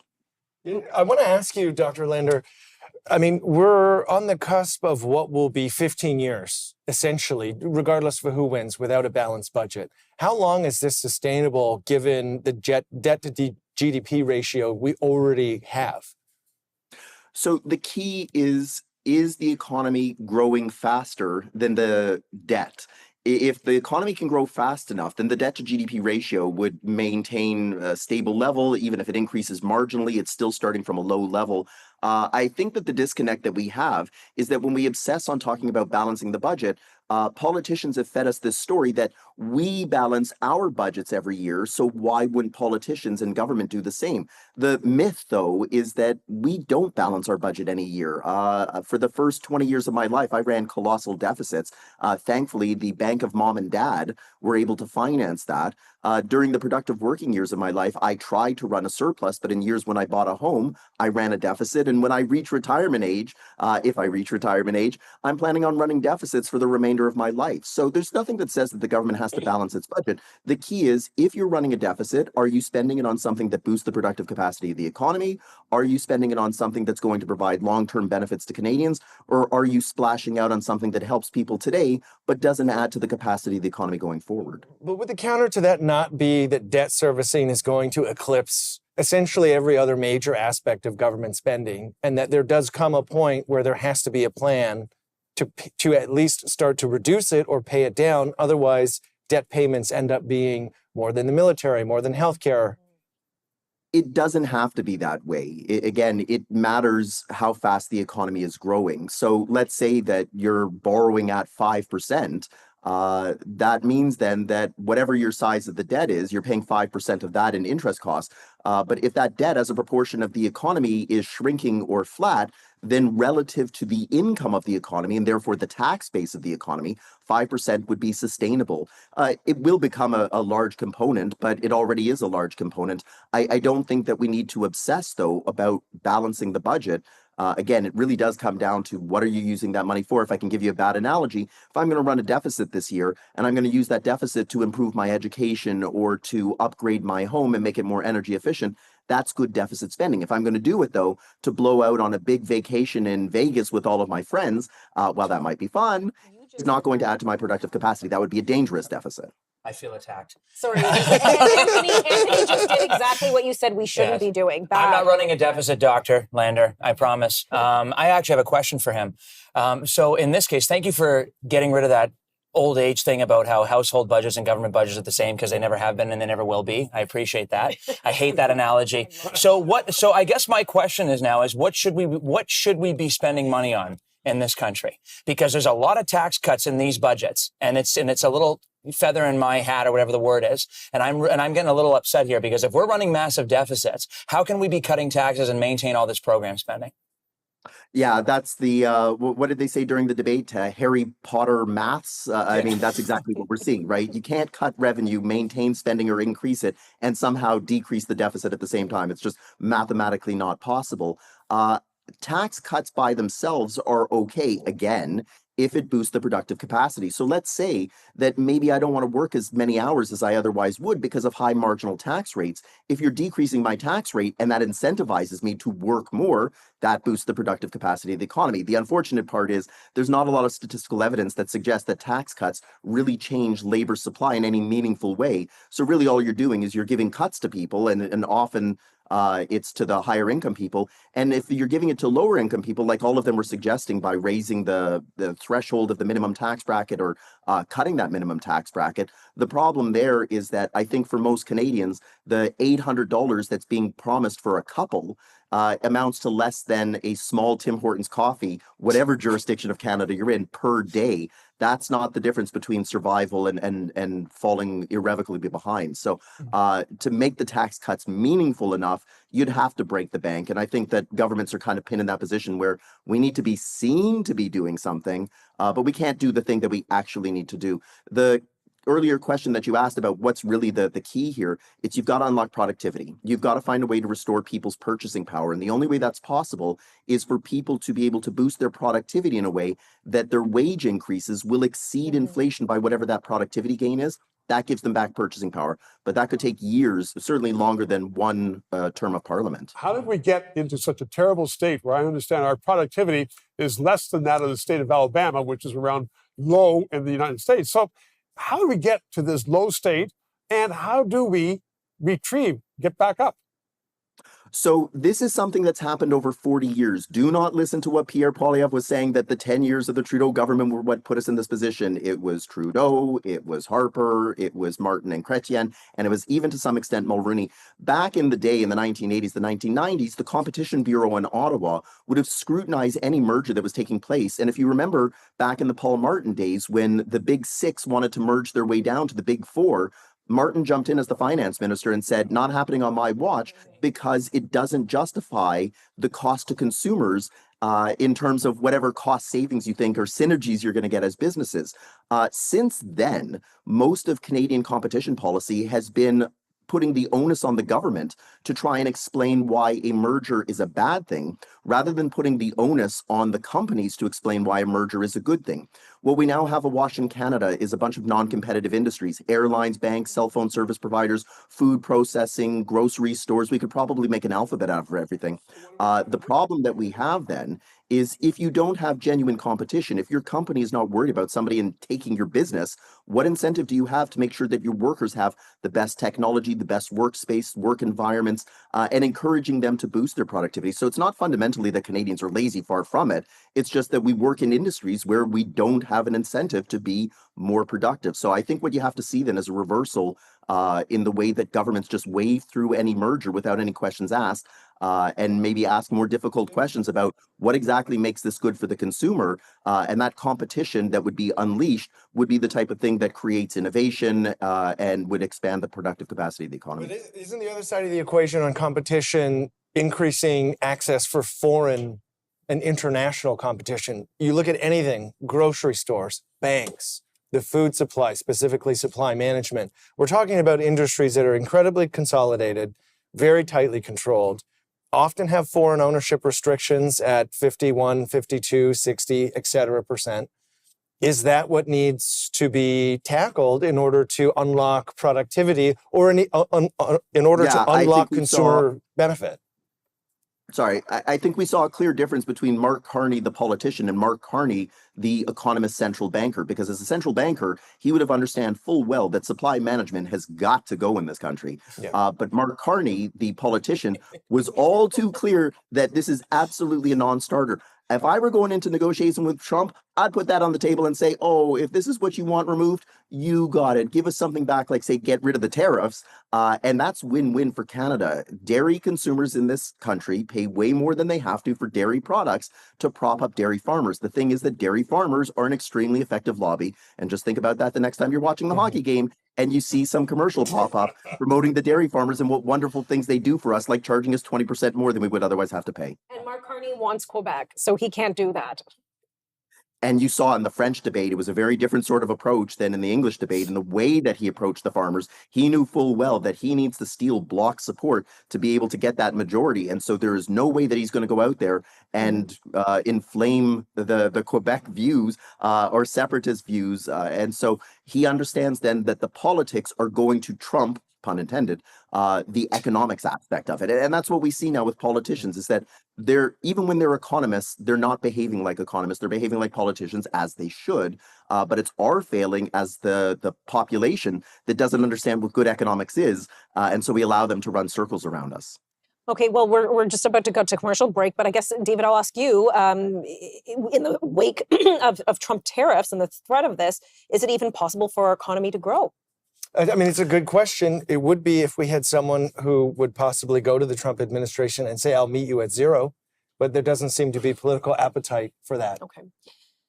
Well, that's all the time we have for this segment. We're going to talk about a lot more when we return from this commercial break. Please stick around, especially as the results trickle in.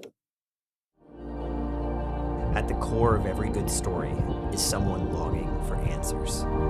This search for meaning is the foundation of every good documentary. This is why the art of documentary exists. To help tell those important, untold stories. AOD is the world's leading online filmmaking academy, empowering thousands of filmmakers from across the globe to discover, create, and complete compelling documentary films. AOD is both a thriving community and a library of hundreds of videos and live teaching that will help you create the films on your heart. Now more than ever, we need good documentary stories and brave documentary filmmakers. The world needs your voice. Join now.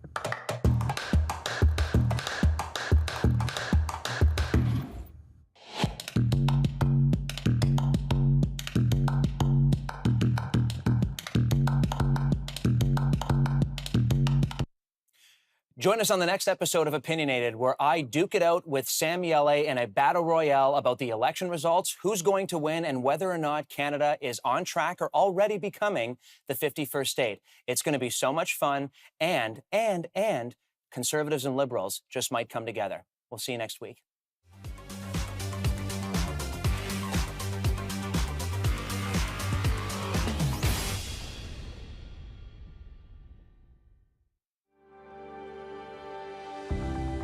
Are you confused by which app to use to invest with?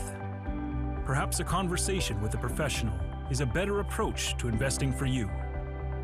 Our investment advisors are here to help you so that you don't have to invest alone. Call us at 1-800-387-0859 or email invest@caldwellsecurities.com. We invite you to play What's My Line?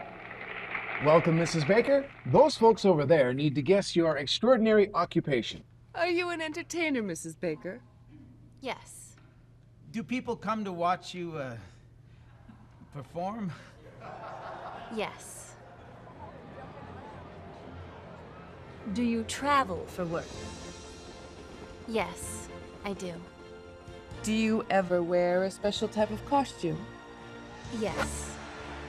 Is your job, physical? Yes, indeed. Are you a member of a team? Yes. Are you a professional baseball player? Yes, I am. Created during the Second World War, the All-American Girls Professional Baseball League included 68 Canadians. One of its brightest stars was my mother, Saskatchewan's Mary Bonnie Baker, a pioneer for women in sports.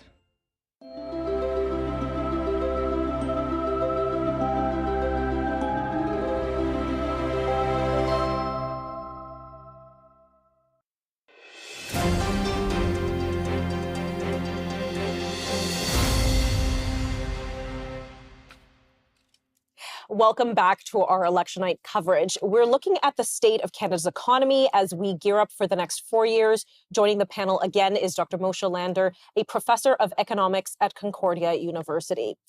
So let's pivot a little bit and talk about the Canadian dollar. Obviously, it took a hit with the announcement of Trump tariffs. What can we expect, and how will a weakened or strengthened Canadian dollar impact our economy? Well, with the dollar hanging around 70 cents, depending on the day of the week, this is at the low end of what we would normally see comfortable. The Bank of Canada doesn't intervene to try and prop up the dollar, nor do they intervene to try and push it down. So they let market forces work. What happens when the dollar remains at a low level for a sustained period is that this is going to boost exports, which is actually the opposite of what you would expect to happen under Trump's tariffs. But it's also going to make imports more expensive in Canadian dollar terms, which means that it could be fueling inflation. And don't forget, too, that if Americans start looking at Canadian goods with a 70-cent dollar and saying, well, I want some of that, that's going to push up not just the price of pineapples and pizza, but it's going to push up the price of everything else. And so that could itself become inflationary within the economy. How big of a factor has inflation been? I mean, we saw during COVID that threw a monkey wrench into everybody's plans. What would this do next, David? I mean, if inflation were to ramp up, you got to look at it in the context of, yes, these are headlines, but record number of Canadians at food banks. And so if you were to see inflation run through food, and in the last Statistics Canada report, food inflation was still increasing and increased at the highest rate, I believe, since 1983. So still very much a problem, still very much something that Canadians are struggling with, kind of dwarfed in this election right now. But the conversation about tariffs is intrinsically linked, because if we are going to be applying counter tariffs, those, generally speaking, depending on the elasticity of the product, are absorbed by Canadian consumers. So, David, that is not an issue, though. The tariffs, of course, are. But when you were just talking about inflation and food banks, that hasn't been mentioned at all. So, which party is the best party to address that? Well, in this election? It's hard to say, and I think Anthony may have more strident views on this than I do. Well, of course he does. It's hard to say who the best party is. The party that seems to be more focused and spent a lot of capital on it was Pierre Poilievre and the Conservatives. So not the party with the former governor of Bank of Canada? No, not the party. Sorry, was that too much? That was a throwout. You had to do that. Yeah. But, I mean, I'll put it back to Dr. Lander here quickly. Is there a risk that we could have a run-up on inflation and the Bank of Canada have to reverse some of these rate cuts? There is that risk. What we're facing possibly is stagflation, which does not happen often. This is where you have a supply shock to the economy, say like a supply chain disruption. And so what you end up with is higher than expected inflation and lower than expected GDP. And so the Bank of Canada is now in an impossible situation as to which problem do you address. If you want to try and address the inflationary pressure, then you need to increase interest rates, or at least pause them for an extended period of time. But the problem is that that's going to weaken an already weak GDP figure. If you decide that you want to try and prop up the economy and minimize the risk of a recession or an economic downturn, then what you need to do is cut interest rates, but you risk letting inflation go wild again. And so the Bank of Canada is going to sit there and say it's kind of a Sophie's choice of which one do we want to try and save and which one are we going to let go. The Bank of Canada, of course, being committed to trying to keep inflation under control, is probably going to decide that they're going to increase interest rates, even if it comes at the expense of an economy. But that's their mandate. And so that's not necessarily something that they've done wrong. That's the mandate they've been given. I'd also point out too, though, David, that in the last 30 years since the Bank of Canada was cut loose, the CPI roughly has doubled. In a 30-year period, doubling is not that big a deal. That's an average of 2.3%, which is very comfortably in the Bank of Canada's range. It goes back to my productivity point earlier. It's that our wages haven't kept pace, not that inflation has run too hot for too long. And then, of course, we have housing that's run amok. Yeah, housing. Mark Carney has a big housing proposal. What is your view here on housing has been a campaign priority for Pierre since before the campaign even started. Mark Carney has stepped in. He's matched some of Pierre's policies in terms of tax cuts and things like that. But what's your view on the Liberal approach here to try and tackle the housing shortage? Housing is multifaceted. So I can't come in here and say the federal government's going to fix housing, because they're not going to fix nothing. When it comes to housing, they're our sugar daddy. We need millions of dollars or billions of dollars. They're going to write the check. You're dealing with municipalities and you're dealing with provinces. Municipalities are the worst offenders. I live in a small university town. I don't live there anymore. I grew up there. They turned down like a 200-unit student housing complex. And then after it was turned down and the place went somewhere else and canceled, then they ran a thing in the news saying, we don't want student rentals across our city. Well, you can't have it both ways. So this minor increase in density, we talked about interest rates. This one is my favorite one to talk about with people. I'm a realtor, Dr. Lander. I'm a realtor. I know I'm the second most hated person in the room, but who's the most hated? Usually the politicians, but there's none here. I don't know. Which one of us? So this is my favorite thing about interest rates. I think people are going to remember 2022 and 23 when they borrowed all that money at 1% or 1.5%, and the investors and all those people who borrowed hundreds of thousands of dollars on their biggest asset that has now corrected by up to $500,000 in certain markets, they're not going to be borrowing money willy-nilly. I think that the interest rate decreases are a good thing, but I'd love to hear what his thoughts are about what the happy median is going to be here, because he said the word stagflation. One of my best friends always says that word in our meetings, and I know he's watching the show. So I'd love to hear what your opinion is going to be if that's where we're headed, or what the happy median is. In terms of the housing market? No, just in general. In general, It's the ultimate kiss of death twice, right? If you look at, say, the misery index, how much unemployment and interest rates, and add them up, When you have stagflation, both of these are rising at the same time. If you have a demand shock, which is what we're used to seeing, one of them's going down while the other one's going up. They don't necessarily offset each other, but the good news at least is that it isn't rising as quickly. So I think that you're going to find that if the federal government tries to convey that they can solve these problems, housing affordability, they're going to spend so wildly that forget talking about balanced budgets, they're really going to destabilize the economy. And that has nothing to do with whether it's liberal or conservative. It's just you can't make those promises without trying to explain to people that this is a rare circumstance we find ourselves in, and we have to make that decision as to which one is more important to us. Do we want to return to 2022 and 2023 where we had high interest rates generationally, and that we have, say, an inflation problem on our hand, but we have an economy that's chugging along? Or do we want to try and maybe take a little bit of a pause? And a recession is not a bad thing necessarily if it's done correctly, and keep inflation under wraps. And so, Dr. Lander, I want to go back to housing because what would have otherwise been, in my opinion, without the Trump tariffs, a huge campaign topic. It was removed for the most part from the English debate as immigration. And there's a lot of talk about the role the increase in immigration has had in the housing market. What is your view on whether it's a demand problem, a supply problem, a mix of both? What's the lay of the land here? Well, I'm going to try and redeem myself then if I'm the most hated person in the room right now. So I agree. No, it's him. No. He's not a politician. I was an economist. Well, look, it is a municipal issue, and I think that they are laughing right now that the federal government implied that there was something that they could do about housing when it has nothing to do with them. Every issue is basically a zoning law issue where municipal city councilors listen to homeowners, such as myself, who say, well, I totally agree we should have more housing. One, don't put it in my neighborhood, and two, don't make it so aggressive that my equity is wiped out and I have to face working another 5 to 10 years to make back the money that you've wiped out. So politicians at the municipal level are going to listen to those homeowners and say, well, that's where the votes are, so forget it. No housing for anybody.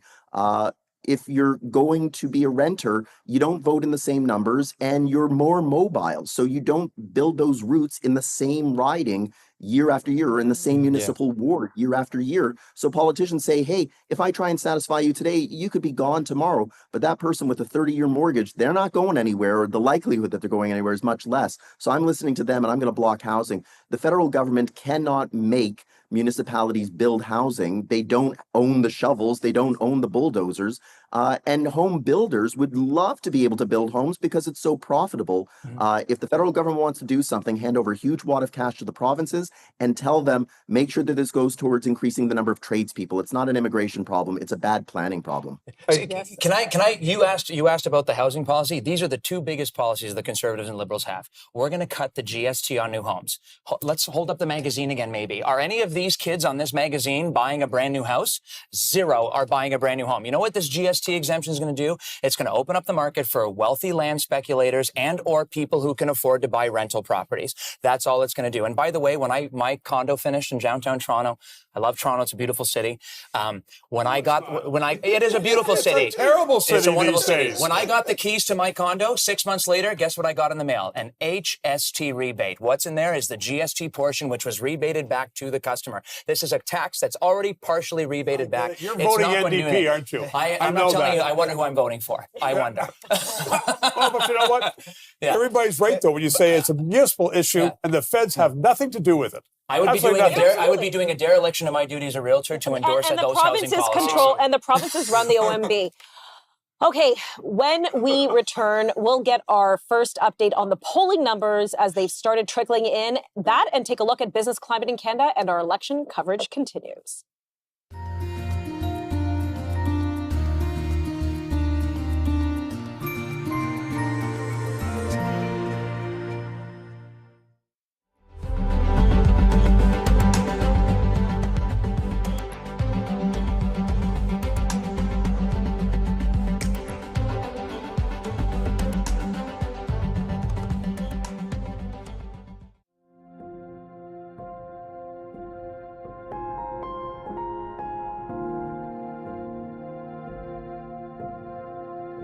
Unbankable is an investigative documentary that spotlights innovative financial initiatives rooted in Africa, alongside economic projects led by women's groups and the diaspora in Canada. The Unbankable Trust continues this mission, funding robust microfinance efforts and community-driven finance programs in Africa, as well as inclusion initiatives for women's groups and the diaspora in Canada, empowering communities to build a more sustainable economic future. To learn more about the initiatives featured in this film and to support the Unbankable Trust, please visit unbankablemovie.com.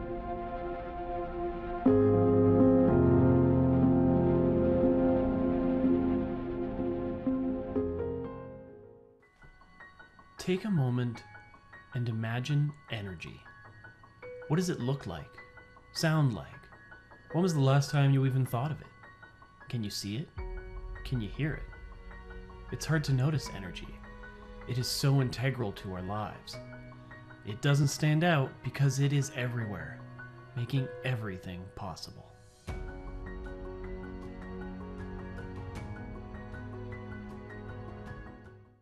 Where does a great idea begin? How does it grow, take shape, and take off? And what are its consequences? Find out at C2C Journal, Canada's online magazine for ideas that lead. Many Canadian media sources simply follow the herd and produce the same old tired storylines. Our writers are different. They're not afraid to chart new paths, to immerse themselves in their stories and discover new ways of looking at things, to shake off conventional wisdom and get to the heart of the real issues. It's a commitment that puts us at the forefront of finding solutions to our country's most vexing problems, and it's rooted in the foundational beliefs of Western civilization: individual dignity, rule of law, free markets, freedom of conscience, pluralism, family, and genuine tolerance. C2C Journal is proud to celebrate Canada's past as well as its ability to meet the challenges of the future. Subscribe for free and discover the stories that are changing minds across the country. C2CJournal.ca. Welcome to Canadian Innovators, the show that celebrates innovation, entrepreneurs, and the Canadian spirit. This week, we shine the spotlight on Shelley Bacon and Todd Stafford of Northern Cables, a true Canadian manufacturing success story based in Ontario. They specialize in armored cables, copper, and aluminum for the North American electrical market. Join us this Sunday at 11 a.m. to hear about their journey.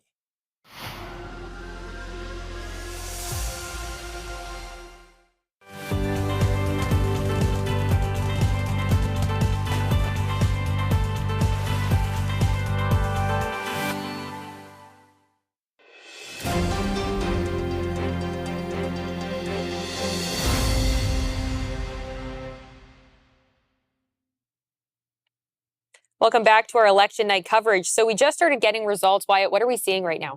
Yeah, I mean, cautioning that it's very early. Obviously, 7:30 was when the first polls closed in parts of Atlantic Canada. We only have about, I think, around 15,000, 20,000 or so votes total counted at this point. But looking at some of the close ridings, certainly here, if you look to Newfoundland, central Newfoundland is an example, especially 2019, 2021, really close ridings. We saw it go from the Conservative in 2021, Clifford Small. In 2019, it went to the Liberals, Scott Sims. That's one where Lynette Powell, the Liberal candidate, is really hoping to make some gains. Also close ridings, places like Fredericton, that's had kind of a back and forth. In 2021, it was a toss-up between the Liberals, the Conservatives, and the Greens. This time, a relatively similar picture. It's an interesting riding because it was won in 2019, and it was seen as a breakthrough for the Greens when Jetica Atwin was successful. And then she crossed the floor to join the Liberals over the issue of the war in Israel and Gaza. And so that's, again, kind of an interesting three-way race that we're going to kind of see over the course of tonight. But as of right now, we're just in Atlantic Canada. Once we hit kind of the 8:30, 9 o'clock, 9:30, that's when we are going to be able to start to go west and see more polls. Well, Wyatt and I will be back every half an hour with more polling results. David, back to you in our panel. All right. Yeah. So back to our panel. We're going to look at the business climate in Canada. Obviously, economic growth is a big one here. What is your read on how the politicians are reacting to the business climate? We do now actually have Brian Gould, who is the CEO of Aspen Leaf Energy, with us as well to weigh in here for the panel. I'll start with you, Brian. You were one of the CEOs who took out paid advertising in Canada's major papers and endorsed Pierre Poilievre over Mark Carney. A lot of people, some of the perception is Mark Carney is the steady hand He's the one with the macroeconomic experience. Pierre Poilievre, a career politician, doesn't necessarily have that private sector experience. What led you to go the route of taking out advertisements to support the Conservatives in this election? So let me stand back a minute. So what I see is a contrast between one of the candidates who is supportive of what I would call free market economy. So that's letting business make its decisions on investment and letting business run business. And of course, that candidate would be Pierre Poilievre. On the other hand, I see the Liberal platform and Mark Carney essentially as central planners who want to dictate what businesses should and shouldn't do. They want to pick winners and losers. And frankly, they want government to get into business. And so that certainly spurred me to sign that letter. I'm a believer in the free enterprise system, free market economies, and I think people need to stay in their lanes. And business people should do business, and politicians should stick to the pieces of governance that are required by them. Which is interesting because some people are saying, well, Poilievre is just a politician and Carney is this wonderful international business person, so we're going to vote for him because he's a business person. And you're saying, in your experience, Brian, exactly the opposite. Yes, it is exactly the opposite. And I would say there's a difference between being a central banker and being a business person. Now, I've been in business for 45 years, both in terms of working in one of the world's largest multinational corporations and now as an entrepreneur. And so I think I know enough about what it is to actually run a business. And running a business is not the same as being a banker or being a technocrat in government. They're completely different things.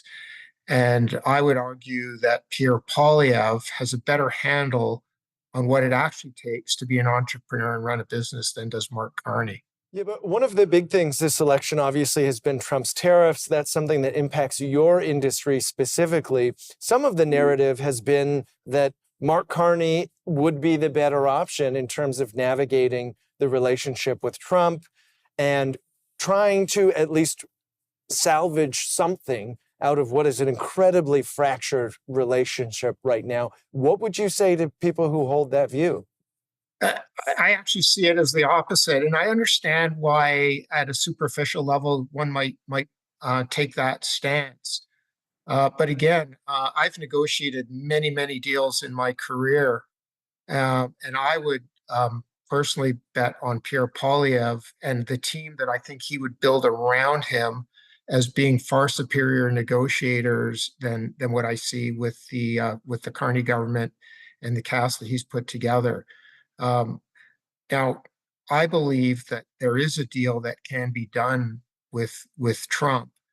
We won't win on all the points, but I do believe there's a deal that could be done. And again, I think that Poilievre would be far superior to that, partly because I believe the U.S. is hungering for more Canadian energy, particularly our crude oil. And I think there's a lever that Poilievre would have to pull in a much stronger fashion than Mark Carney. I want to put this to you. I mean, the carbon tax was the campaign in the lead up to the campaign for Pierre Poilievre. Mark Carney zeroed it. Did Pierre win the day? Did he win the argument? Does he get to stamp his flag and say that this was something that I did and the Liberals just borrowed my idea? And yes, they've now zeroed it. And yes, prices at the pump are lower, but I did it. Like in the same way that the NDP is saying, well, you have to elect New Democrats because of pharmacare and dental care and childcare and the things that they push for. I know you're putting the question here, but they haven't zeroed it. They zeroed it for the consumer, but they're putting it up. Carney is saying he's going to put it up on business, and then business is not going to say, oh, we're just going to accept that. They'll pass it on. So I want your take, and then I actually want to go to Brian on that consumer-industrial balance that seems to be forgotten in some of the discussion. You wanted to answer so badly, so that's why I let him, because he's ready to jump across the table. I knew you needed time for that one. No. I don't need time at all. Look, it doesn't matter what any of us think. It matters what the public thinks, and they're all casting their ballots right now. And welcome to politics. He stole my platform. She stole my platform. It's not helping the NDP, is it? Do you know where Axe the Tax came from? 1993, the GST. We're going to axe the tax. Sure. And guess what? I still pay 5.5% on every purchase. So welcome to politics. What did Bob Ray say? You don't get what you deserve, you get what's coming to you. So here's the thing. The carbon tax, I think, is good policy, but it was communicated wrong and ineffectively, and that's why the public completely rejected it. This gentleman may not like me anymore, but that's fine. This is a country. We have to share it with each other. I think he's onto something here, because I think that we're at another pivotal economic point. Like we were in 93, what direction are we going to take this country in? And I mean, for me, elections are about vibes. And I can't judge Mark Carney because he has been the prime minister. First of all, I dated women longer than he was the prime minister. Let's get that out of the way. Number two, we're not going to know how he's going to perform because he has not had a chance to actually have a mandate. We're going to find out what the mandate is tonight. But Pierre Poilievre, I mean, yeah, he's got ideas for the economy. I don't disagree with all of them. But I mean, people are going to make the best decision that they feel is for this country. Enough of the politics. Okay. Where do you stand on pipelines? I am not against pipelines, and I never was. Is Mr. Carney against pipelines? We just got Quebec talking about a pipeline. When was the last prime minister that got Quebec to the table? Even just talking about it. Before it was hell no, don't talk to it, and now we're having a conversation. In all fairness to Stephen, Mark Carney was deposed by the House Judiciary Committee in April of 2024, and if you read that transcript prior to him entering politics, his views on pipelines and energy development are pretty well established there in terms of them being relatively negative. Now, he's a politician now, and that's changed. But with too much, I don't want to focus too much here on Mark Carney, but I do want to ask our guest, the consumer industrial carbon tax balance. Realistically, is there a difference between the two? Or at the end of the day, do Canadians end up footing the bill regardless of what we call it? Well, so first off, we have to consider our competitiveness. From my vantage point, what the Liberals have done is they have removed, or at least temporarily suspended, the consumer carbon tax, which is very visible. But standing back for a second, energy is fundamental to Canadians and their way of life. And I would suggest it's fundamental in a couple of ways. First off, as consumers of energy, people need to heat their houses, they need to get around, etc. They also consume goods that are made with energy, whether it's steel, cement, plastics, fertilizer, their food, getting their goods to market. And so the cost of energy impacts everything for Canadians. And then in addition to that, we have this wonderful opportunity to sell our energy to the world. And so when I think about the affordability crisis, there's two parts to it. One is the cost of everything, but the other is the income that we can generate by selling our energy. And if we could make more money, just as in your personal life, if you have a higher salary, you can afford higher costs. And we're missing that opportunity. So now on to the taxes. What Carney has said. I just do have to say, we do only have 30 seconds left, just so I don't abruptly interrupt you. Okay, I'd like to come on to this after the break, because what Carney's going to do is increase the industrial tax, which is simply hidden, and it will cost Canadians every bit as much as the consumer tax. They just won't see it when they pay their prices directly. All right, thank you. We will be right back with more of our live election coverage. So stay with us. At the core of every good story is someone longing for answers. This search for meaning is the foundation of every good documentary. This is why the art of documentary exists. To help tell those important, untold stories. AOD is the world's leading online filmmaking academy, empowering thousands of filmmakers from across the globe to discover, create, and complete compelling documentary films. AOD is both a thriving community and a library of hundreds of videos and live teaching that will help you create the films on your heart. Now more than ever, we need good documentary stories and brave documentary filmmakers. The world needs your voice. Join now.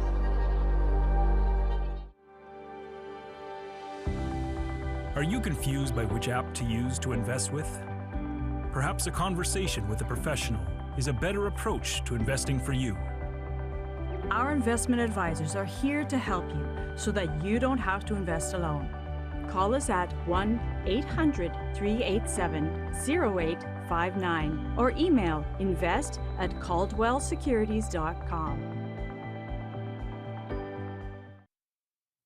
When it comes to parents and kids, the headlines are heating up. Many parents are pushing back at school boards, calling out what they see as ideological indoctrination. And on the campaign trail, parental rights are front and center, including Mark Carney's pledge to support puberty blockers for minors. And there's new legislation that could make misgendering a criminal offense. There's two sides to every story. Join us for this important conversation this week on Counterpoint.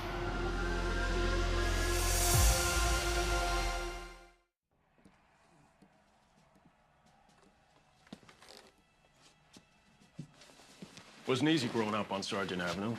Bunch of Icelandic boys, nobody wanted around. But hockey was good to us. We're signing up then, George.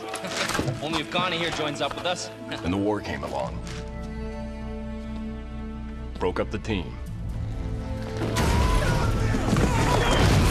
But we were needed, and we went. It cost us. Too much, maybe. I don't know. But I do know one thing. We still got some fight left in us, right, boys?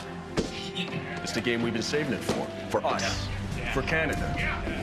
For the boys of Sargent Avenue. The Winnipeg Falcons served Canada in the First World War. 2 teammates never made it home. The rest went on to win the very first gold medal in Olympic hockey. Hi, I'm Tony Clement, host of Boom and Bust. The stakes are high in one of the most important elections in our nation's history. Don't forget to vote on April 28th, because your voice matters.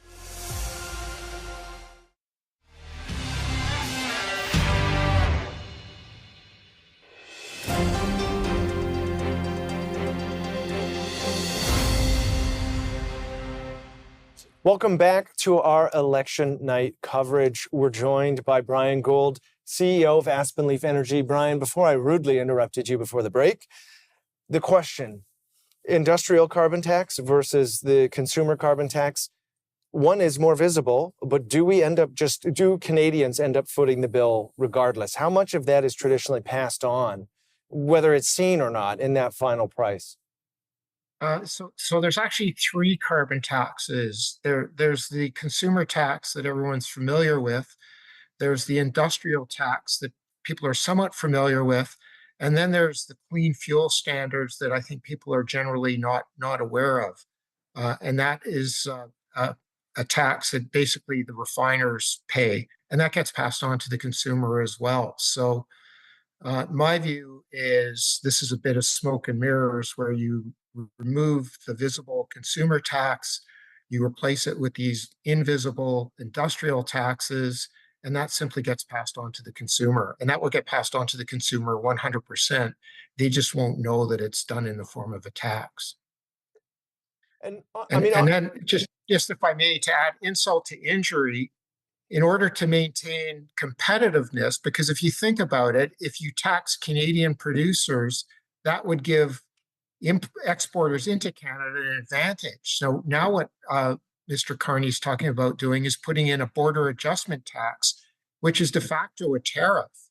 So not only is he going to put this tax on Canadian industrial emitters, but then he's going to tax people that are exporting into Canada, further raising people's prices. So all of this is about raising the cost of goods that Canadians will pay, both through what is manufactured domestically and what is imported. And it all goes towards cost of living. Yeah. So Anthony, how do we square this, the circle here with the view that tariffs are bad, and the government has regularly said about the Trump administration's tariffs that tariffs are going to be paid for by Americans, and the idea of carbon tariffs, which would in theory just be something passed on to Canadians and be an additional tax increase? How do we balance those two ideas? I I'm going to take a different approach, and I appreciate what Mr. Gould is saying, and I respect the fact he runs an energy company. I think right now there's an entire demographic in this country that's concerned about climate change, and what Canada needs to figure out is how A, we get our energy to market. I think, Right. B, we use our own energy in our own country, because I've always said importing from other countries is ridiculous because we do have our own stuff. And number three is, how do we reduce our carbon emissions and things? These are a lot of, I think, multifaceted or big problems that I don't know how we're going to solve that. I think but people have those ideas right now. First of all, across the country, we need a pipeline.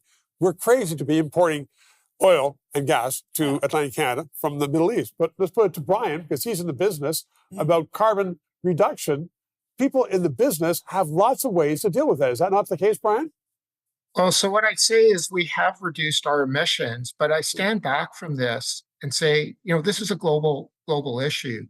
And regardless of what we do here in Canada, the rest of the world is not reducing their emissions. There's over 7 billion people that are hungering for energy, and they are consuming record amounts of fossil fuels, crude oil, natural gas, coal, and even wood.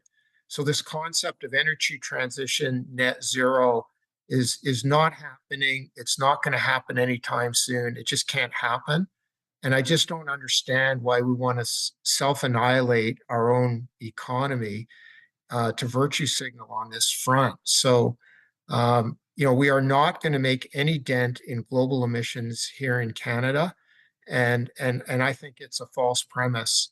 People start with the hierarchy of needs, and that includes affordable, reliable, and secure energy. And emissions is a nice to have that only the wealthy can even justify. But there are 7 billion poor people who are not going to reduce their emissions. And is there a way for Canadian industry to supply the world, especially the developing world, with energy that could potentially reduce their emissions? And I think of an example of LNG. Hypothetically, if there was a business case and we could get countries like China and India to decrease the amount of coal that they're burning and exchange that for Canadian energy, would that be a scenario that would both be beneficial for the industry, for Canadians, for the country, for the economy, and for global emissions, given that you just said that this is a global problem? So that is the most obvious thing that Canadians can do, is to export our LNG, which roughly for the same amount of energy is half the intensity of emissions as coal. And I've done the math. If we were to build 1.5 more LNG Canada projects and you took the emissions credit of displacing coal, that would offset the emissions from the entire Canadian oil and gas industry. So rather than blow our brains out on expensive reductions, which aren't going to make any difference, frankly, we should be increasing our production and export of LNG. The world is hungering for it, and that's the most obvious path. And so we can't have our cake and eat it. We can be more prosperous. We can help, to fuel the Canadian economy by exporting that vital resource, and we can reduce global emissions all at the same time. But I mean, I have to quote the former prime minister: "There is no business case." Is there? I mean, well, I'm being cheeky. I'm being cheeky when I say that, because we know the prime minister of Japan came and said we would like that. We know many countries in Eastern Europe who are trying to get off of Russian gas put their hand up and said we would love it. But we're hearing, though, that there is a business case from somebody who is in the business. So what do we need to do to capitalize on that business case? How do we actually get our product, one, out of the ground, and two, to the world who needs it, whether it's the developing world or developed countries like Japan and countries in Europe? Well, so this is where people need to stay in their lane. So government's job, in my view, is to remove all the barriers that make it virtually impossible to build a big project in Canada now. So that's the regulatory morass. Bill C-69, people have heard about that. That's been ruled unconstitutional by the Supreme Court, but Mark Carney is very non-committal about how he's going to repair that. We have a tanker ban that precludes us from certainly shipping our crude oil off of the West Coast. But we just have an absolute morass of bureaucracy and regulations that make it impossible to get projects approved. That's the government's job. I would argue it's business's job to to justify the projects it wants to build, and the fundamentals of the business case start with a buyer and a seller. And so the Canadian seller should hook themselves up with the buyer, and the government's job is to make sure that they can build the infrastructure to get those two connected up. But it's not the government's job to pick winners and losers or decide what businesses make sense. That's for business to do. Government's job is to make sure there are no barriers to that investment. And one of the big, and I'll put this to both of you, one of the big issues right now is a pipeline. Most of Canada's oil from out west has to go through the United States. We do not have anything connecting the country. The elephant in the room, and yes, we are for Anglophones, is Quebec. And the Prime Minister has been accused of saying one thing in French and another thing in English in terms of emergency powers. Well, he is saying that. Yeah, well, there is a kind of national consciousness in terms of a need, but how do we get to a point where the Quebecois, the Bloc Québécois or the provincial leadership, regardless of who wins the next election there, are on board in terms of having something flow through the province? It's called political leadership and necessity. Quebec is starting to realize now that they're paying more for it than if they got it from offshore, than if they got it from the West. It's nation building, and we need to have politicians, leaders who are standing up and saying, this is what we should do as a nation. And not to beat up Quebec. You can't do that. They have a lot of seats, yes. So no one's going to be doing that. But it's a matter of persuading. It's a matter of the carrot and the stick, so that finally we can get a national government that's not just kissing off the Chancellor of Germany saying, oh, there's no business case, and having some LNG terminals, of having even some processing refineries that have not been proceeded with in Canada because the government is against it. So if we have somebody coming in, I would put the argument that is saying, net zero, which is what Carney has been saying for years and years and years, then I think we have a problem. We have a national problem. How do we balance Mr. Carney's previous net zero pledges and strident approach when he was at GFANZ and I believe special secretary to the UN? How do we balance that with where we are now? We have just about a minute left. I think we're in a very different time than we were in 2019 when the carbon tax first came. And I think that the next federal government, regardless of who it is, Liberal, Conservative, New Democrat, I think that they're going to have to understand that we are in a very different time. 6 years is a long time. We went through a global pandemic, 20% price shocks, all that stuff. I've always said Canadian energy needs to work in tandem. We've put billions of dollars in the renewable energy sector. Why can't that be a part of the solution? I'm not saying Mr. Gould's industry has to go away, but it is an integral part of our economy, and somebody at that level needs to find a way to have it either work in tandem or they have to find a way to work together with it. I don't know what this... So you're saying if Carney wins, then he should do what other prime ministers have done, 93 and I know 174, change their mind within 6 months. I think we're in a different time. We're in a different time and minds change. We do have to wrap that up here. Brian, thank you very much for joining us. We really appreciate it. Stay with us. We will be right back right after the break.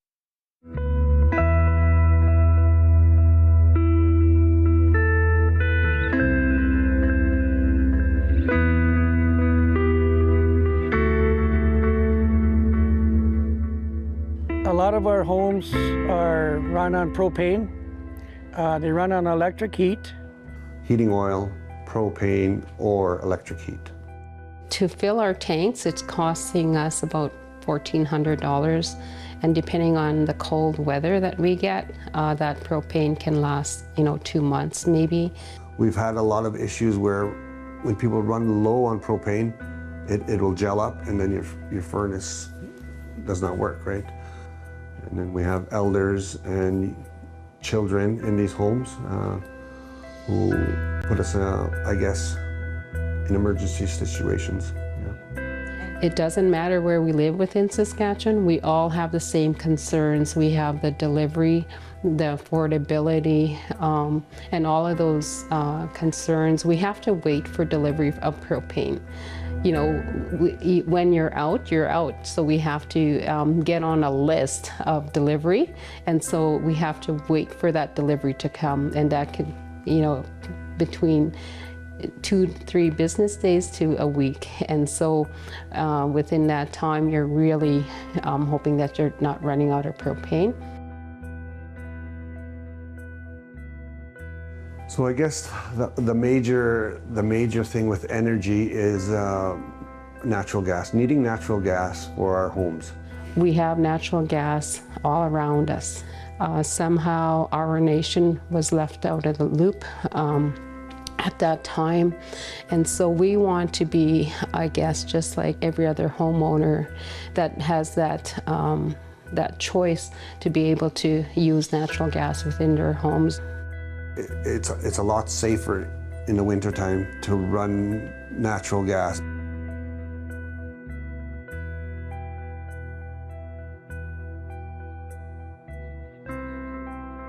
So representatives of our nation went to NRCan. NRCan is not interested in funding fossil fuels. They're not interested in reducing energy poverty in our nation. Yeah, so I think that's the government's focus, is to go down a more greener infrastructure for the future. But how long is that going to take? 20 years of lobbying for natural gas, and it's time that it's listened to and that they take this seriously. Come to my nation and see how my people are living and the struggles that they have day to day out here because of the high cost of energy. Electric heat, propane. Come and see for yourself. And you're telling me we're not interested in bringing gasification out here or to fund it because you're waiting for renewable energy? Doesn't sit well with me. We're just going to keep saying it over and over and over until it's done.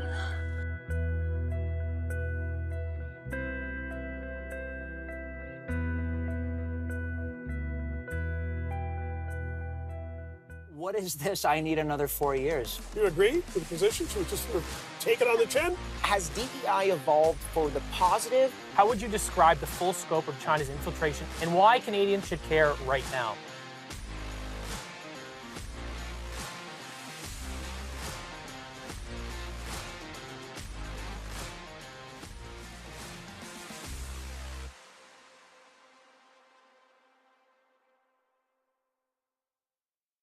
Where does a great idea begin? How does it grow, take shape, and take off? And what are its consequences? Find out at C2C Journal, Canada's online magazine for ideas that lead. Many Canadian media sources simply follow the herd and produce the same old tired storylines. Our writers are different. They're not afraid to chart new paths, to immerse themselves in their stories and discover new ways of looking at things, to shake off conventional wisdom and get to the heart of the real issues. It's a commitment that puts us at the forefront of finding solutions to our country's most vexing problems, and it's rooted in the foundational beliefs of Western civilization: individual dignity, rule of law, free markets, freedom of conscience, pluralism, family, and genuine tolerance. C2C Journal is proud to celebrate Canada's past as well as its ability to meet the challenges of the future. Subscribe for free and discover the stories that are changing minds across the country. C2CJournal.ca.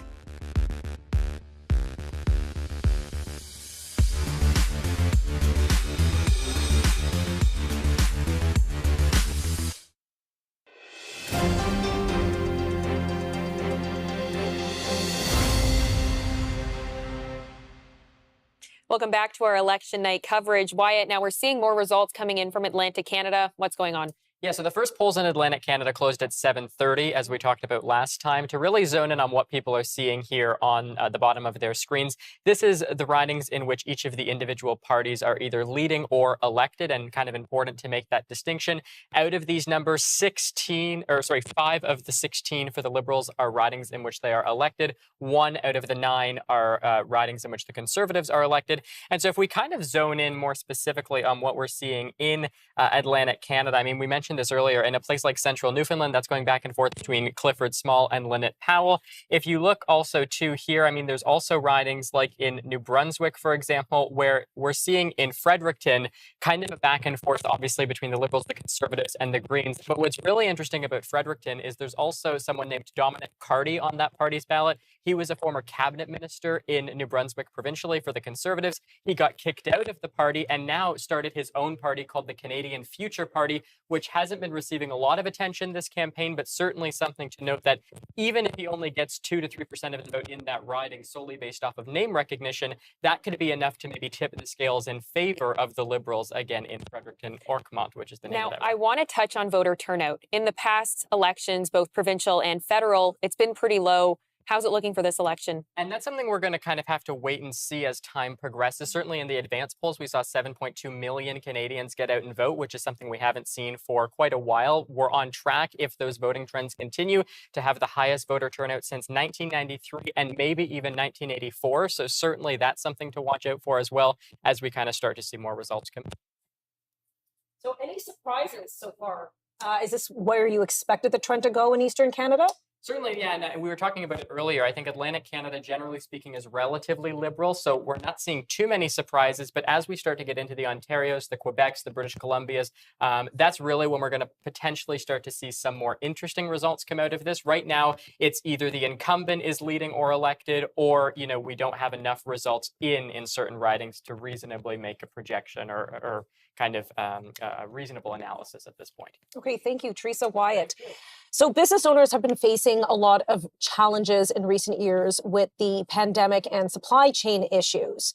We are wondering where this election will take us going forward, especially as we pivot to some of the energy policies that we are hearing coming from the parties, but will it make a difference? Are business owners going to be impacted by these business policies positively or negatively? Well, we're going to welcome back our guest, Brian Gould, who's going to talk to us, as well as our panel, about the various issues that may impact Canadian businesses, but also even homeowners when we talk about energy policy. Thanks, Brian. I appreciate your time and joining us again tonight. So which energy policies have stood out amongst the major parties federally? Has anybody proposed anything novel? Which party would really be the one to carry this issue forward? Yeah, so a couple of differences in my mind. The Conservative platform essentially focuses very much on streamlining regulations and eliminating the barriers to large projects. That would include, fixing the broken Bill C-69, the Environmental Impact Act, which, as I've said previously, has been ruled unconstitutional by the Supreme Court.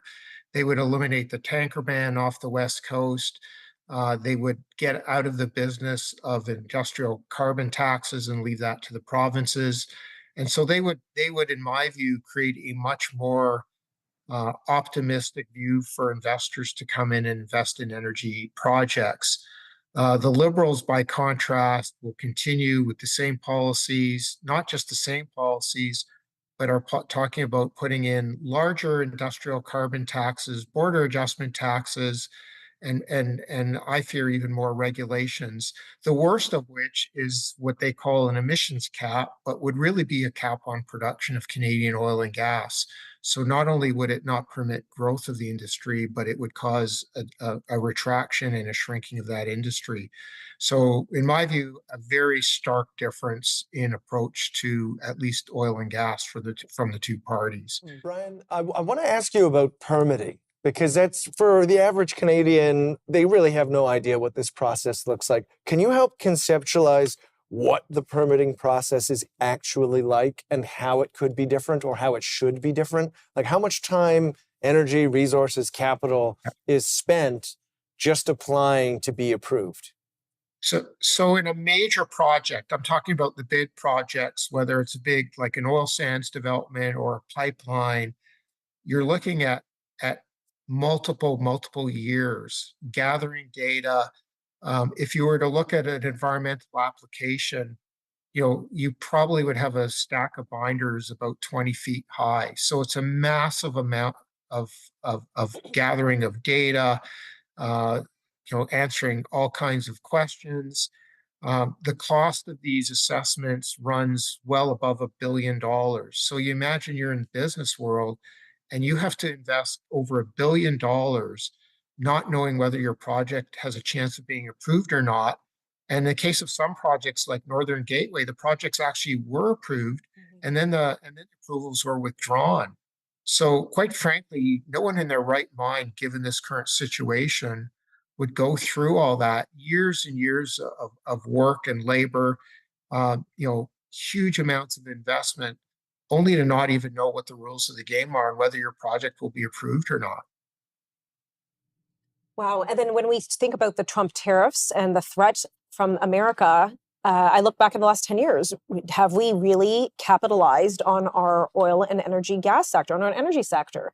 And when we hear about Brian saying how long the process would take, are we too late? Maybe I'll ask even you, David. Are we too late to get these projects up and running to really stand on our own and be a force against the United States and a stand against a threat of tariffs? I mean, that's a good. I guess not to answer your question with a question, but Brian, are we too late to the game? I mean, what you're describing are years, maybe decades long process to have approvals. We have an immediate threat to our national economy right now. Are we too late? Has the ship sailed on being able to adjust and restructure the energy industry to be more competitive and take advantage of it? Well, so let's talk about the time frame. So I would say in the immediate time frame, there's frankly precious little we can do. We're not going to rebuild all that infrastructure. And my view is, like it or not, the U.S. will continue to be a major trading partner. 90% of Canadians live within about 100 miles of the U.S. border. It's just natural that we're going to supply them with energy, particularly our crude oil. They've built their refineries to process it. And from all the discussions I've had with refiners in the U.S., they would love to have even more Canadian oil. Now, having said that, I think there's an additional opportunity to build additional pipelines so that we could supply ourselves and we could supply other markets as well. So for me, this is about we can have our cake and eat it. But in terms of the very near term, these large projects take a long time to build, and nothing will be up and running, frankly, before President Trump is done and gone. But there's no time like the present to start building for the future, in my view. But we are not going to disentangle ourselves and magically create markets elsewhere in the world. Yeah. We export about 4 million barrels of oil a day to the United States. And I can't conceive of us building new infrastructure to take all that production and sell it offshore. And so when the president says we don't need their oil, how divorced from reality is that from the industry's perspective? So there's politics and, there's propaganda and there's rhetoric. And I would caution people, you got to take things with a grain of salt. The United States absolutely needs that oil. The refineries are configured for it. And they are not going to grow their production by that amount. I don't believe, certainly not in the president's time frame. And at the same time, the president is talking about wanting to reduce the price of oil. Well, I can tell you, if you have lower priced oil, the investment will not come, perhaps even to sustain their production, let alone grow it. So, I would caution Canadians to not lose their minds over a bunch of the rhetoric and some of the nonsense. I think the tariffs are frankly going to run their course as Americans experience a higher cost of living that they will cause. And I'm of the view that us putting tariffs on ourselves, essentially taxing ourselves, is not the best approach through this conundrum. I think it's going to have to run its course. And that's not to say that we shouldn't diversify our markets, but to think that there's some magic bullet and all of a sudden we're going to undo multiple decades of integration, not just in oil and gas, but across many industries. That's just not realistic. Well, we know the world wants our oil, Yes, and we know it's. I would argue we're morally incumbent to provide this oil because we know if we're not supplying oil, most chances are the rest of the world's getting it from unethical sources, and we have very high standards, very high clean standards. So, I think whoever the prime minister will be after this night is done, there is a moral obligation to make sure that not only do we get this oil to market, but that Alberta is assuaged and they don't feel the need to go elsewhere. And there's an important caveat here. Whoever inherits this, if they're going to go that route, is going to have to explain to Canadians that tackling climate change and expanding production are not necessarily mutually exclusive. There we go. When we return, we'll have Dan McTeague with us, president of Canadians for Affordable Energy, to talk.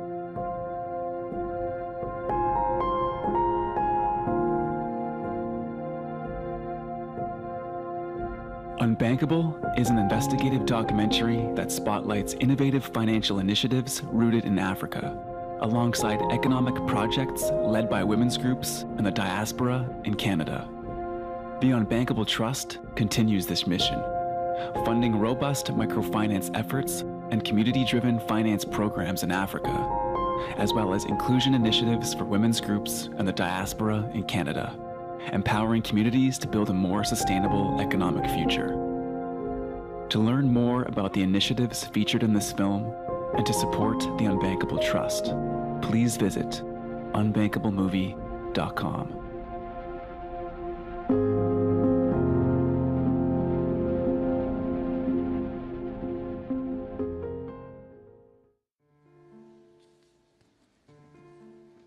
Dear Mother, I am no stranger to suffering, but nothing could have prepared me for this. The boys come to us mangled and blinded, and so often there is little we can do. If this war doesn't end soon, there won't be a man living on the face of the earth.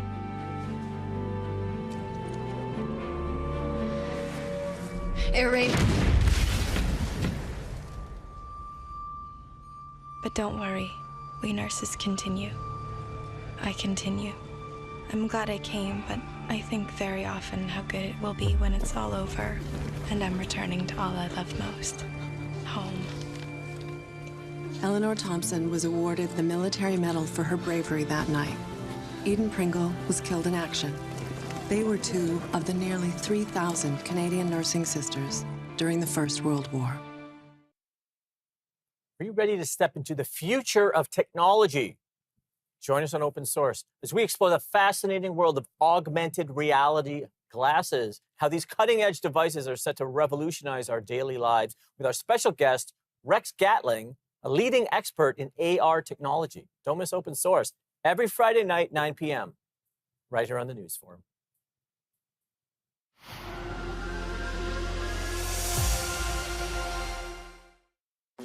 You want to know where your produce comes from, if the beans used in your coffee are ethical, where your t-shirt was made, how the cotton was sourced, if the diamonds in your wedding ring are conflict-free. If oil and gas came with a label, you would learn Canada's industry is recognized as a global leader in environmental and social standards. This matters because oil and gas will continue to play a key role as renewable energy sources are adopted. Learn more at madethecanadianway.ca.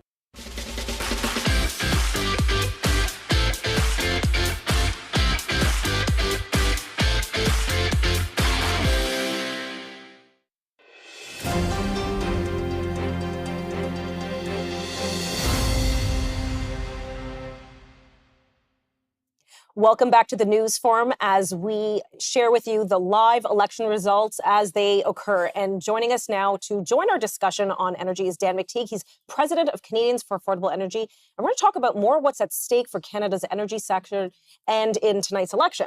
Now, Julie, first of all, welcome to the panel. I didn't formally welcome you last time. During the commercial break, we were kind of parlaying about our moral obligation we have as a nation to really unlock our energy power and share it with the world. Are we being selfish? I don't know.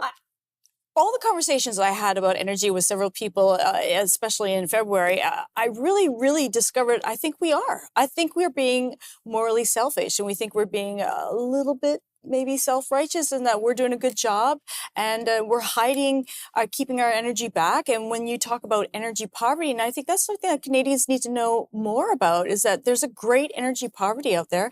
And we are doing a great job so far as doing our best with energy and keeping it clean. And obviously we have to continue to do way better. But compared to some other countries, if we let them take over, then they're going to do a worse job. They don't have the same types of rules and regulations and laws that we have as state. And I wanted to know what Dan thought about that.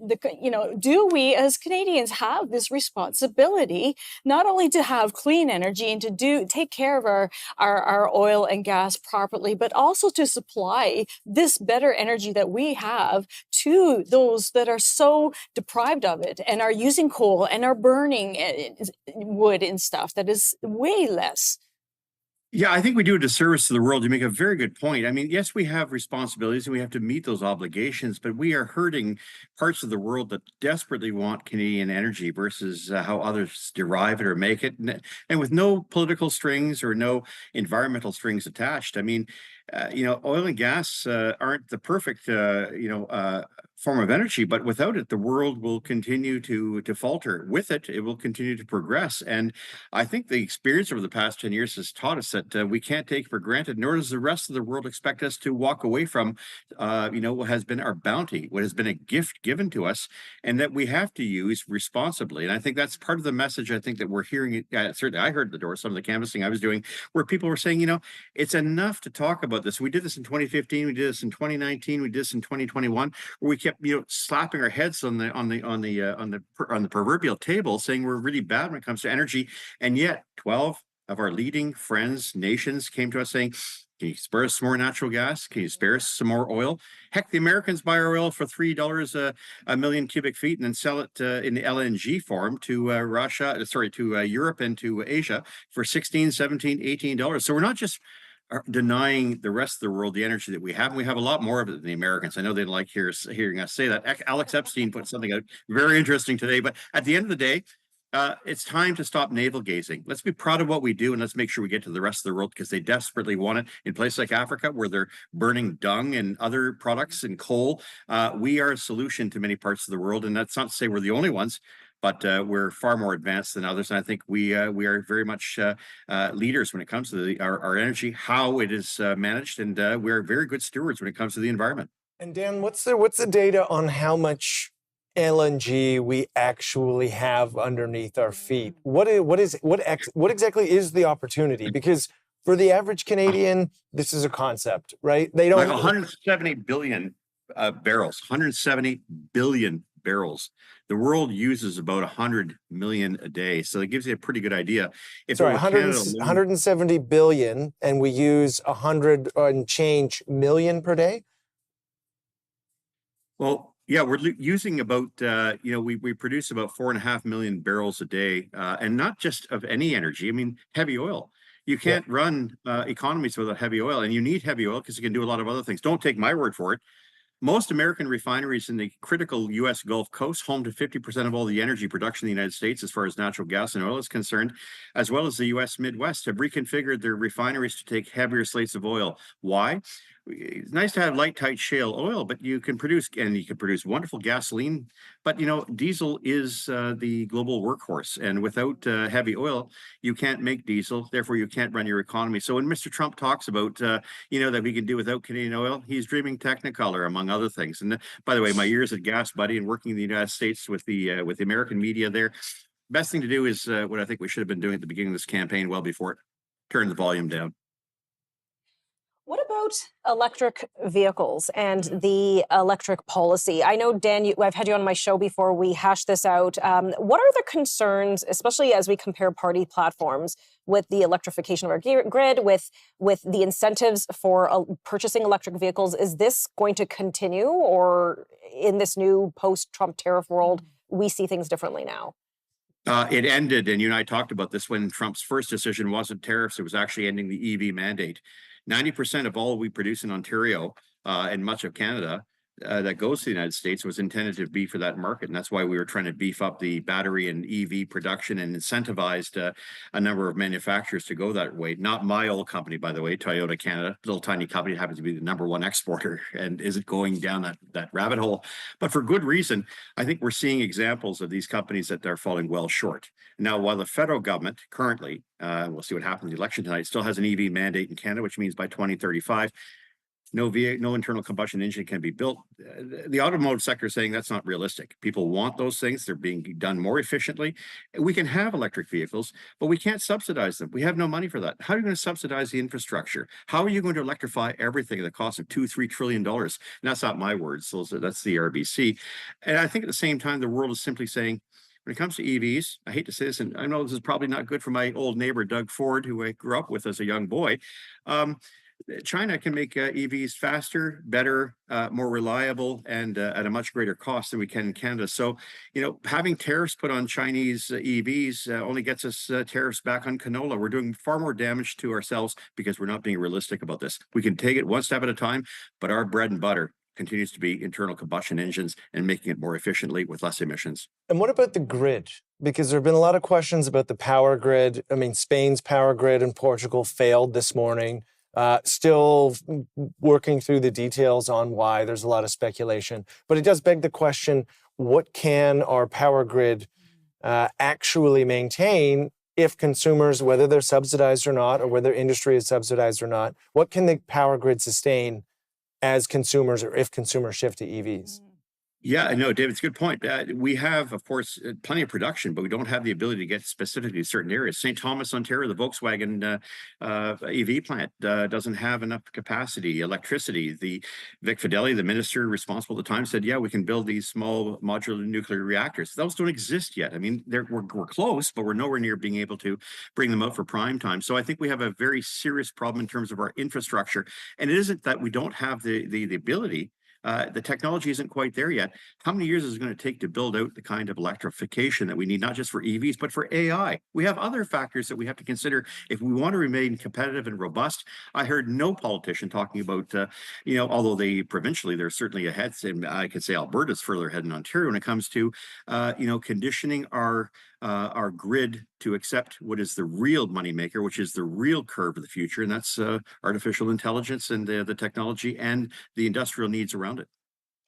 Dan, I get the sense that, provincially and maybe federally, maybe with the exception of Alberta, that we just seem to be very reactionary with our policy. That, Trump's proposing this tariffs, so therefore we will react. And oh yes, and now let's unlock our energy. Is this typical of leadership, or is this just novel in the last couple decades? It's the absence of leadership, and it's allowing Donald Trump to take advantage of the weakness in terms of our indecisiveness as to policy. We've spent the past 10 years dumping on the very thing that can make us very productive, for which the world wants. Look, people aren't coming to Canada to buy our microchips. They're not coming to Canada to buy our EVs. They're not here to buy our new battery plants. They're here to buy our resources, and we have to find a better way to develop all resources, which we have in abundance. And I suspect that it's going to take a bit of an industrial manufacturing Canada first policy. And that, I don't mean that as slogans. I mean that is simply the reality is I think we've lost sight of who we are and the things that we do very well in. And it doesn't, yes, we've lost manufacturing to China through outsourcing. We've actually seen, of course, a similar move towards stymieing our number one generator of revenue in this country, like it or not, oil and gas. And the extent to which we in Ontario and Quebec sort of play this thing down, we certainly don't complain when it comes to equalization because our hands are held out, Quebec, Maritimes, Ontario.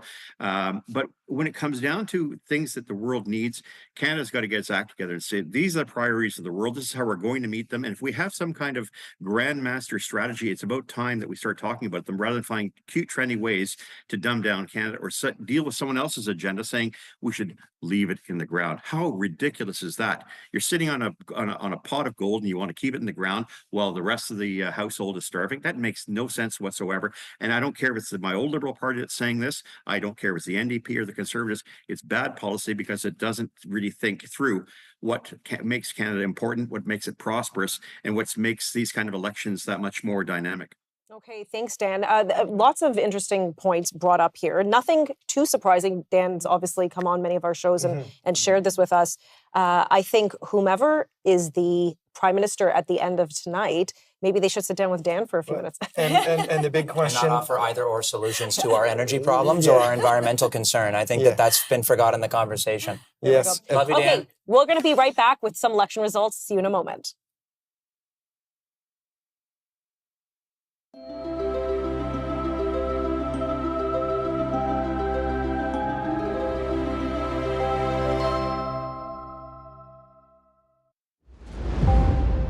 If we gave up fossil fuels today, it would destroy civilization and we would be reduced to a fragment of our global population.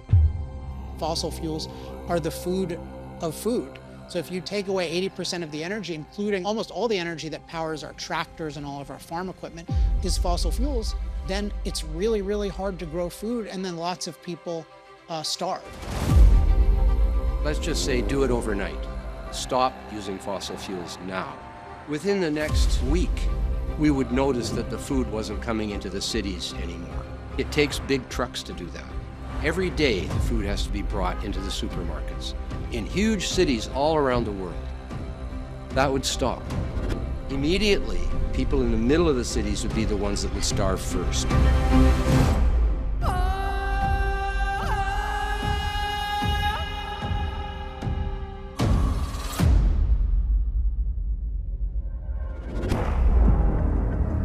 In the developed world, we are telling the underdeveloped world, hey, don't use fossil fuels. That's a big message of ours, right? Somehow do sustainable development, but don't use fossil fuels. And that's a really cruel kind of thing to do. Canada could turn off the taps tomorrow, but it's not going to stop global energy demand. If Canadian energy resources can be produced in a manner that's responsible, why shouldn't Canadian energy resources be supplying that demand globally? Our goal is not to save the planet from human beings, it's to improve the planet for human beings. We need a perception change, that there is no them, there's no us. It's all we. We're all human.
Financial decisions don't just affect your bottom line, they affect how you live your life. Equipping yourself with the right information transforms these decisions from obstacles into opportunities. Save for your first home. Navigate a career pivot. Make your money work harder. Just picture the life you want to live and be bullish. With the Globe's independent opinions, objective insights, and helpful tools, you'll make confident decisions. Invest in being better informed. Invest in you. The Globe and Mail. Hello, I'm Tony Clement. Can Canada turn Trump's tariffs into a golden opportunity? Join us as Matthew Spoke, a real estate entrepreneur with Toronto Standard, discusses how smart policy and bold thinking could turn economic challenges into a housing boom. Tune in to Boom and Bust, Tuesday at 7 p.m. only on the News Forum.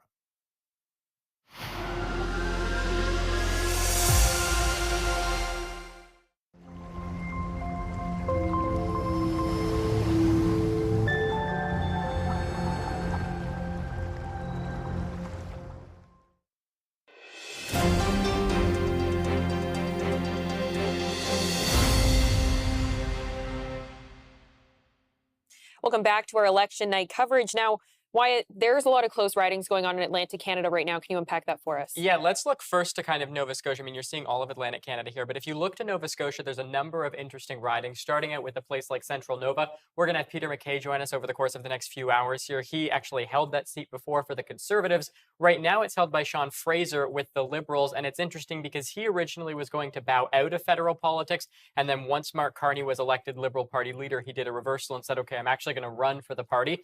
That's one example. Also sticking with Nova Scotia, the riding of South Shore St. Margaret's. That riding is currently held by the Conservatives, Rick Perkins, who was the Conservative shadow minister for fisheries.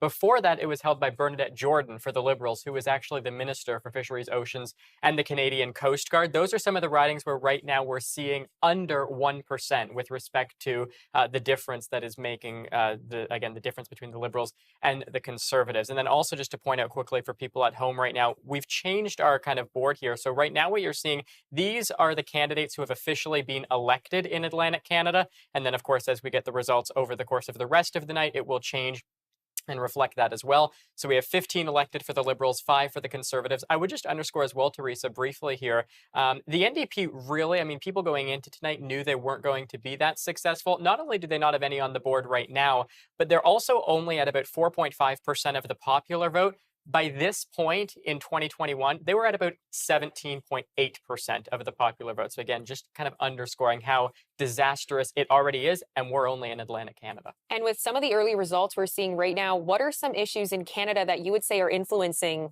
these results? Well, in Atlantic Canada, certainly, and I know our panel's going to touch on this in a moment, but certainly healthcare is one example. I mean, we've been seeing healthcare dominating the conversation, health transfers from the various provinces and from the federal government to the provinces. That's been one thing in Ontario, and then, of course, in Atlantic Canada as well. Okay, and I also want to welcome Adam Zivo, who's joined us. Adam is a journalist. He is a regular on many of our shows, and you've hosted a few shows here on the network as well. Yes, I have. I actually wanted to ask you about the results that we're seeing right now. So how do they differ from the polling numbers that we've been seeing for the past few weeks, and what are the implications here for what we should expect in other provinces going forward tonight? Right now, it's actually relatively on par with the polls. What's interesting, though, I was just talking with someone who's at Pierre Poilievre's event in Ottawa who was telling me right now, you know, the Conservatives who are on the ground there are saying, you know, why are we leading in certain ridings in New Brunswick where we're not expecting to be leading? Of course, the answer for that is it is still very early on. But it's interesting to kind of note that for sure. Where we're looking, I mean, again, 5 people for the Conservatives currently elected. If that number starts to edge closer to 8, 9, even 10, that is when I think we'll start to see kind of an indication that maybe the night is going to go in kind of the opposite way as to what we had expected. Okay, thank you, Wyatt and Teresa.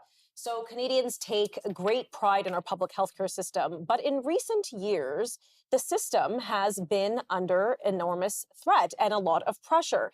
And ultimately, it's patients who seem to be paying the price. Well, joining us now is Sean Buckley from the Natural Health Products Protection Association. Sean, welcome to the show. Julie and I were actually just discussing this during the break about there's certain policy issues that maybe a lot of Canadians don't know about. Well, that's the thing. And this is obviously very close to my heart because of the natural health products that I use all the time. And I really wanted you to try to narrow in and give us a quick summary of what is the law that was passed last June and how is it going to affect Canadians as far as when it comes to vitamins, supplements, and their availability.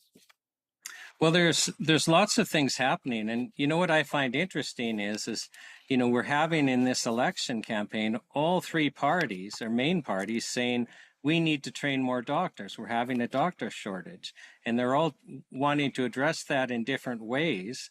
And yet we're about to, because of what the federal government is doing, lose natural health practitioners like traditional Chinese doctors and homeopathic doctors and naturopathic doctors, which is just going to aggravate things. We already don't have enough medical doctors to go around. If we have to then, you know, go to a medical doctor exclusively because we're getting rid of the other healthcare practitioners, we're just going to make a bad situation worse. But what's happening? How does this law affect the supplements and vitamins then? Yeah, well, there's kind of several parts to it. And the one that we're worried about this year is Health Canada is planning on bringing in new fees that are going to make it uneconomic for many of the main suppliers to keep their licensed products on the market. So, for example, both for traditional Chinese doctors and homeopathic doctors, the number of products that they need to effectively practice is measured in the thousands. And the main distributors have said with these new fees that Health Canada has said they're bringing in this calendar year, that they're basically going to go out of business. Well, what are people going to do when they go to a traditional Chinese medicine doctor, for example, and the doctor has no more, you know, natural remedies to treat you with? Now, that's the immediate threat, but they're going to phase us into basically an entirely different regulatory regime where we're going to lose most of the products that all of our alternative health practitioners use to treat us, like naturopathic doctors. And in fact, they've made a point in saying they are not going to license products for which you'd have to seek these healthcare practitioners. So it's also interesting that this has been almost a forbidden topic in the media. The news forums covered it, but the rest of the media has been silent on this. Sorry, I was going to say, like, why do you think that is?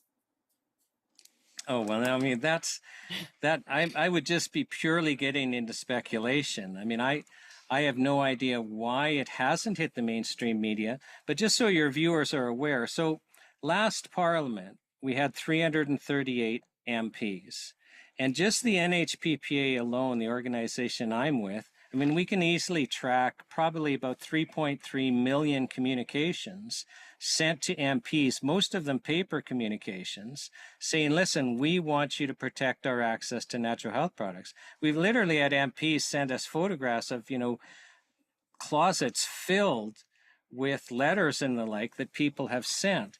So this has been the largest issue in the last Parliament, is Canadians being concerned about protecting their access to natural health products.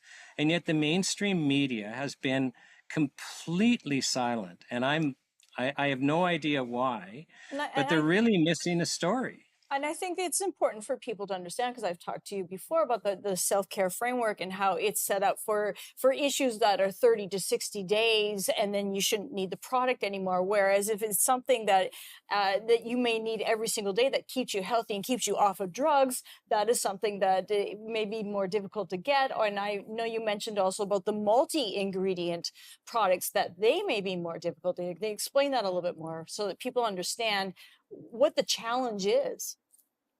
Yeah, so just, let's first of all just touch on how important these products are. I used to act as legal counsel for Health Canada, and then I ended up acting for natural health companies that were being attacked by Health Canada. And I started that in 1995. And probably for about the first 15 years of my practice, every single one of my clients, the situation was the same. They had either had a life-threatening, either their life depended on a natural health product, or, they were disabled without it, or somebody close to them. And the stories were always the same. They had taken all the chemical drugs their doctors had prescribed. They were either facing death or basically had no quality of life at all, were suffering terribly. They come across a natural remedy that works, and they feel so transformed that literally they feel ethically compelled to go into the business and share it with others. And then it's really interesting as a lawyer when they're being attacked by Health Canada, because they don't understand, wait a second, I'm just helping people. And the cost of losing these products from a health perspective, like, let's not even touch on the economic disaster this is going to be, but the cost of that from a health perspective is absolutely tremendous. And you're absolutely right when you're referring to this 60 days. Like right now, any of us can go to, a naturopathic doctor or the like, and be treated literally for life-threatening conditions. Many of us who have had the experience understand that for chronic health conditions, some of these practitioners just absolutely shine. But Health Canada wants to move us into a situation where all of that is gone, and that the only products that they want to license us for are what they call self-limiting, which has two components. One, the condition should resolve in no more than 60 days. And two, you shouldn't have to seek the advice of a healthcare practitioner. Well, if those are the only products you're going to license under this scheme, and the only other licensing scheme is the new drug approval process that no natural health product has ever gone through because they can't, it's too onerous and it's too expensive and it's completely unnecessary. So we're in this situation where Canadians have no idea that their right to access treatments other than chemical drugs is being taken away, and the media is being silent about it. And during this election, the parties have been silent about it. I mean, how is it that every party is making a point of saying, well, we're going to increase your access to medical doctors? And yet all of them know that we're actually going to lose access this calendar year to some of our natural health practitioners. Well, Sean, thank you so much for that. I mean, obviously, we have a lot to discuss. More election results when we continue the discussion on somewhat contentious issue this election and the state of our healthcare.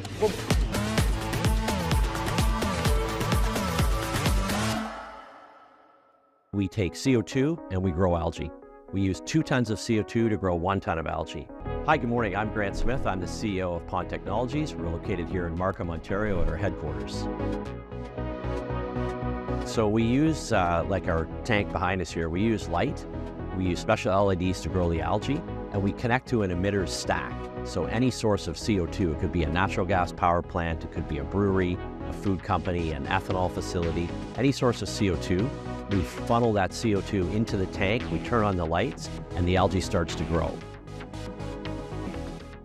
And what we're finding is that there's many, many needs for algae now. In the nutraceutical space, pet food companies, wellness companies that are using supplements, and they put algae in there for the protein. But there's also a lot of pigments and antioxidants within algae that you can extract that are very, very valuable. There's a blue pigment called phycocyanin, there's a red pigment called astaxanthin, and these products work very, very well. And we can extract the natural blue color out of the algae, and it can be used in products that you might recognize here like Smarties, so that the blue and the green that's in the Smarties is naturally colored using spirulina that's grown by Pond Technologies. We can capture that CO2 and we can grow a specific species of algae that maybe is high in oil and high in protein. So you take a salmon farm operation as an example. A lot of salmon are fed corn and soy, which are, land-based crops, but this is a predator that needs oil and protein. By adding even a small amount of algae into their diet, you're giving the fish the proper diet. Entrepreneurs are coming up with all kinds of interesting, unique ways to cut down carbon emissions while creating useful products.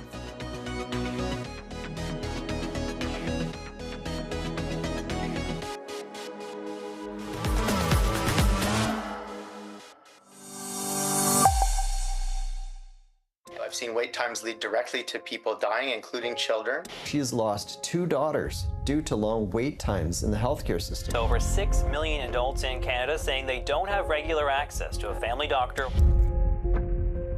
Spain's program to reduce waiting lists that was very successful. Australia is a great example. They use it widespread. It would mean taking control away from those who benefit from the monopoly we have right now.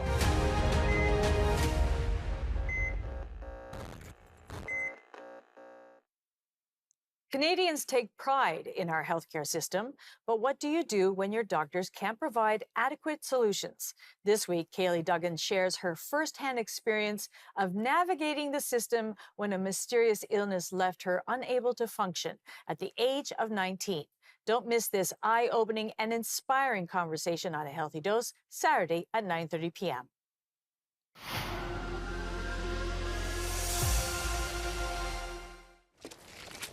For me, the end was just the beginning. I felt I must come. If I did not come at once, it would be too late. And these places that are watered with the best blood of Canada might only be names and memories.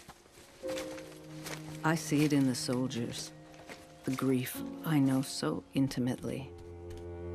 And I will not abandon these men to it. The isolation wears on me. Slowly, the silence takes over, as if my heart has given out of air. I cannot talk. I can only paint. For more than 2 years, Mary Ryder Hamilton painted the battlefields of the First World War, creating an unforgettable visual record of service and sacrifices at immense personal cost. Hello, I'm Stephen LeDrew, host of The Stephen LeDrew Show. Don't forget to get out and vote on April 28th, because your voice matters in this election.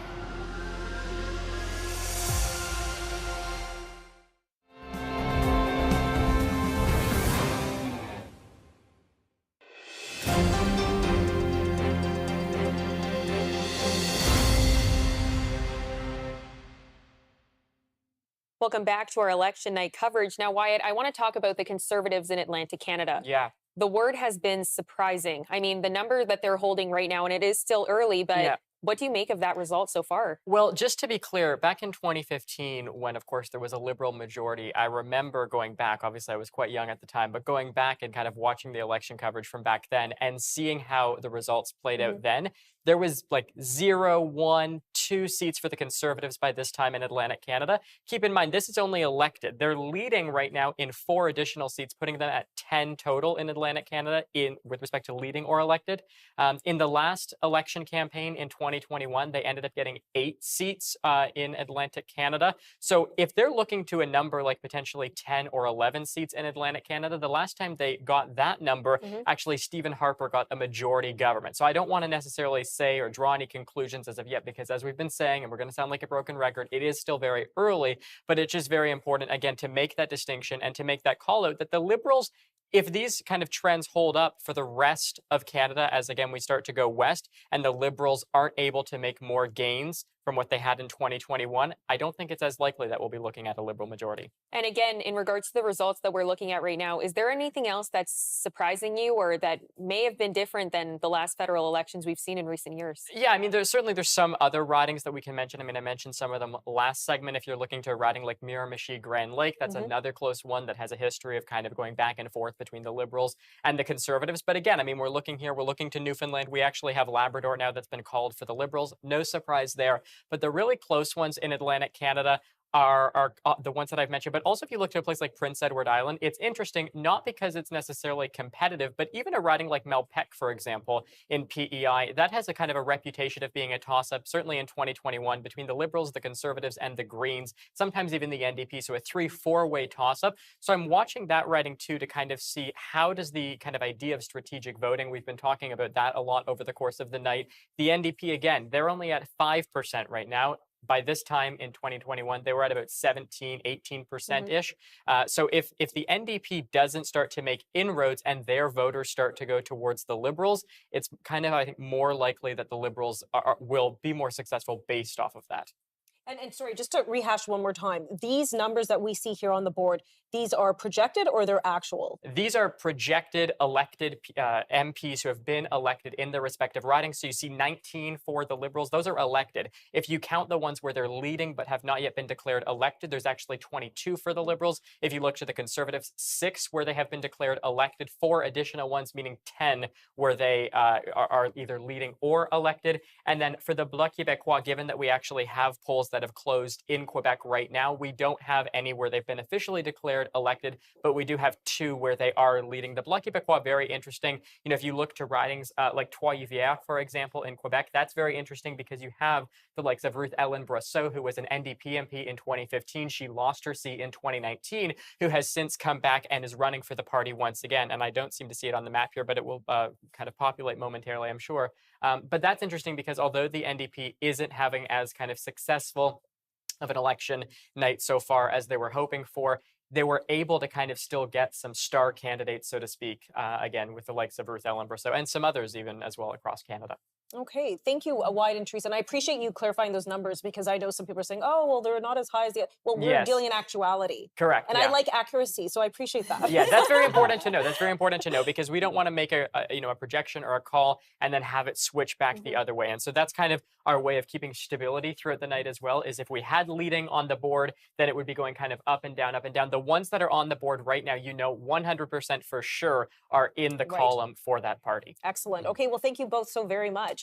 And joining us now, we're going to talk about a little bit of a different thing, sort of a little bit similar in the previous segment, but we're going to talk about healthcare again. And joining us now is Colin Craig of secondstreet.org. Colin, can you hear us?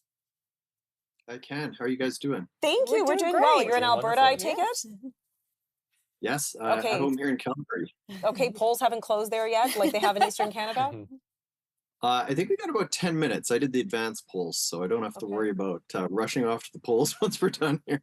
Excellent. Well, and we're glad to have you on. Yeah, there's so much we can talk about, but why don't we jump in on wait lists? On wait lists and healthcare funding, we know that the healthcare system is in crisis. To what degree we can speculate, or you have numbers, I know that. And Adam, I was speaking with you during the commercial break on what things can happen and can be implemented to alleviate such crises and such wait lists and whatnot? Well, I mean, my area of expertise is the addiction crisis, and I think that that's something that actually plays into the wider lack of access to healthcare, because we have to keep in mind that you have a small number of severely addicted individuals who are visiting hospital ERs dozens, sometimes hundreds of times, and using up very valuable capacity that could otherwise be used to treat other Canadians. So I think that that piece is often missing when we talk about the larger healthcare debate, about the fact where you have this small vulnerable population using up capacity that other people need.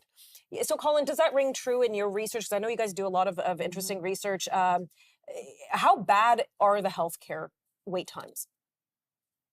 It's really bad. It's a crisis. And I think when you think about this past election that we're just wrapping up today, it didn't really get much attention. And I think the problem is that the nation has too many crises on the go right now. We have a cost of living crisis. We have a housing crisis. As Adam just mentioned, we've got a drug crisis in this country.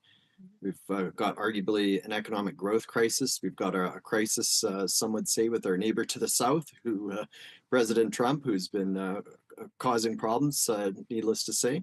So you look at all those, and I think healthcare has been sadly left out in the cold, which is really sad because there's so many people suffering in this country.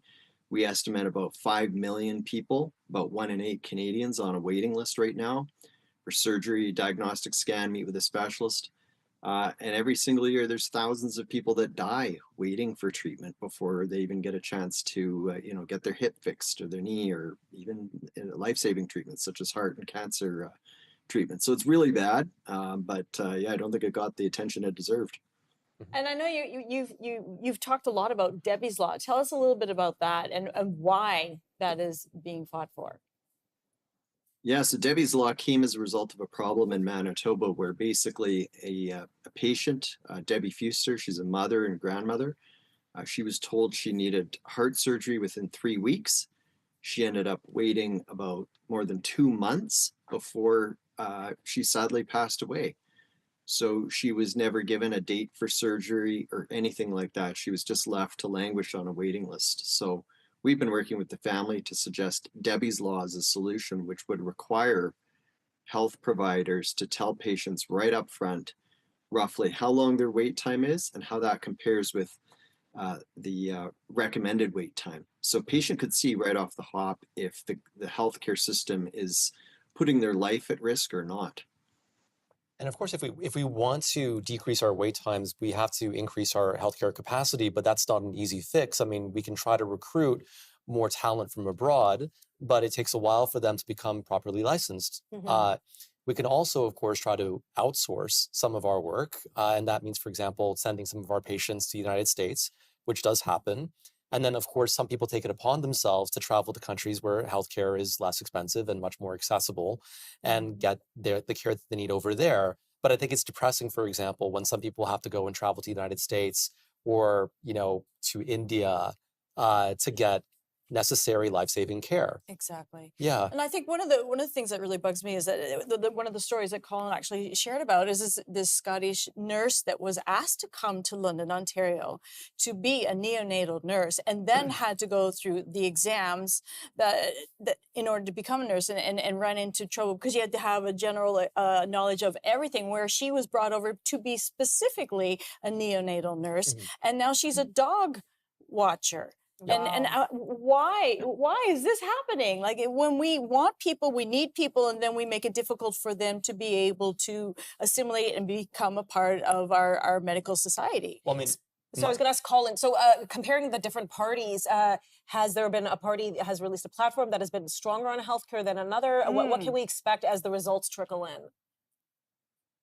I would say there wasn't really a strong winner in this. I mean, both the Conservatives and the Liberals both talked about making it easier to get people to be health professionals when they're coming from abroad, working within Canada. Like if you're licensed in PEI, you could then go and work in Alberta, vice versa, make it easier that way. I mean, that's good, but we certainly needed to see more talk in terms of reform at the federal level to really expand access to treatment. So I don't think we got a good healthcare discussion that we needed to in this country, and it's sadly not good for patients. There's a lot of people suffering. And not good for the economy when people are taking their after-tax dollars and spending it in other jurisdictions, other countries, when, you know, it could be used to help build more hospitals, hire more nurses, more doctors, et cetera. Yeah. Well, the crazy thing is why can't we spend it here in Canada? I mean, you could take your whole paycheck and spend it on fast food, alcohol, tobacco, marijuana, whatever, things that obviously aren't great for your body, but we cannot spend those dollars on trying to improve our health if we don't want to use the public system. It's absurd. And this is why no other nation does what we do as a nation. So we're still stuck with this model that is to the left of what the Chinese Communist Party would have implemented in their wildest dreams. They don't even do what we do. Right. My That's goodness. the type of thing we should have had a discussion about in this election, but sadly it just didn't come up. Okay, Colin, thank you again. Again, our time is short, but we're waiting for more results to come in. I appreciate your time. So the election dates are coming in quickly, and we're going to have more results when we return. Stick around. I'm Tanya Granick-Allen, host of Counterpoint. The stakes are high in one of the most important elections in our nation's history. Don't forget to vote April 28th because your voice matters.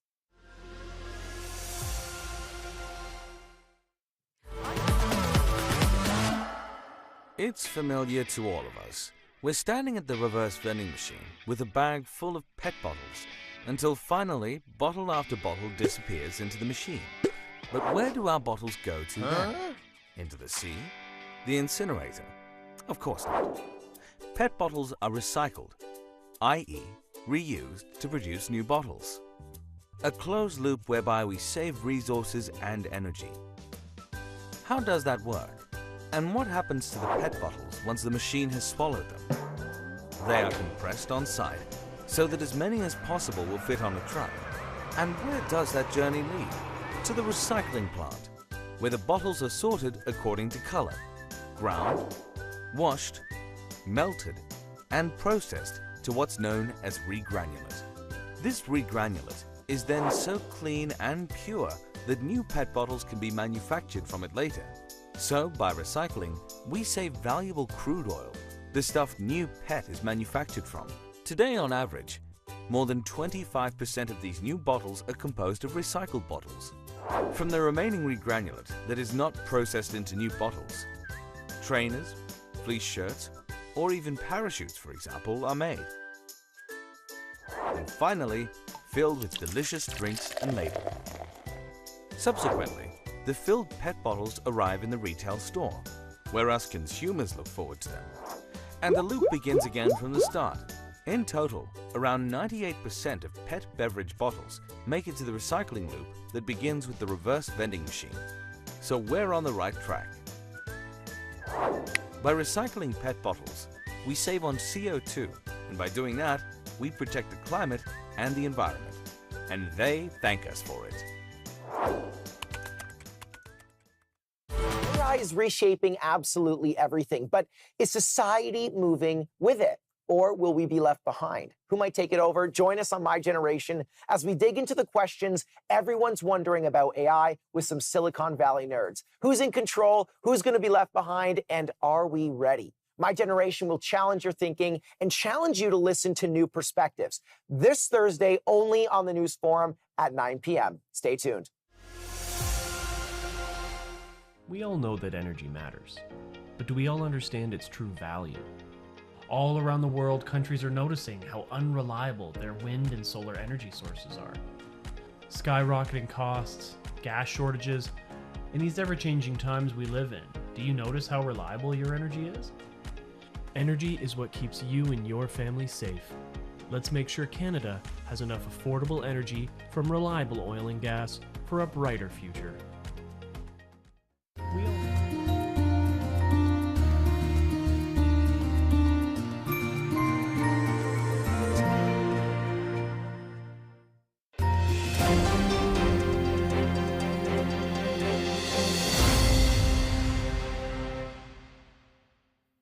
Welcome back. We have more election updates. So Wyatt, polling has closed now in Ontario. Are we seeing any results or what's happening there? No, and in fact, polls have already closed in Quebec, and this obviously being Quebec here, you're only kind of seeing this here, right here rather, that's Diane Leboutilier's riding. She was the National Revenue Minister. She's held a number of different positions within cabinet. That is the only riding right now in Quebec that is actually starting to report some results. Ontario, though, specifically, not seeing any results. So I guess, if we look at kind of some of the ridings to watch almost in Ontario, the close ridings for people that people are going to be talking about certainly and watching as the results start to come in. Toronto, St. Paul's, a great example of that. We were talking about it earlier in the show. Carolyn Bennett had held that riding for a number of years. Don Stewart, the Conservative, won it in a by-election just this past year, where it was a relative shock. He won to Leslie Church, who had been Chrystia Freeland's chief of staff, who was the Liberal candidate. It's a rematch between the two of them this time. And although Toronto St. Paul's has been relatively Liberal in recent elections, people still talking about the fact that it could actually, although it will likely be won by the Liberal, not by much, given a high concentration of Jewish voters in that area. Also, the riding of Aurora, Oak Ridges, Richmond Hill, one that we're going to be watching. That's an interesting riding. It's currently held by Leah Taylor-Roy of the Liberals. But the reason it's interesting is because Leona Alislev was the Conservative MP from that riding from 2015 up until 2021. And the reason that's interesting is because she was actually someone who crossed the floor. She was elected in 2015 as a Liberal, and in 2017, she crossed the floor to the Conservatives over cuts to Veterans Affairs programs. Also, you look to riding like Milton East, that's where Parm Gill is the Conservative candidate. He was the Minister of Red Tape Reduction in the province of Ontario under Doug Ford. He's actually been in a little bit of controversy recently because he was hosting a campaign event at the same venue where people were voting, which is not allowed, strictly prohibited. And so people talking about that. And then lastly, if we just talk about the riding of King Vaughan as well, that's where Anna Roberts is going to be the candidate there. She's the incumbent MP. She's seeking re-election. And again, also some controversy there because the Liberal candidate in the riding of King Vaughan had one of his volunteers stationed out at a polling booth in the riding of King Vaughan and was essentially telling people who they should vote for. Again, something that is obviously not allowed in these types of elections. So still a lot to watch for, still too close to call in a number of the ridings in Atlantic Canada. And then in Ontario, again, we haven't seen really any results come in yet, and same with Quebec. Well, we've talked about the results in Atlantic Canada being somewhat surprising for the Conservatives. Do you think for Ontario, we're going to see anything that is also quite surprising? I mean, I know Alberta and Quebec are also closing soon. So is there anything else that could be shocking with some of the polls that come out? If we start to see the results in Ontario shape out in kind of as surprising of a way as we did for Atlantic Canada, again, nothing's final in Atlantic Canada yet, but I think that will be interesting just because people went into this election with kind of a conceived narrative of what they were expecting to happen. And so Atlantic Canada really isn't fitting kind of that mold or that narrative as of yet. And so as we look to Ontario, specifically kind of the core GTA, because that's where a lot of these swing ridings are. But then even if you look outside of the GTA to places like Windsor, that's where the NDP has historically done decent. And tonight, kind of, if they're unable to hold on to some of those seats in Windsor, that might be kind of the beginning of a broader indication that the NDP won't be as successful. Okay, well, these are, again, some interesting figures and facts you're throwing at us. We're hearing of a record turnout in certain regions. I'm hearing around the 905, which is sort of the belt around Toronto, that there has been record turnout. One thing I want to point out to our viewers, however, is that the reason it takes a while for these results to trickle in is because these are hand-marked ballots and they're hand-counted. And I will say it, I don't know if you all agree, this is the best policy for elections, always hand-marked, hand-counted, so there could be no rigging of ballots. And scrutineers there for all parties watching what's going on, as opposed to somebody back there with a computer. Right. Fixing up and adding numbers. I'll also point out they actually have to count all of the advance voting as well, and that's another 7.2 million votes that they have to count. So just a huge Bad for number. TV, though. Bad for TV, but good for democracy. Pot of coffee. Well, there you go. And I love being here, but if there was another place I'd rather be, it would be in a polling station counting those ballots and being an active member of democracy. Were you a scrutineer before? I've been a scrutineer in many elections. Me too. Many elections. You would rather be there now No, than I here? said if it had to be another place than Present here. company No, excluded. I love being here. I will host the next panel. Anyhow, thank you both so much. We're going to continue coming back to you as we continue to get more live results. Right now, we're going to talk about immigration. And joining us now to have that discussion is the former Minister of Immigration for Canada and also the former ambassador to Afghanistan, Chris Alexander.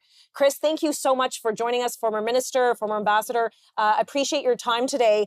Did the proper discussion of immigration happen in this election? I know we keep saying things were eclipsed by the Trump tariff threat. Did we have the right discussion? What discussion should have been had?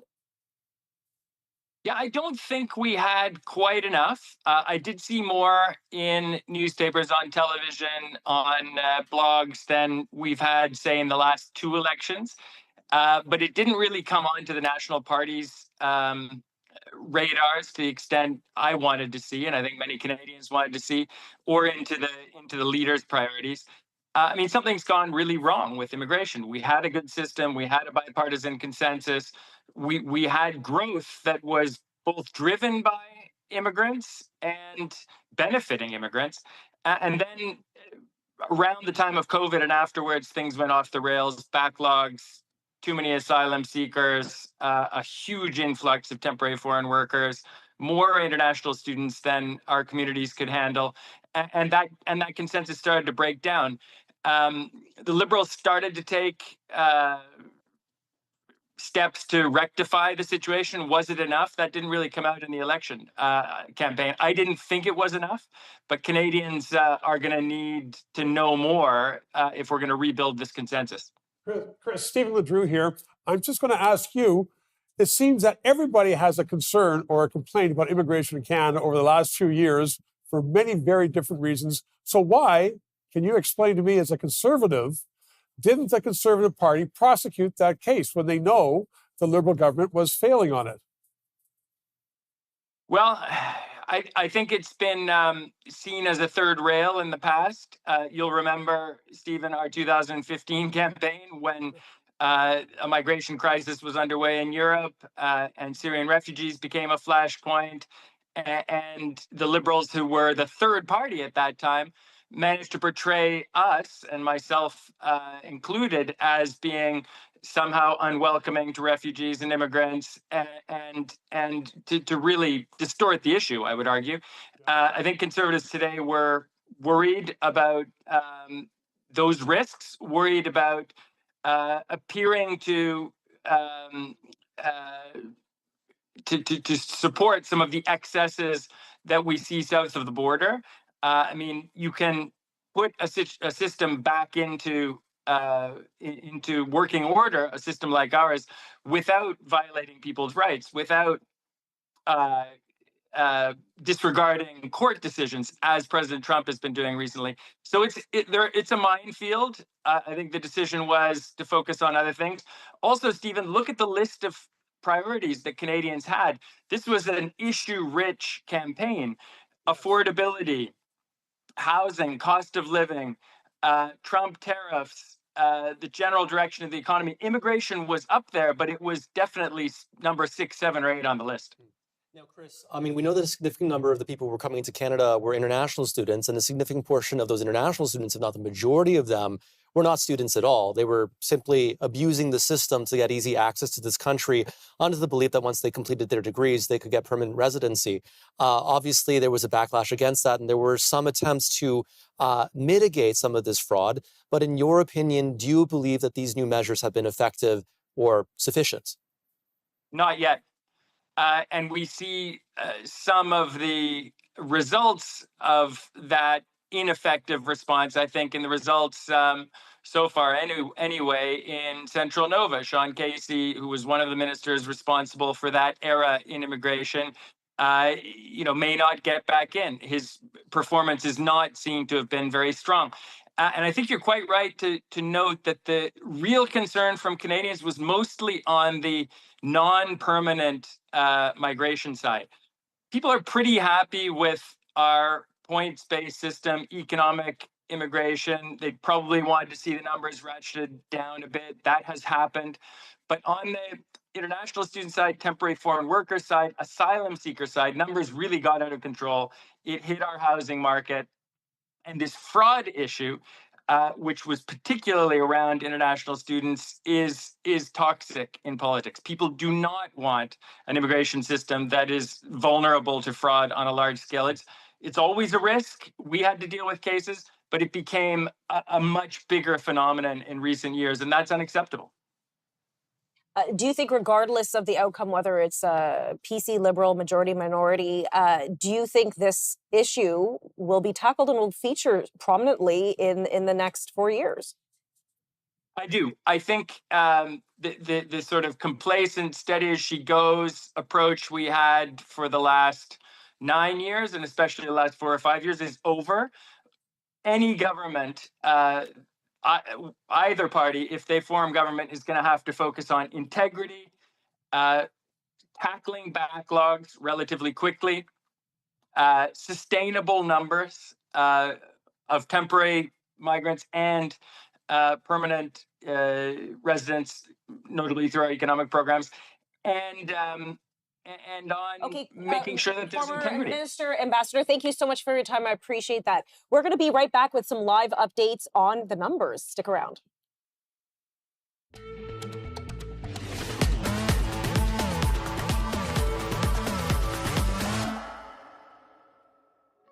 My name is Alex Ip. I'm co-founder and CEO of Search Systems. So we take captured CO2 and we put them through a process called CO2 electrolysis. Basically what we're doing in there is we're splitting the CO2 molecule and we're reforming that into basic chemicals that we use every day. In particular, we're focused on making ethylene. Ethylene is one of the top 3 most used chemicals in the world. People know for sure it goes into polyethylene, which is a plastic, so it goes into containers, bottles, pipes for buildings, waterproofing. But it also goes into things like pharmaceuticals, cosmetics, it goes into textiles, it goes into parts for your phone, for your car. It's a really, really useful building block molecule that you find in almost any product that you use. I think entrepreneurship plays a huge role in addressing climate change. With innovation and new companies, that's where you can see a lot of new ideas coming through. Not all of them are going to work. But in order to address this huge problem, we're going to need a lot of shots on goal to make sure that, some of them are going to end up working, some of them are going to be able to address the problems that we have come to now.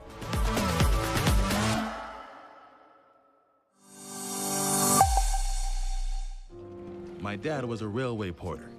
It was just about the only job a black man could get. But he had big plans for us. Music would be our ticket out of poverty. I knew we couldn't afford that piano, so I practiced twice as hard. Nice, Daisy. Okay, Oscar, let's hear it.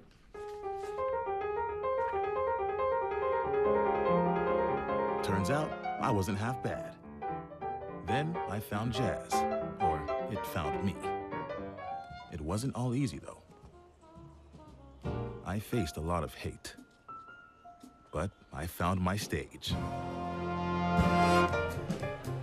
They call me the man with 4 hands. Well, I don't know about that, but let's see how far this ticket takes me. From Montreal to Carnegie Hall and far beyond, Oscar Peterson became one of the most recorded and celebrated jazz musicians of all time. Hello, I'm Tony Clement. What's stopping Canada's energy growth and what needs to change? Join us as Brian Gould, President and CEO of Aspen Leaf Energy Limited, discusses the barriers and the solutions to developing Canada's resources. Tune in to Boom and Bust Wednesday at 7 p.m. only on the News Forum.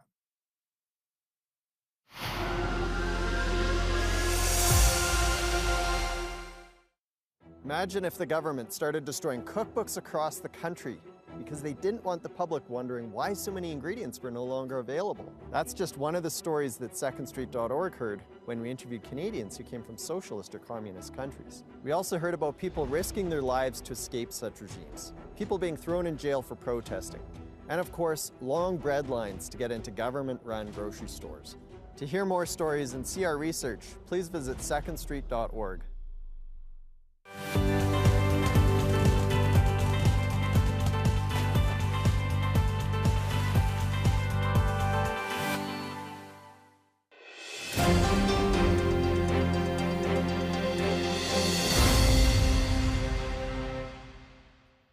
Welcome back to our election coverage. Now, Wyatt, I want to talk about toss-up ridings. Yeah. Are there any that carry so much weight that if they happen, they could determine the outcome of the election. And they're known as bellwether ridings, and there's a couple of them. We're actually not seeing any results in any of these yet, but one example I'll just mention quickly, because again, there's not a lot of them, is Peterborough-Kawartha, which held kind of that consistent pattern up until 2021, where it had kind of whichever party formed the government won the riding of Peterborough-Kawartha. Again, 2021 was different because you had Maryam Monsef, who was the incumbent Liberal, and then you had Michelle Ferreri, who was the Conservative candidate, and Michelle Ferreri ended up winning, although the polls are showing that, again, this time it is really a toss-up between the two of them. There's a number of other close ones. Calgary Centre in Alberta, where we don't have any results from there, although we are starting to see some preliminary results out of Alberta. But again, Greg McLean is the incumbent, who has narrowly kind of snuck by in every election in Calgary Centre to the Liberal opponent in that riding. And the polls are suggesting it will likely be kind of a similar scenario this time.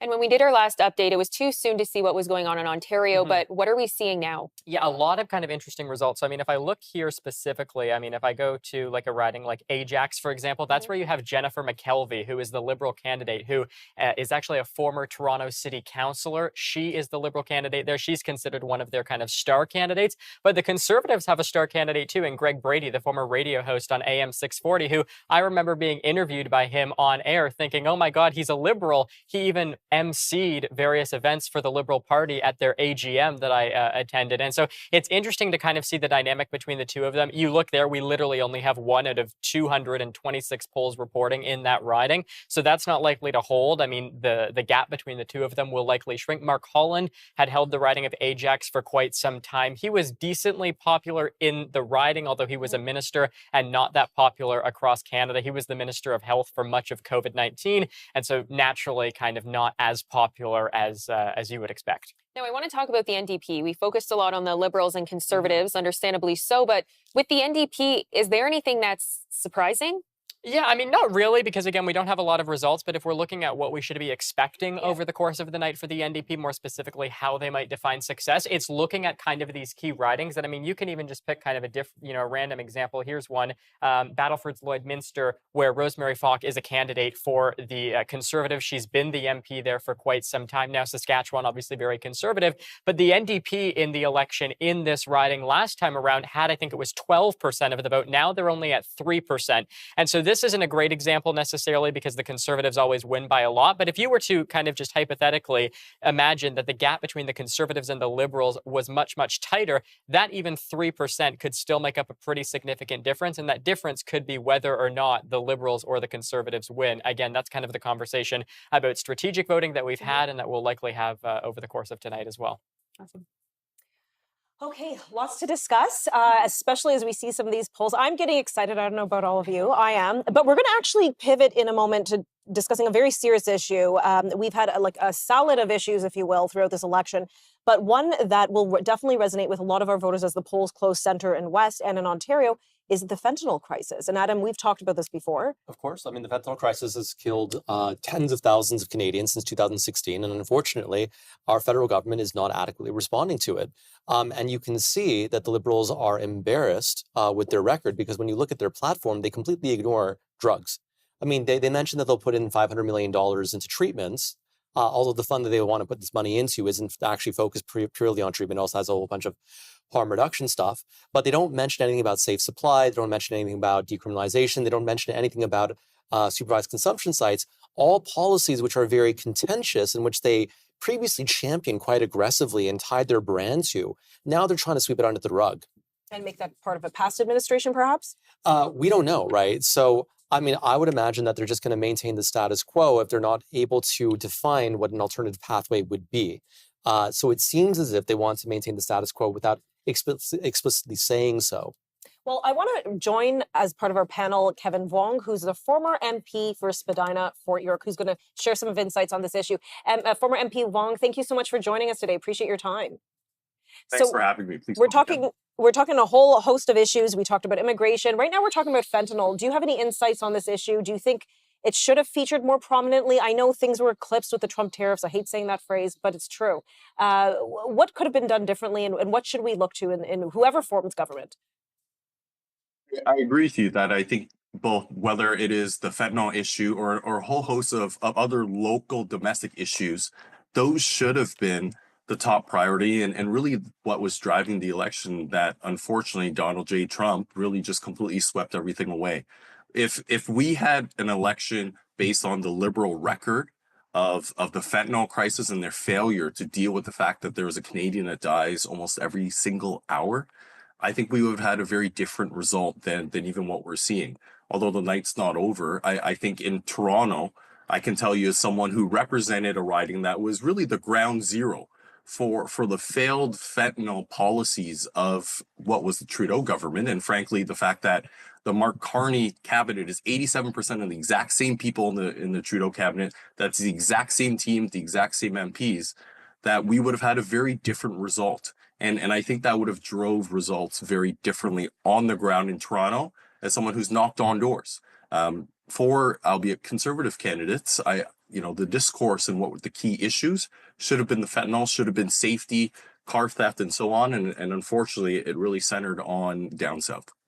Now, I know in the provincial election that was in British Columbia, this was an issue that was front and center. And Adam, I'm looking to you because I know this is your wheelhouse. Mm-hmm. And I think candidates, rather voters, voted on this issue quite heavily, on safety, neighborhood safety. It seems a little bit different now. But what can we expect as we shift west? Well, I mean, like drugs and crime obviously matter a lot to voters, and that was one of the main things that we were hearing from the Conservatives up until Trump upended things. I think obviously British Columbians care more about this than perhaps, let's say, voters in Saskatchewan, because when you see what realities are like on the ground in Vancouver, it's just so dismal. It's dystopian in some neighborhoods, and I think that the recent tragedy with that Filipino cultural festival loops into this, even if drugs weren't directly involved, right? Because the suspect who drove his car and killed 11 people, he was suffering through a mental health crisis. He wasn't on drugs. He wasn't a repeat offender like some other people are. However, he's someone who should have received involuntary treatment for his mental health issues. Right. And the Conservatives have pushed involuntary treatment for mental health, including addiction, and the Liberals have, for the most part, resisted this. So I think that this festival tragedy will reshift people's focus onto this whole involuntary treatment debate. You said the Conservatives were pushing that. I don't think they pushed it very much because, with Alberta and Premier Smith adopting that now, involuntary treatment, it's still extraordinarily controversial in virtually every other province. And correct me if I'm wrong, no other province has brought that about, have they? They haven't, but that's because the provincial governments have been meek here. But I think for the Conservatives... Maybe the Conservatives federally were too meek. Well, no, the Conservatives have been very open about the fact that they want involuntary treatment, which they call compassionate care. Right. They also want to make that, they want to implement that in jails as well. And that's been a core part of their political message, which it seems to resonate with people. Oh, I think it would resonate, but I just don't think it's resonating enough with people, as opposed to when you say in jails, it sounds like the Liberal government's actually handing out fentanyl in jails. Well, I mean, they do hand out, they hand out people, but let's hear from bring Kevin. back into this. I mean, are the Liberals handing out fentanyl in jails? Could there be better things happening, or are we missing the mark here? Listen, I think what we had a real issue with was a Liberal party, a Liberal government that was unwilling to admit when they got something wrong. I think Canadians would have been a lot more forgiving, whether it was their policy around safe supply, which was giving out hydromorphine tablets, which is twice as potent as heroin. Conceptually made a lot of sense, but in practice, essentially made the government a drug dealer. Yeah. And if they were willing to admit, listen, we wanted to try to reduce the toxicity and save lives, which I think is commendable, but we got it wrong. And we need to pivot. But the challenge was they weren't willing to do that. Speaking as someone who raised the issue back in 2022 when it wasn't popular to do so. I remember the Minister of Mental Health and Addictions, Yara Sachs, turning around on the floor of the House of Commons and screaming at me. And this was considered completely okay for them to do that. Of course, we fast forward to 2025. And the discourse has completely changed. People are finally listening to the communities that host these sites and these services. And Doug Ford had the courage, in terms of his government, to actually say, listen, we're going to close the sites that are within 200 meters, the drug injection sites of schools, so of childcare and early on children's centers. These are things that have clearly been demanded by so many people, but the Liberal government for the longest time was refusing to admit that they got it wrong. Let's live in the time that we're living in right now. I think a lot of people, when they hear involuntary treatment, they think of these old mental hospitals or whatever you're supposed to call them now, where they used to lobotomize people. Those days are gone. Yeah. Compassionate care, involuntary treatment, I think, yes, that is something, but who's going to monitor the government to make sure that actual compassionate care is happening? I'm not going to give the provincial government any credit because I live in downtown Toronto and there's been no follow-up to closing down all those things, and I don't want to see needles and all that paraphernalia scattered all around public places for young people. So let's live in the time that we're living in. I think that's how we have to approach it. Okay, well, we're going to cut to a commercial break because when we come back, we're going to have more polling results, more as the polls close across the country. Stick around, we'll be right back.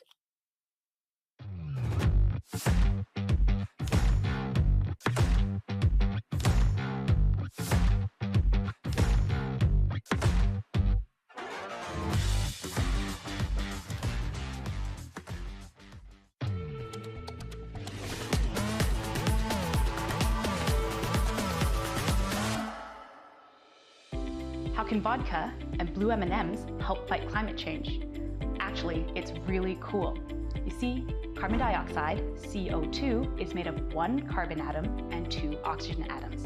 And lots of things are made of carbon atoms, oxygen atoms, or both.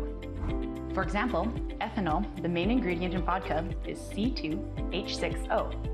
A New York company has found a way to make vodka with captured CO2 and water, H2O. The business is called Air Company, and they're also making hand sanitizer with captured CO2 as well. Pond Technologies, a company based in Markham, Ontario, is doing something really innovative. They're taking carbon dioxide from smokestacks and pumping it into tanks full of algae. The algae then eat the CO2, grow, and can later be processed into biofuels, bioplastics, nutraceuticals, animal feed, cosmetics, and phycocyanin, which is a food colorant that is used for many things, including blue M&Ms. In Calgary, a company called Carbon Nova is building a facility to manufacture carbon nanofibers using CO2 from the air. Carbon nanofibers are a material that is lighter, stronger, and more flexible than steel. It is currently used in everything from badminton rackets and bike frames to batteries and the sensors that sit beneath intersections. Another Calgary company, Clean O2, is capturing carbon dioxide from building heating systems and turning it into soap. Calgary-based Expedition Air is selling all kinds of products online that are made from CO2. Crayons, planters, and coasters, to name a few. Their sister company, Carbon Upcycling, is taking captured CO2 and creating a concrete additive that makes cement 40% stronger.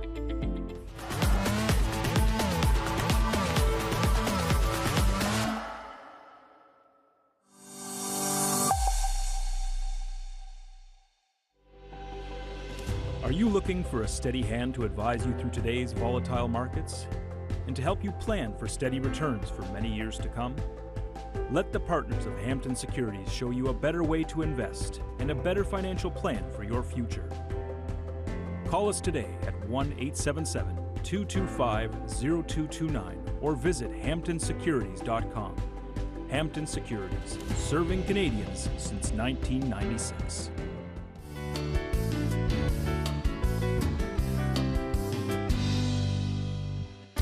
What a perfect sunset and sunrise. What a perfect country road for the city lights. Yes, I saw the light for the very first time on a perfect morning or on a perfect night.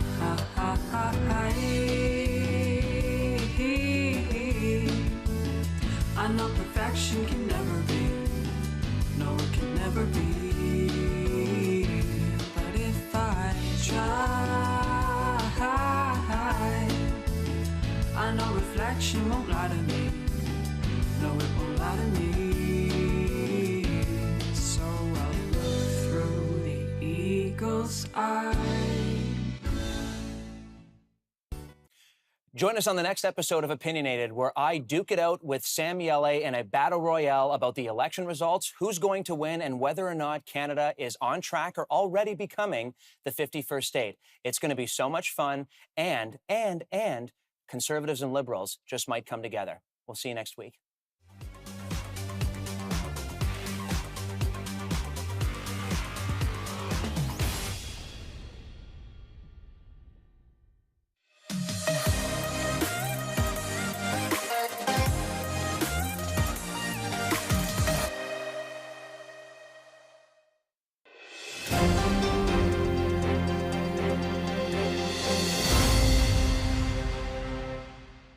Welcome back to our election coverage. Wyatt, as results continue to come in, what are we starting to see in Ontario? Yeah, I mean, we're definitely getting more results, specifically in kind of the GTA. Not really that many surprises necessarily, or even in the ridings where it's kind of not what we were expecting necessarily. There's only 1 or 2 polls out of 200 plus that are reporting. There are some interesting ones, though. I mean, if you look here to the riding of Oakville East, obviously we don't have any results there yet, but it will be interesting. That's where you have Anita Anand, who, of course, was under Mark Carney, the Minister of Innovation under Justin Trudeau. She held the Treasury Board portfolio. She was, of course, Defense Minister for a long time as well, dealing with the issues in Ukraine and so on and so forth. That's an interesting riding. Ron Shinzer there, the Conservative candidate, he's been the candidate several elections now, dating back to 2021 and I believe even possibly 2019 as well. So that's certainly one example, but there are other examples as well if you start to look kind of more so into Quebec, where, you know, we haven't seen a lot of results yet, but we are getting kind of more results in. And it's interesting to kind of make the comparison of where are the Bloc Québécois at. They are kind of the only party outside of the Liberals and the Conservatives that have not suffered kind of major blows and major defeats over the course of this election and in the polls so far. Likely, you know, whenever you see the Bloc do well in an election, it has to do with voter apathy being high. And in Quebec, voter apathy is, generally speaking, usually higher than it is in the rest of the country. And so that'll be interesting to kind of see how that plays out. And then just lastly as well, I mean, I would mention if you go over to Nova Scotia, you start to see the likes of Central Nova. Got to find it here. Hold on. If we see Central Nova, right here, that's where we have Sean Fraser, who is, of course, the incumbent Liberal. You're actually seeing the majority of the votes in Central Nova. It's really, really interesting because Sean Fraser won it in 2015, in 2019, in 2021, all when the Liberals won government. And yet right now you're seeing the Conservative there, Brisson Jenkins, he is actually leading Sean Fraser. So that's also a very interesting race that we're going to be watching for. And Peter MacKay also, who might be joining us here shortly, previously held the riding of Central Nova. Now, polls in Alberta closed not too long ago. Is there anything that we're seeing there that might be either shocking or more expected than?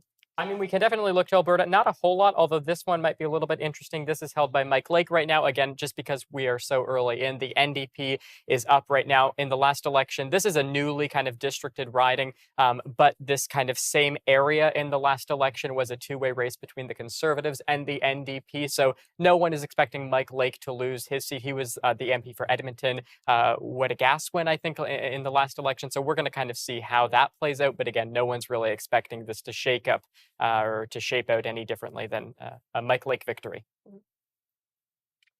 All right. I mean, Wyatt, the NDP, especially in let's go to the East Coast. Yeah. You have the Conservatives up in ridings. I would assume the NDP has historically performed better than under 5%. Well, they were at 18% at this point in the last election. What does that mean?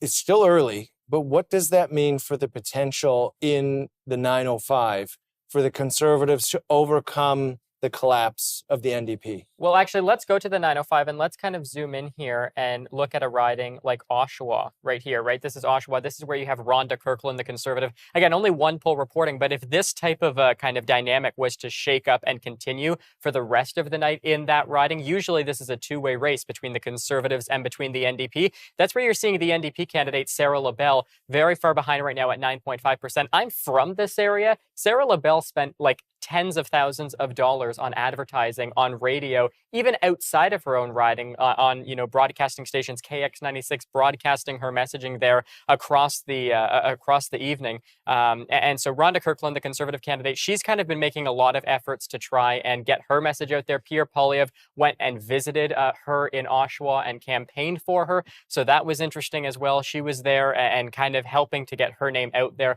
more perhaps than some of the other candidates. And then even more so, I'll just conclude here. I mean, if you look to a riding like Peterborough-Kawartha, I had said earlier, that's certainly one of the kind of bellwether ridings. You look to Northumberland-Clark, that's one. But Peterborough-Kawartha, right here. That's Halliburton, sorry, Peterborough right here. That's where Michelle Ferreri is. She is the incumbent. Again, one of the key bellwether ridings. Mark Carney visited Peterborough. Pierre Poilievre didn't put as much effort in Peterborough. In fact, in kind of the final days of the campaign, the Central Conservative campaign and the campaign headquarters actually redistributed some of the volunteers who were in Peterborough to Pierre Poilievre's riding of Carleton, as there started to be a lot of concerns that maybe Pierre Poilievre wouldn't be successful in his own seat. And on that note, do we have any results from Carleton? That is a good question. Let's have a look here. If we look to Ottawa, certainly, I mean, a lot of people were expecting Ottawa to be Ottawa to kind of have a Liberal sweep, if you will. But yeah, I mean, if we look to Ottawa, hold on, sorry. Because I mean, a lot of the talk, whether there was merit to it or not, we will certainly find out at the end of the night, obviously. Yeah. There was a lot of talk about Pierre Poilievre not being safe. There was talk about Elizabeth May losing her seat. Mm-hmm. There's a lot resting on this. Now, Conservative partisans said that there was nothing to it. It was just the knives were out because the polling didn't look particularly good. Or that the ballot was ridiculously long. Or that the ballot was Yeah. ridiculously long. Yes, that is a very good point.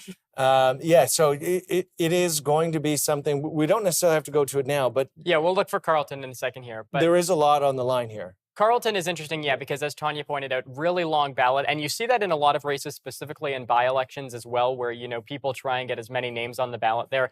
I don't want to say to confuse voters, but there was an independent candidate there who literally was doing an interview kind of emphasizing that main point, that they don't want, you know, people to go and to directly know who they're going to vote for. They want people to have to kind of scour through the ballot, look at who they're going to vote for. Well, that's not the case. Carleton is an organization which said, we're going to put in 100 candidates. We know they're going to get no votes. But when you have a ballot of 105 people, it is difficult. They did that in St. Paul's as well, so it's very difficult. But I want to go back. I was just going to say for viewers really quick, why? Why? What is the organization and the campaign to have this ballot that's as tall as you? Well, I mean, I think Stephen has mentioned it too, and again, just kind of this idea of the more candidates on the ballot, the more confusing it is for people, but also the more independents on the ballot. A lot of the people who are on that ballot are more progressive, specifically those independents, which will lead to vote splitting, which will lead to, you know, kind of a more concerted effort to try and keep Pierre Poilievre I off. want to go back to Oshawa for a second, because traditionally, like a long time ago, NDP, and now you're saying that the Conservative candidate, I think, was hit, and the NDP going third. So does that say to you that with the collapse of the NDP vote, that otherwise NDP vote is going Conservative, as it did provincially in Ontario? Well, no, it's going Liberal. Some people say going Liberal. Well, it's going Liberal, and the reason you're seeing that provincially, the riding of Oshawa is held by the NDP and by Jennifer French, and so you're seeing Sarah LaBelle. The Liberals do very bad provincially in the riding of Oshawa, but if you look to the Liberal and the NDP, and even the Greens, the progressive vote combined kind of makes up the equivalent of what the NDP would have received at the provincial level in the last Oshawa. So the Conservatives are not gaining. They're not making any gains, no, but they're not making any losses. The NDP is the ones who are making, obviously, a lot of gains themselves. Something's happening there when the Conservatives are 50%. Well, but it's only one of the polls. Yes, That's that's right. true. Out of 200. Night is still young, and we're going to have lots of caffeine. Now, I noticed we just updated some numbers. Yes, yeah. So again, just for our viewers, these are the elected numbers, not the leading numbers. So these are the ridings where we can officially say these numbers will stay the same over the course of the evening. Ridings in which we can confidently say, okay, the Liberals are going to elect 23 MPs, the Conservatives 12, and those numbers will continue to filter through. And there are some block ridings as well in Quebec that we're starting to kind of watch closely. Trois-Rivières is an example. And why this is something Teresa and I that she's covered regularly, the kind of labor strife over the last COVID onward. Traditionally, the NDP is the party of the working class. Yeah. Where are we seeing? You spent a lot of time on the campaign, all about interviewing the party leaders and whatnot. Where are we seeing those working class votes go? Is Pierre Poilievre making gains in traditional, with traditionally NDP voters? Yeah, it's generally speaking, I mean, you even kind of have to separate it and make it more specific, because if you're talking about like union voters and people who are kind of super intense in the labor movement, they might be leaning more towards Mark Carney. I think the ones who are leaning more conservative, at least we're getting a sense right now, are the more kind of middle class, just your average kind of everyday people trying to, you know, make their paycheck or living paycheck to paycheck rather. And so it is kind of split down the middle at this point. I think we're going to probably start to see, I mean, Oshawa is an example of that heavy union happen with GM and everything, we'll probably start to see kind of an indication. But yeah, I mean, these results are suggesting that maybe more of them are going to the conservatives than they are the liberals. A lot of data to digest. I'm really excited to see the Quebec numbers come in. Yeah, I mean, can the Bloc hold off? I mean, we saw Blanchet's comments about Canada not being a real nation. He was obviously throwing everything he could at the wall to try and see what could stick to curb the Carney wave that many were predicting. Right. And so I think a lot will come down to can his efforts sustain or hold off that red wave and keep the Bloc in play, because there is a hypothetical scenario here where we wake up tomorrow morning with a minority government and the Bloc Québécois, depending on how they do, having the balance of power. Let's just say, David, I have Carleton pulled up here as well. This is interesting, Pierre Poilievre. We don't have any results there yet, but Bruce Vanjoy, the Liberal candidate who's been getting a lot of attention, Catherine McKenna, who was the former infrastructure minister, former environment minister, she was actually almost put directly in the Carleton riding to campaign exclusively for Bruce Vanjoy. Bruce Vanjoy has been doing a lot of national media as well, a riding where the Liberal, and he's ran for the party before in the riding of Carleton, both federally and provincially. And so it's interesting to kind of see this dynamic and to see the fact that, you know, a few weeks ago, it wouldn't have been very likely, or people wouldn't even be talking about the fact that it's considerable that Bruce Vanjoy might even have a chance at winning in that riding. Thank you for that, Wyatt. Of course, it's getting very exciting. More polling results coming in. We will be back in just a few moments after this.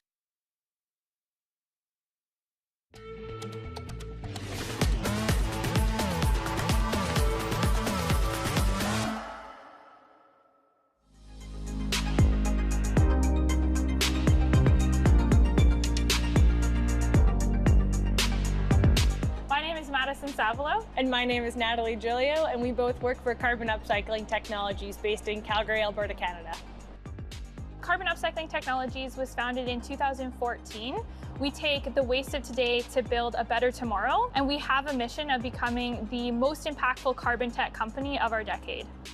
The way our process works is we take CO2 that would have otherwise gone into the atmosphere and caused greater pollution. We take that CO2 and combine it with a powder material. And through our process, the CO2 is captured into the material, creating a CO2 sink. So that means that CO2 is not going to be re-emitted into the atmosphere. And what we create are CO2 enhanced additives that make products stronger, more durable, and lower carbon. In the case of concrete, our concrete additives actually increase the compressive strength of the material by up to 40%. So not only do we have a very appealing low carbon alternative, but we actually create better performing materials. After we finish our carbon utilization process, we end up with a raw material that can then be used in many different consumer products, including yoga mats, concrete coasters, and crayons. There's a number of other carbon tech companies in the ecosystem that produce things like soap or even vodka. These are the beginning stages of creating a world where every product in someone's life can be made from captured carbon. From a concrete additive and diamonds to vodka and soap, there are lots of cool products that entrepreneurs are making with carbon dioxide instead of letting it release into the atmosphere.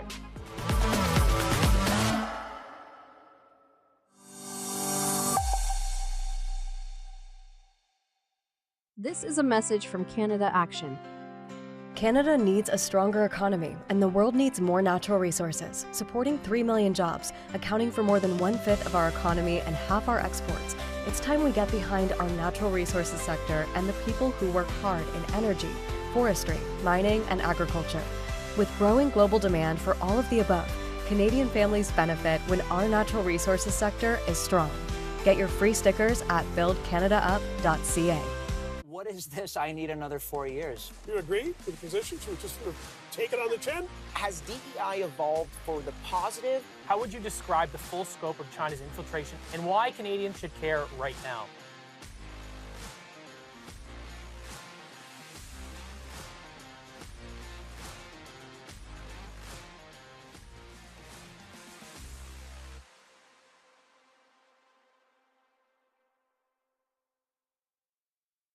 When I arrived in Canada, there were not many women who looked like me. Not everyone was welcoming. But my husband made a new life here in this distant country. And I thought here I could belong. And many others could too. As the years went on, our town flourished. Our community worked together and took care of each other. Our children grew up with a true sense of belonging. Here in Baldi, we built our home, and we wanted others to do the same. Established by South Asian immigrants in 1917, the mill town of Paldi, British Columbia was one of Canada's first inclusive multicultural communities. I'm Anthony Fior, host of Opinionated. And my name is Samuel Miele, host of My Generation. And there is a very important election on Monday, April 28th. Canada's future depends on it. Anthony, what? Get out and vote? Don't forget to vote. Don't forget to vote.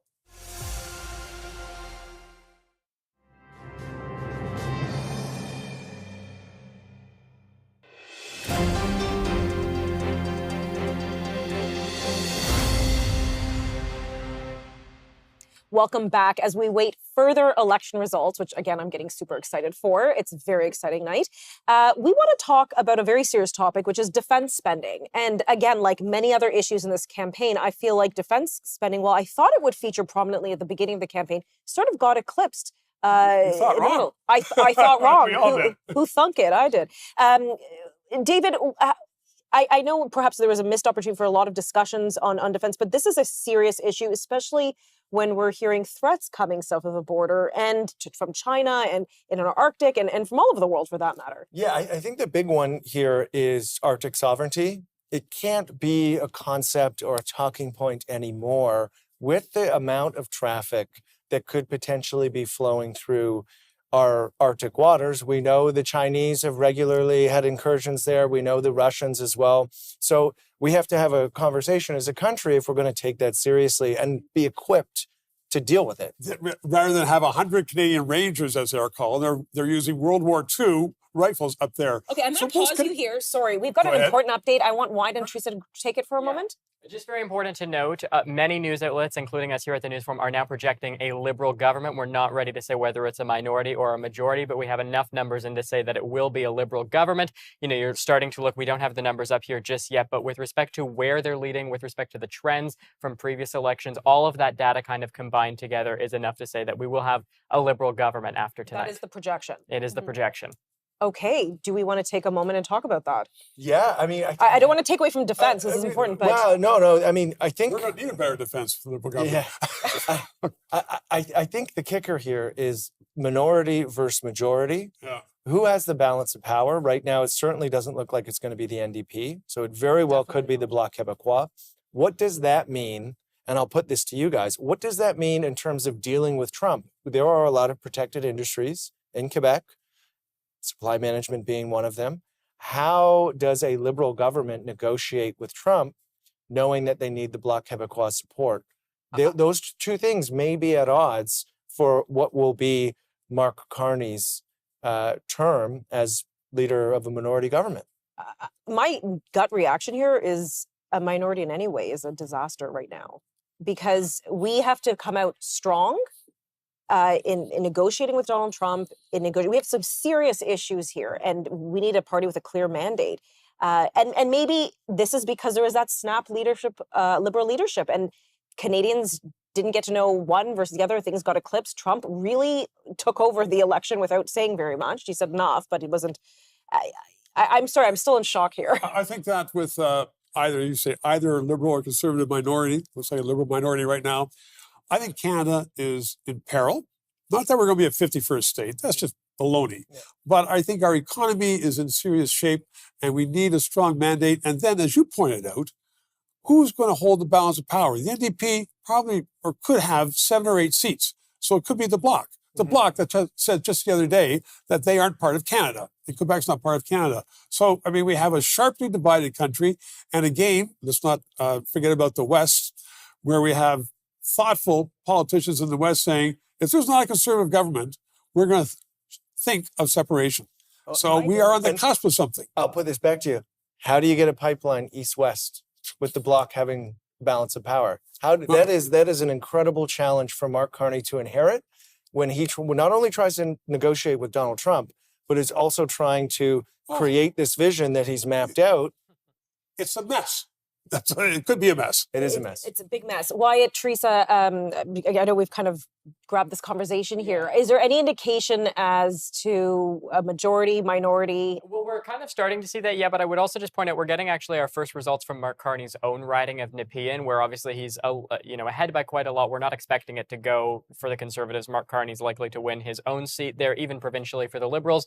Tyler Watt, the Liberal candidate provincially, despite the Liberals obviously not winning a lot of seats in the last provincial election, he managed to win it provincially as well. So that's kind of an interesting component to that. I would also say, I mean, you mentioned a majority or a minority, although it's unclear at this point, if we're able to kind of say that the Liberals are going to win this early on in the night, that might be kind of tipping the scales towards the likelihood of a Liberal majority. But again, we're not really saying anything to that degree as of this point, because although we have a lot of ridings where there is color filled in right now, especially if you kind of zoom in here and you look to certain parts, certainly within kind of the GTA, some of the really big populated ridings still don't even have results in yet, much less a winner declared. Well, look at Ontario, though. I mean, there's swaths of blue. Yeah. Ontario is a riding the Conservatives need to get traction. This kind of gets into the data behind each individual riding, where every single riding has roughly 100,000 people. And so it looks like Conservative because the Conservative ridings are certainly much bigger. They're the rural areas. And then once you actually kind of zoom in here and you start to go downtown Toronto area, you have red. You start to go even more kind of downtown within kind of the inner GTA, red, and they're much smaller, but again, liberal. And those are, and certainly the ones even around the Liberal ones right now that are currently marked as gray because we don't have any results, and those are also the ones that are likely to go Liberal. Wyatt, another cabinet minister, Karina Gold in Burlington, which is the red just around the bay there. Mm-hmm. Where do we stand right now? Yeah, so Burlington, that's interesting. Karina Gould, Emily Brown, Pierre Poilievre actually visited the riding of Burlington recently, where Emily Brown introduced him. Emily Brown, not actually that popular even amongst Conservatives herself. She was the candidate in 2021 as well. Burlington was seen as a riding that they really should have been able to flip in the last election, that they were unable to do so. You actually had a lot of people that were kind of frustrated when Emily Brown was given the nomination for the party again, because there was a decent nomination contest in that riding. Karina Gould also, of course, ran for the leadership of the party, so she actually has a decent amount of name recognition that is obviously playing in her favor at this point right now. But again, I mean, you're seeing for the NDP here, like they have 1.9% of the vote in this riding, which is a trend that we're seeing across the country right now. But that 1.9% still significant in really close ridings where strategic voting is an issue and where we don't have kind of a decisive winner between the Liberals and the Conservatives. And I do just want to interject, sorry, a year ago, if we had talked about a federal election that was going to happen, a lot of people would have said the Conservatives would have done this clean sweep. Yeah. At this point in time right now, what do you think the Conservatives are either saying to themselves, or what are the Liberals almost celebrating right now? How did they pull this off to have a result? I mean, I know we're still waiting for it to be official, but what happened? I literally just got a text from someone on a Conservative campaign saying that they felt as if the central campaign dealt them kind of the worst cards and ran the worst campaign possible for them. And that was from a local campaign, but it's interesting because you're certainly kind of starting to hear that sentiment from many campaigns across the country where they're blaming it on the top. They're actually, saying that when they were at the doors and when they were going door to door asking people, who are you voting for in this election? And they said Liberal.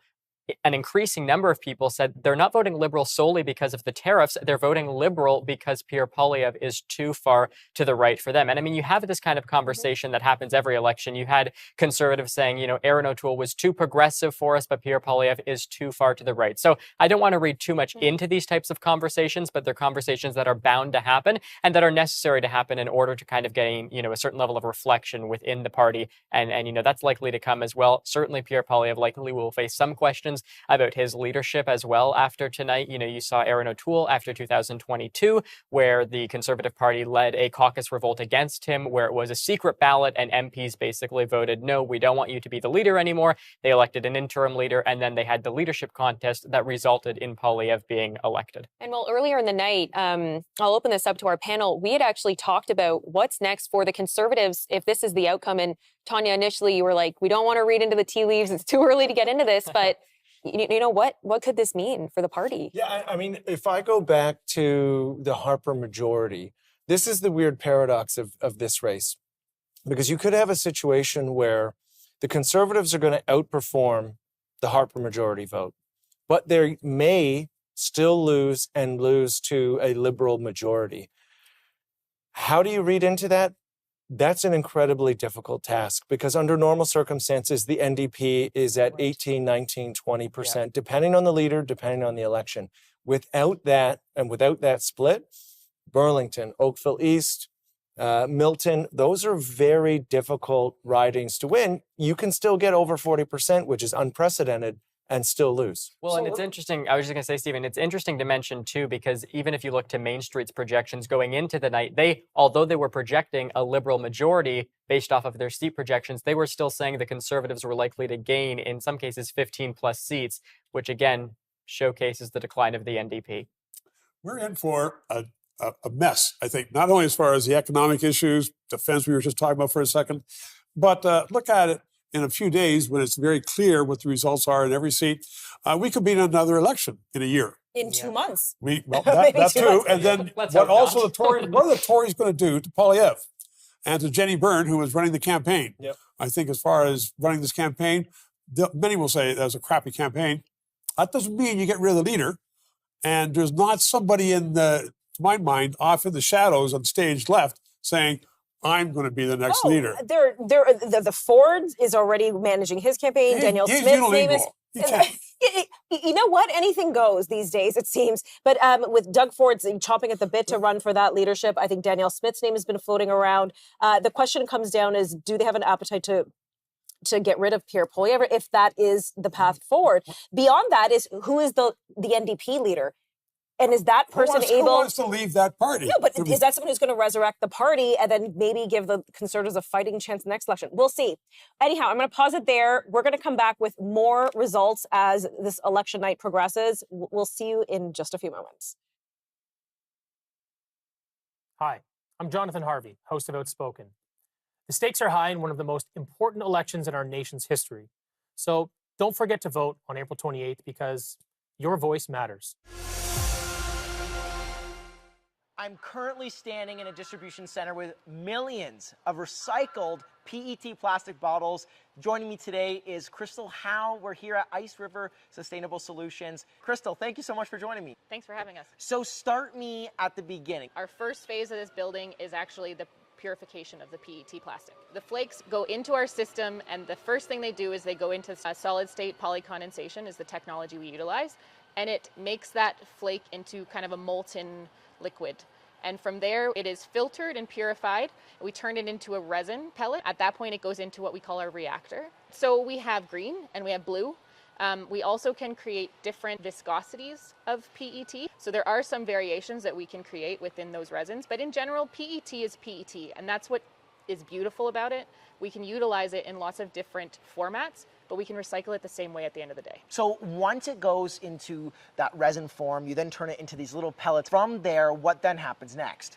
So those nerd pellets are what we call like rPET resin, recycled PET resin, either goes into a super sack and is sent off to our other facilities where they bottle across Canada, which in that case reduces the fact that we don't have to ship water all over the place. It's a heavy product and that's a lot of trucks. Right. If I can ship 1 load of resin, it's like shipping 50 loads of water and taking all those extra trucks off the road. It's much more efficient and it's way more sustainable for the environment. Way more sustainable. Then it's going to go straight to our Huskies, which is a technology that we utilize. Huskies based in Canada here as well.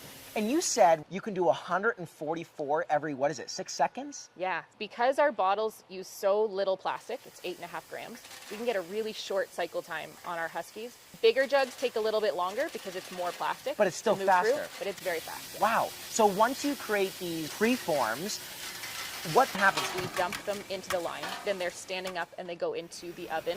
Because those preforms are recycled content and they have a little bit of color, it actually takes a lot less energy to warm them to the point where they can glow. You said 40%. We can reduce the heats in our ovens by 40%. So it's even more sustainable. Absolutely. So from there, we heat up that preform and then we blow it with high pressure air and it blows out that bottle. So then from there it goes and it gets a date code on it so we can always trace it back and know where our water started. Goes through the filler in a closed system to be filled with our lovely spring water.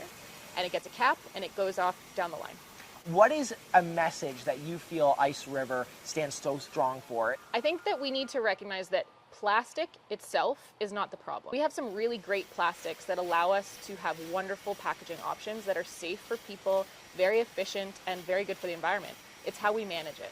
So if we can use that plastic appropriately, it's actually the best thing that could possibly happen for all of us. To have the ability to use our PET, recycled PET, utilize that same plastic over and over again, and just use it right. Where did this passion come from for you and your family? I think it comes from farming, actually. So we run an organic farm with about 4,000 acres. So it's very important for me to leave the earth better than when I got here. And that helps my kids and their kids and every generation after that. And hopefully we can continue to spread that message with 100% recycled bottles as well. Absolutely.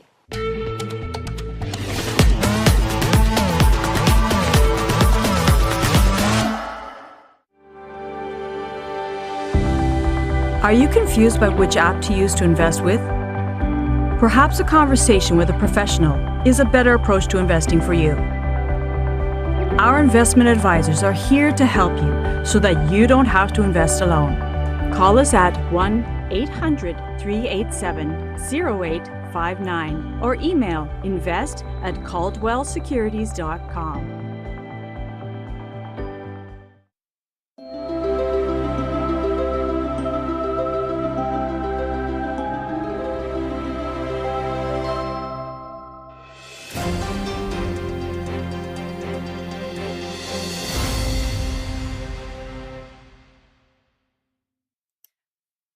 Welcome back. The election results are obviously still pouring in across the country, with the Liberals now projected to win a government, although we're not saying yet whether it is a majority or a minority. Pierre Poilievre seemed to connect with young voters over the course of the election. We're about to reveal some interesting numbers here just in a few moments with respect to what students were looking for in this election campaign, which are actually the opposite of what we got. Was Poilievre's strategy, though, enough to get them to the polls, specifically young voters? Let's discuss all of that now. Joining me now, Anthony Feuer, host of Opinionated here on the Newsforum. We also have Julia and Dana joining us via Zoom. Dana, I got to start out with you because you're with Civics Canada, and Civics has posted now their results for the student vote, which is, for people watching who don't know, a nationwide effort basically in schools to run a mock election campaign, essentially surveying young people on who they would like to vote. So maybe, if you will, just kind of start us off with, first of all, detailing what the effort was and maybe some of the results, which again seems to be the opposite of what we are seeing nationally here in this election. Yes, thank you. So the student vote is a parallel election that we do during general elections, federal, provincial, municipal. And so we basically, thanks to teachers and thanks to Elections Canada, we allow, we give the opportunity to young students, so that's elementary, intermediate, and high school students, to vote for the real candidates in their riding.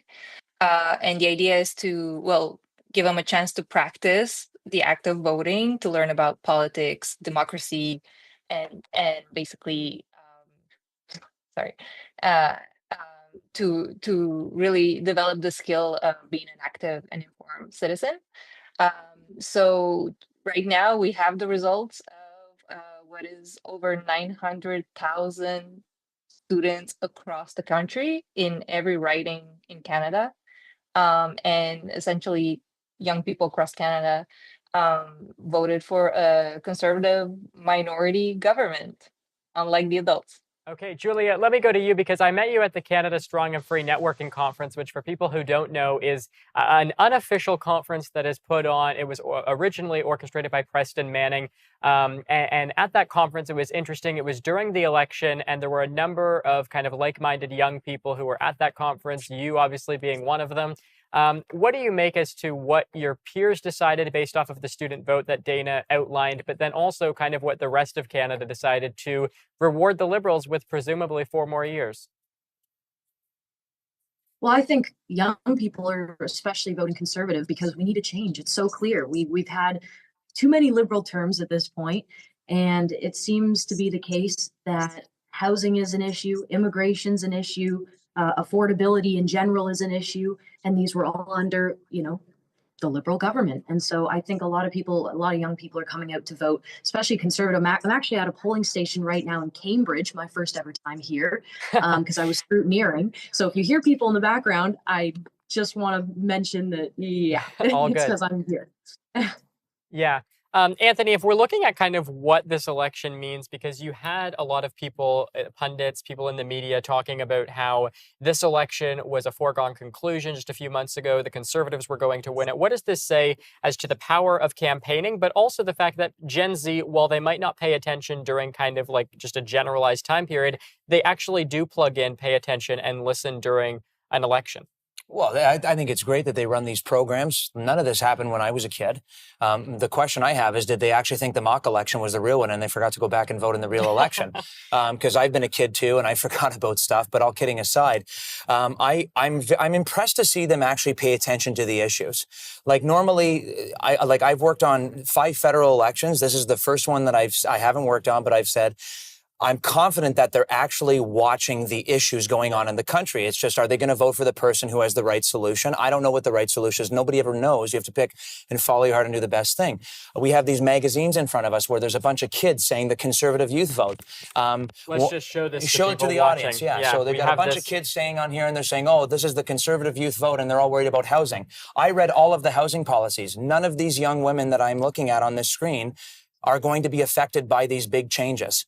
They're not. And a lot of the housing issues are multifaceted, and it's not the federal government that's going to fix the problem. Can I ask you, Julia, why is it that, you're seeing this cover? I mean, I know some of the people, like Bruce Yu, for example, he's a former student trustee with the York Region Board, and now he's like a bigwig in the Ontario PC party with the youth wing. Why is it that young people are tending to vote more so? I mean, and you saw it starting in the presidential election in the United States, but why is it that people, again, specifically young people, are generally speaking leaning conservative, and why is it that it's different than the rest of the country who, after tonight, obviously, it seems tend to lean liberal?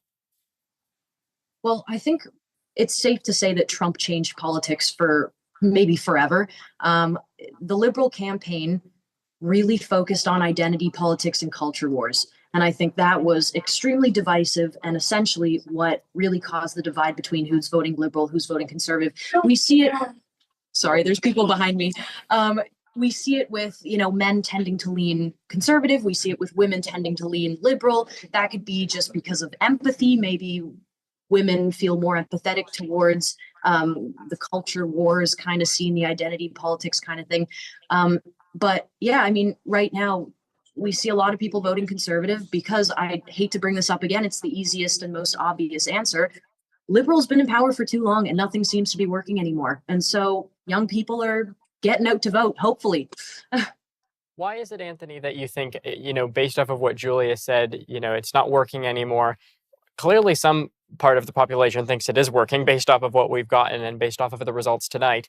What do the Liberals have to do? Because if it wasn't for that switch between Trudeau and Carney, if it wasn't for the tariffs, we would be talking about a very different outcome tonight. So what do the Liberals have to do to ensure that the voter apathy kind of factor doesn't come back in 4 years and we're not talking about a conservative supermajority? I think they have to listen to young people like Julia and Dana here. These guys are the future, and I think millennials. So you guys are obviously a bit younger than me. I'm going to be 35 next week. So I've been through liberal and conservative governments federally and provincially, and I've made up my mind as to where I sort of park my vote in every election and what camp I usually align with. But I think millennials now have just become, and we've just accepted that we're not going to do as well as the next generation, or the previous generation. I think a lot of us have accepted that. Mm-hmm. I don't think these people on this screen are going to accept that because they're probably looking at this and thinking, how much worse can this possibly get? There's housing issues, there's affordability issues. We've shoved so many of these young people into institutions like university and college. We told them what to do, and they're coming out with no reward. So as far as I'm concerned, they have every right to be very upset. What my whole response to this, because I host a show, I've had anywhere between 17 and 50-year-old people on my show, and all I've said is read the issues and understand why things have gotten this way. So if the people that we're talking to on this lovely panel who have worked so hard and organized, and it looks like one of them scrutineering and one of them organized a national vote, that's awesome. Yeah, keep doing what you're doing, but just understand that a lot of the problems are multifaceted problems. The federal government is not going to rescue you for everything. Like rent. I'm a realtor. They probably already hate me now that I said that. But if you want to know why rent is through the roof in downtown Toronto, is because the plethora of units are brand new units. Yeah. And they are not rent controlled. So you rent it out for $2,000 a month, then your landlord turns around and says, I want to rent it out for $2,500 a month. That's $30,000 a year. That's half of what the average income is in downtown Toronto. That's not sustainable. And these young women and young people across the country have every right to be pissed off. And if the Liberals want to not go in and not lose the next election badly, they have to tap into that and come up with solutions that are credible to these young women and men across the country. And Dana, let me go back to you here, Dana, for a second, because if we're talking specifically about what has defined this election, Anthony mentioned it. It seems as if it was an issues-based election, which is certainly a positive thing. But how do you kind of ensure the conversation stays on that track and doesn't get sidetracked to, having the kind of drama-based, headline-based politics kind of occupying our political climate? How do we remain in an issue-based kind of environment? Well, I think here, anyway, I can only speak for younger people. For the youth, I guess one thing we try to do, and I think could be useful also for us adults, is one thing is to learn what is reliable news. So news that is not actually just trying to get us to be angry and to click on certain things for money. So that's one thing, getting good sources of information, reliable sources of information that will help us actually better understand issues and what's going on in our communities. So that's the first. And then second is to be able to discuss these issues that we have, that we face together as a society, and to learn how can we discuss these issues in a constructive way instead of aligning with one side and refusing to engage with the other side, which is something that we are seeing more and more. Polarization is one of the issues that we are facing right now. Okay, we do have to leave it there. Julia and Dana, thank you so much. We're going to take a quick break. We'll be right back with more results, more election coverage right after this. Please stay with us. We'll be right back.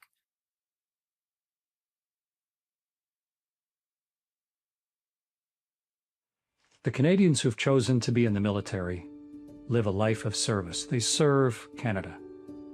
Canada would not be the country we are without their willingness to serve, to even give their lives as needed. But the people we don't often remember are the families of those servicewomen and servicemen. And the Together We Stand Foundation honors the families. What most Canadians don't realize is that military families serve too, and their service comes with sacrifice. Isolation from loved ones, forced moves every 2 years, little to no on-base housing, no access to healthcare or limited childcare, single income homes that cause financial distress. They volunteer for this. These families stand for our freedom. Now it's our duty to stand for them. Because after all, freedom isn't free. And these families are paying the price. So if you know someone who serves in the military, thank them. If you know their families, thank them, whether they're active now or whether they're retired for the military. The personal effort that goes into that helps Canada make it the country that it is. Together, we stand.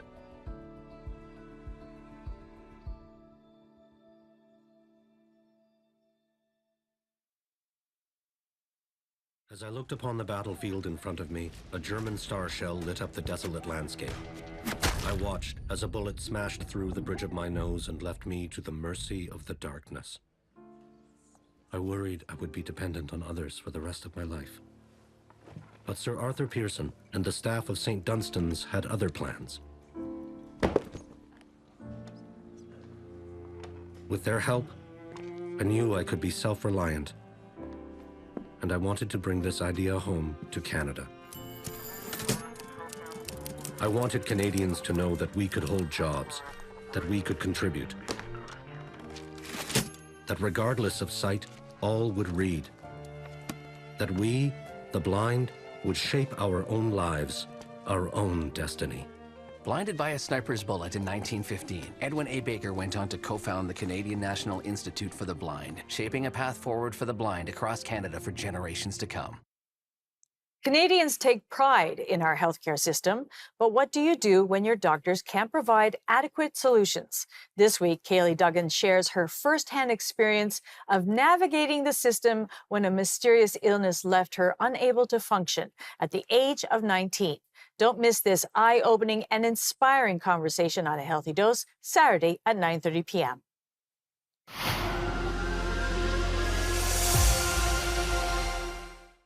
You want to know that your cosmetics are not tested on animals, that the diamond in your engagement ring is conflict-free, where your produce comes from, if your coffee beans are ethical, and how that business treats their people. If oil and gas came with a label, you would learn Canada's industry is committed to producing cleaner energy through clean technology, investing more than $1 billion annually. This matters because oil and gas will continue to play a key role as renewable energy sources are adopted. Learn more at madethecanadianway.ca.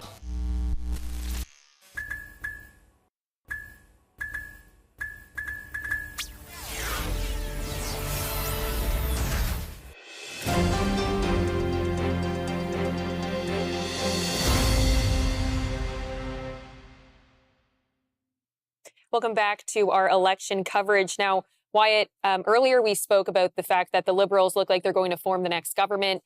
Do we know yet if it's leaning more towards being a majority or a minority? Not yet. I think we're going to start to probably get a clearer indication of that within the next hour or so once we kind of start to see more results. I mean, if you look over there, even to British Columbia, like most of the kind of ridings in British Columbia that are generally considered swing ridings, we don't even have any results in from that yet. I will just look here. I do believe we actually have some from Elizabeth May's riding potentially. No, we don't actually yet. But Elizabeth May's is going to be interesting in Saanich Gulf Islands. That's one area where she might...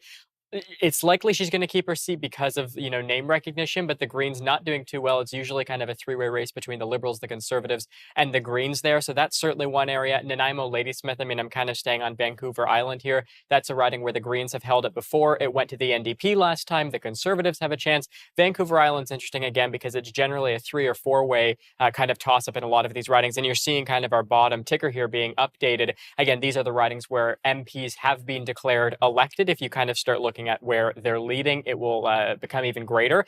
But yeah, right now 61, 50, and then 9 for the Bloc Québécois. You'll notice the NDP isn't even on the board. They haven't even been declared elected in any ridings yet. Not a great sign for the NDP. Certainly they were hoping for much better by tonight. The media kind of narrative going into tonight was, of course, the NDP wasn't going to be performing very strongly. The NDP was hoping to kind of defy that narrative, and it's not looking as if they've been able to do that successfully so far. Now, you've said quite a bit that we do have to continue to wait for results to come in, but I'm going to keep bothering you about this. Bet. And we'll, as I said, within the hour, I think people will probably start to have, more on air until about midnight here. We'll probably have kind of a clearer picture of that, but people can, at least if they're thinking, they're getting tired, they'll go to bed knowing that we do know which party is going to form government. We just don't know how strong or how kind of decisive that mandate will be. And I do just want to ask, in regard to swing riding so far, is there anything that has been surprising? Yeah, certainly swing ridings, the nature of swing ridings is that they're surprising. If you look to Ontario as an example, again, kind of looking at that core GTA, literally mostly all red, especially within kind of that core area there. If you look here, this is the only semi-surprising one, the riding of York Centre, where Roman Baber is currently ahead. Again, you only have 10 right now, polls reporting, but Roman Baber was a provincial MPP for the Conservatives. You'll remember he actually got kicked out of the Conservative caucus provincially for defying Doug Ford and the Premier, and what his kind of messaging was with respect to lockdowns and COVID-19. So right now he's leading the Liberal candidate there, Yara Sachs, who was actually the Minister for Mental Health and Addictions in the Liberal government. She's fairly popular in York Centre, I will say. She has a lot of support, especially from the Jewish community, but so does Roman Baber. York Centre obviously has a large Jewish population throughout the riding. But again, York Centre, another example, if you look at that NDP candidate, 10 polls are in, and the NDP has less than 100 votes right now, less than 2.5% of the vote. Not looking good for them right now. And that is something too. If you look, 2.5%, that could make or break the difference between Roman Baber and Yara Sachs. And that's why I kept on asking Jagmeet Singh over the course of this campaign, okay, are you actually willing to perhaps say the NDP voters should go to the Liberal voters in examples of ridings like this where it is, in fact, super close? All right. Well, now is a fantastic time to talk about housing. We've touched on it at various points over the night. We have a couple generations represented here on the Really? panel. You're not a boomer? Using this, I am. Maybe technologically a boomer. Yes.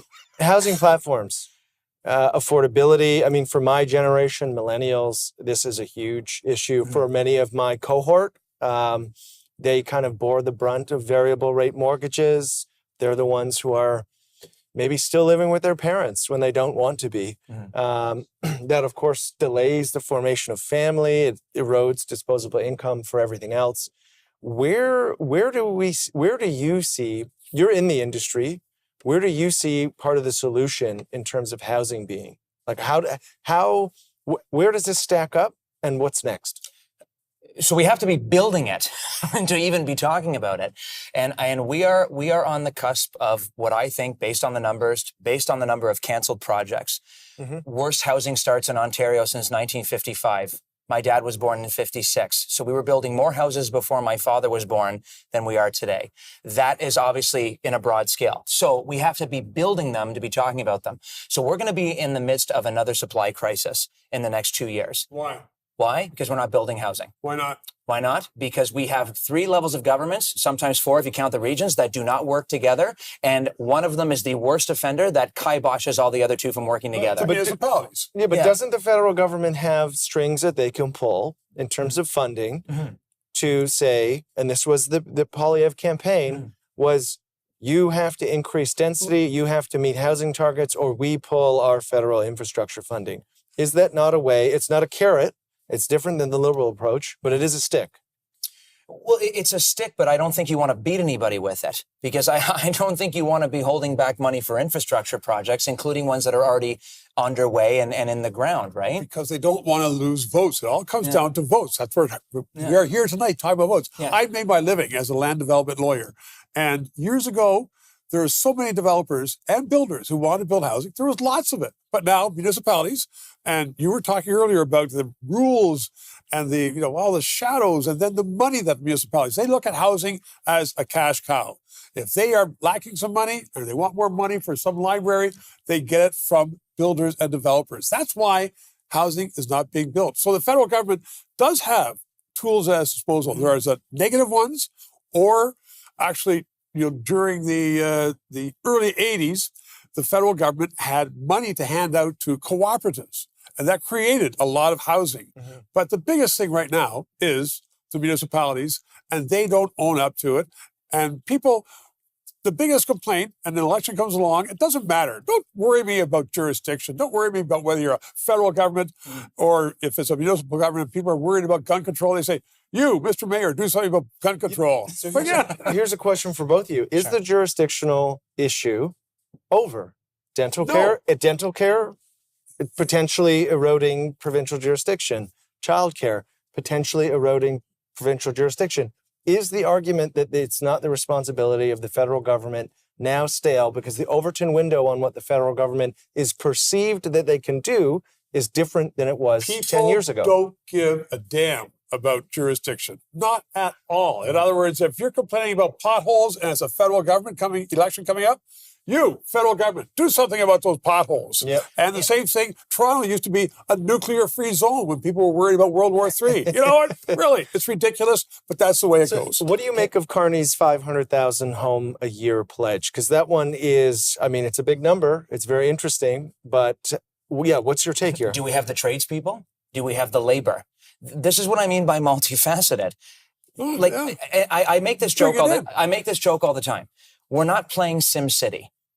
We don't just zone the green tiles and the places build up. We need labor. We need dollars. We need cooperation from the public and private sector. This has got to be all hands on deck. And if the argument today is jurisdiction doesn't matter, then this is an opportunity for the federal government to seize that and to actually say to these young people, hey, we don't care if this is the province's jurisdiction. We're going to take over the file and we're going to get you houses built. Are the 3 of us in agreement with that? great politics, but when you say, well, do we have the laborers? Yeah. They don't come here to Canada with no jobs. So governments can't plan all these things out, which is why a lot of it's the private sector. Well, my If former you allow the neighbor's in private his sector to do it- 70s, and he can't frame houses at 75 anymore. So we got to get back Really? to vocational education, happened to him? and we got to get back into the trades. I don't I think he wants to retire. I don't mean to interrupt you, but we You do can't have an afford to update over to retire. you, Teresa. Yeah, thanks, David.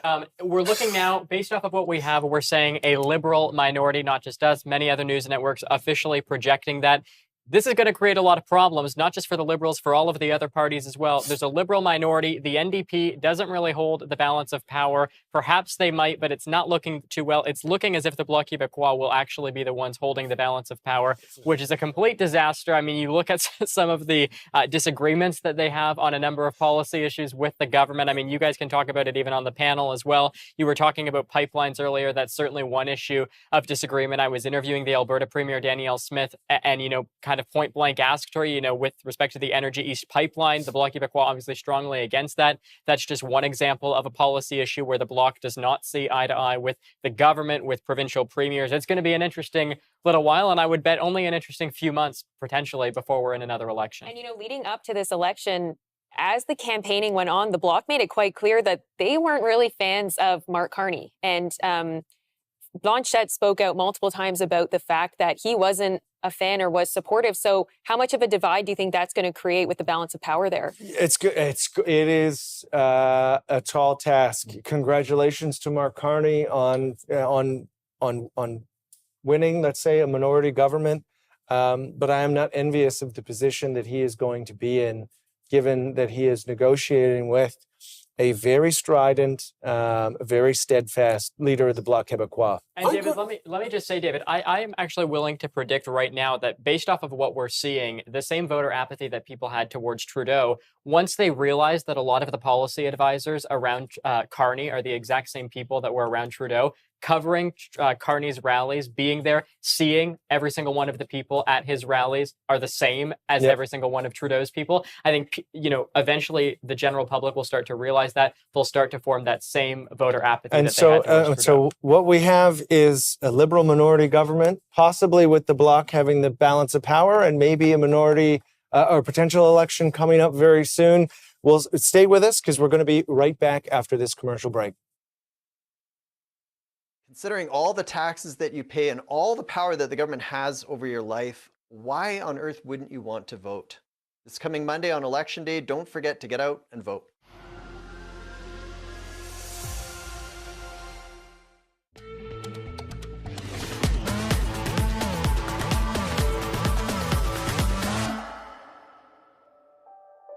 My position on sustainability is a bigger starting point than most people.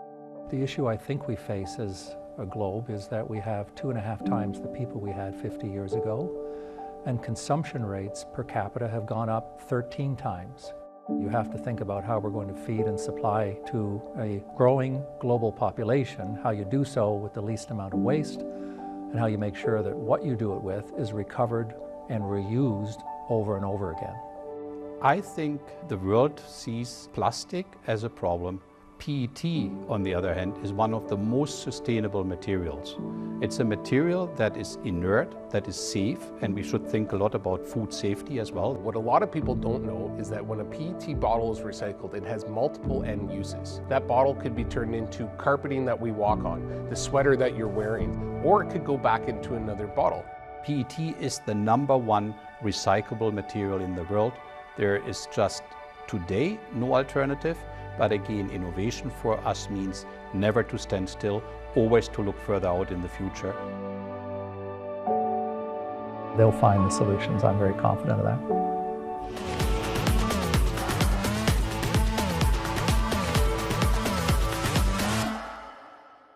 Canada is blessed with immense energy reserves in the forms of oil and natural gas.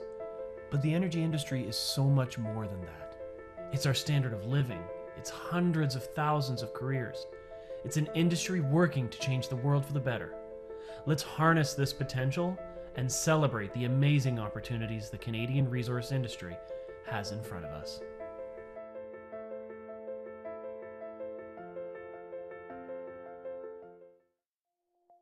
Where does a great idea begin? How does it grow, take shape, and take off? And what are its consequences? Find out at C2C Journal, Canada's online magazine for ideas that lead. Our writers are not afraid to chart new paths, to immerse themselves in their stories and discover new ways of looking at things, to shake off conventional wisdom and to get to the heart of the real issues. Subscribe for free and discover the stories that are changing minds across the country. C2CJournal.ca. AI is reshaping absolutely everything, but is society moving with it? Or will we be left behind? Who might take it over? Join us on My Generation as we dig into the questions everyone's wondering about AI with some Silicon Valley nerds. Who's in control? Who's going to be left behind? And are we ready? My Generation will challenge your thinking and challenge you to listen to new perspectives. This Thursday, only on the News Forum at 9 p.m. Stay tuned.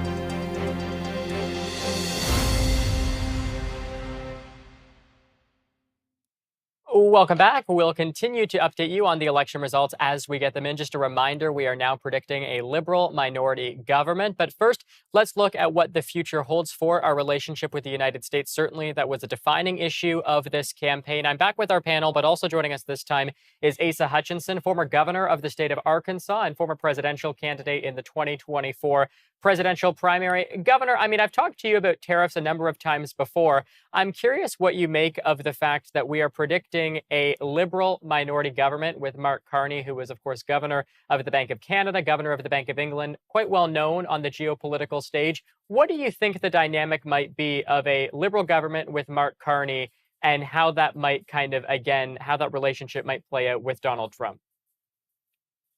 Well, of course, I'm not an expert on Canadian politics, but I have followed this since, the resignation of Justin Trudeau. Whenever you have Mark Carney leading, and he showed a very great deal of vigorousness in terms of opposing Trump and making sure Canada was going to be strong. And so the irony is that Donald Trump's legacy is that he has united Canada and that he has given a resurgence to the Liberal Party in Canada. And I think that's a fair assessment of tonight. As to the future, from my understanding of Mark Carney, that he is a business person. He's somebody that Donald Trump would like to do business with. And so I think you'll see down the road toughness on his part, as he has demonstrated. But I would presume there'll also be a willingness to negotiate and talk as longtime friends should do. Well, Governor, I have a question for you. In Republican circles, what is, and this may be an impossible question to answer, but what is the president's long game here? Is it just to get to the renegotiation of the USMCA and get better terms, depending on which official we're listening to? Some days it's about fentanyl. Some days it's about human trafficking. Some days it's about getting free trade, getting it closer to zero across the board. What's your read on where the end game is? Well, first of all, it's hard to decipher sometimes. But I think what you see from Donald Trump is that he wants to negotiate. And he, instead of having multilateral agreements, he wants to have one-on-one relationships with different countries. He wants the leaders to come to him to negotiate, to let him dictate what he sees as are better terms for the United States of America. And, from a base Republican standpoint, first of all, Donald Trump still remains popular with the Republican base. But there are a lot of concerns about how he is guiding the economy, and tariffs are a large part of the concerns. And so he does not have carte blanche authority or support for what he's doing in implementing across-the-board tariffs on our friends and allies. I was at an event the other day in which somebody from Canada was introduced, and our Canadian friend got an ovation as a way of showing support for our friends that President Trump has dismissed and treated poorly. And I think it's one way of Americans saying Canada is important to our country, even though we have this challenge that Donald Trump has given us on the tariff side. And you've seen even, Governor, the likes of Rand Paul in the United States come out and oppose Donald Trump on this issue. He's certainly someone who, at least ideologically speaking, is usually aligned with Trump on most issues. How are Americans perceiving this issue of tariffs? And I ask that because obviously we're in our kind of final stretch here of the election and kind of seeing some of the final results. And the issue of tariffs really was the issue that defined our campaign. And a lot of Americans are saying, you know, people in America, they don't even care about this issue, at least as much as people in Canada do. Well, we care a great deal about it. But Donald Trump has sold many Americans on the idea that if we restrict trade, then our in-house manufacturing is going to increase. And of course, there's a number of problems with that. Anytime that you have protections for U.S. industry, then we do not compete as well, and the consumer pays more. And so it's also contradictory. I was governor during President Trump's first term when we renegotiated NAFTA into the current USMCA. And, you know, that's what businesses and countries relied upon, invested based upon that. And now Donald Trump appears to want to renegotiate that and use his leverage to do that. We don't know the end of this story. A lot of it depends upon Canada and how Canada responds to it, and the leadership of your new leader, Mark Carney, and the government that he's able to form. So the end of the story has not been written yet. And I just want Canada to know that there's a lot of regret about how our friendship has been diminished by the trade war. If you were an advisor to Mark Carney right now, how would you tell him to deal with Trump? I would tell him to continue his uniting of Canada, bringing about a strong sense of nationalism on this issue and pride, and I think that sends a strong message in and of itself. And then, secondly, you've got to talk. There's nothing wrong with sitting down and talking with two great leaders, trying to resolve a conflict. And so, and Donald Trump respects that. He respects strong leaders, people who have a strong position and will fight for that position. He respects that. And that would be my advice to Mr. Carney, that he continues that toughness and communication, though.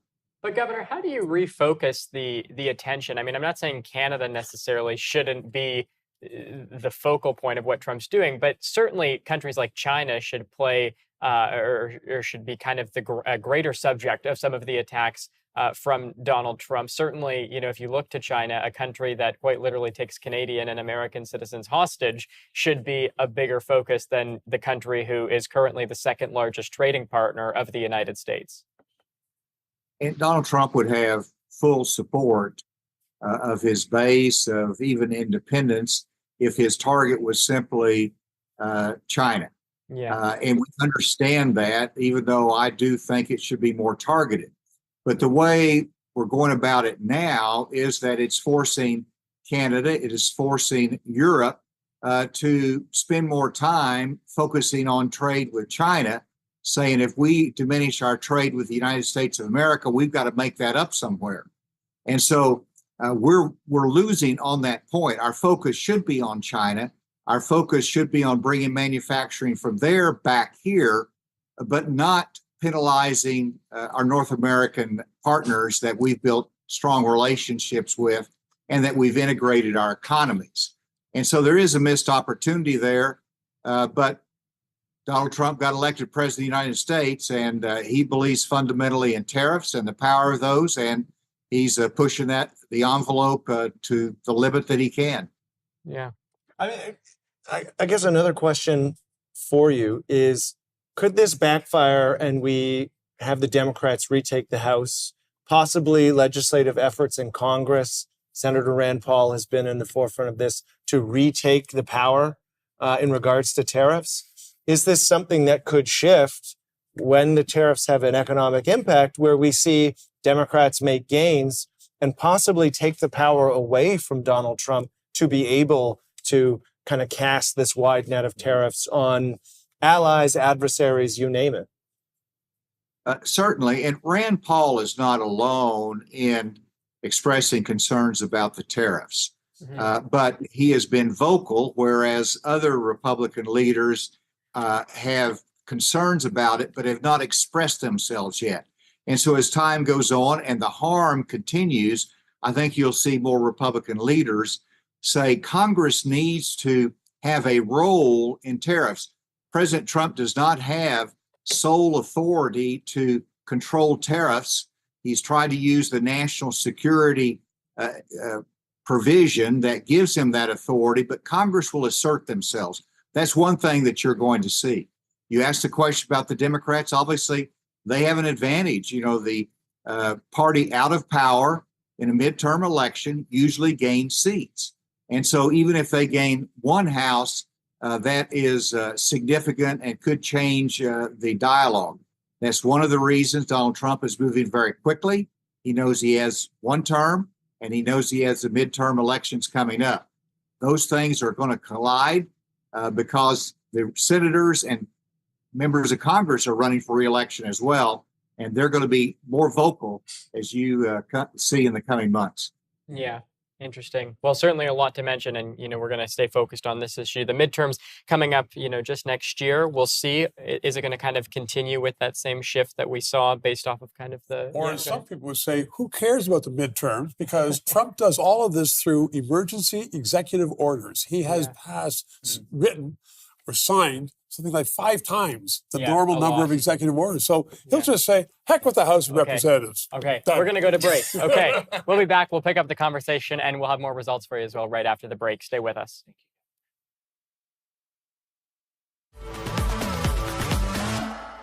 When you step into the supermarket and you reach for a cold drink, what packaging do you choose? Or do you even think about it? I ask because today there's a huge stigma around plastic packaging, and I want to tell a different side of the story. I want to tell you why you should choose plastic if it is PET. PET is the most sustainable plastic out there because we can reuse it infinitely. It's the most recycled plastic in the world, and it solves big problems for humans globally.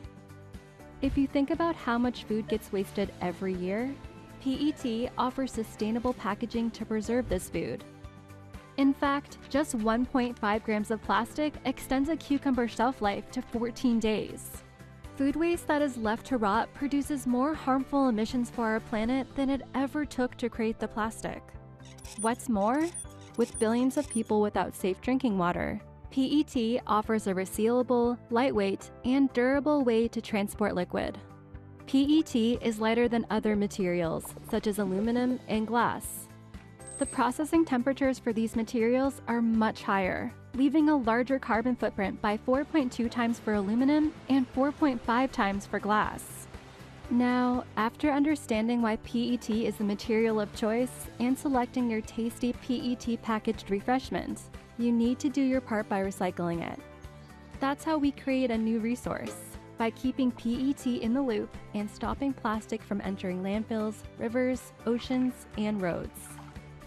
As people like us do their part to recycle, governments, companies, and organizations must also evolve from waste management to a resource management system.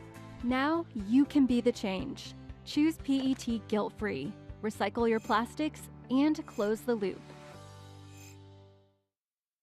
Hydrocarbons. Tiny but mighty molecules. They are the energy we need to drive, to fly, to stay connected, to cook our food, to stay warm. It's only when our energy is put at risk do we realize how important safe, reliable, and affordable energy is to each of us. And here in Canada, not only do we have the best in the world energy made from hydrocarbons, but we have a chance to lead the world in an energy transformation. Are you ready to step into the future of technology? Join us on Open Source as we explore the fascinating world of augmented reality glasses, how these cutting-edge devices are set to revolutionize our daily lives with our special guest, Rex Gatling, a leading expert in AR technology. Don't miss Open Source. every Friday night, 9 p.m., right here on the News Forum.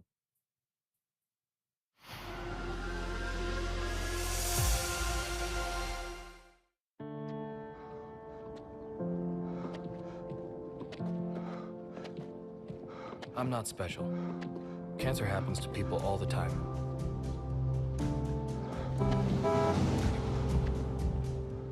I take 1 mile at a time, 26 miles a day.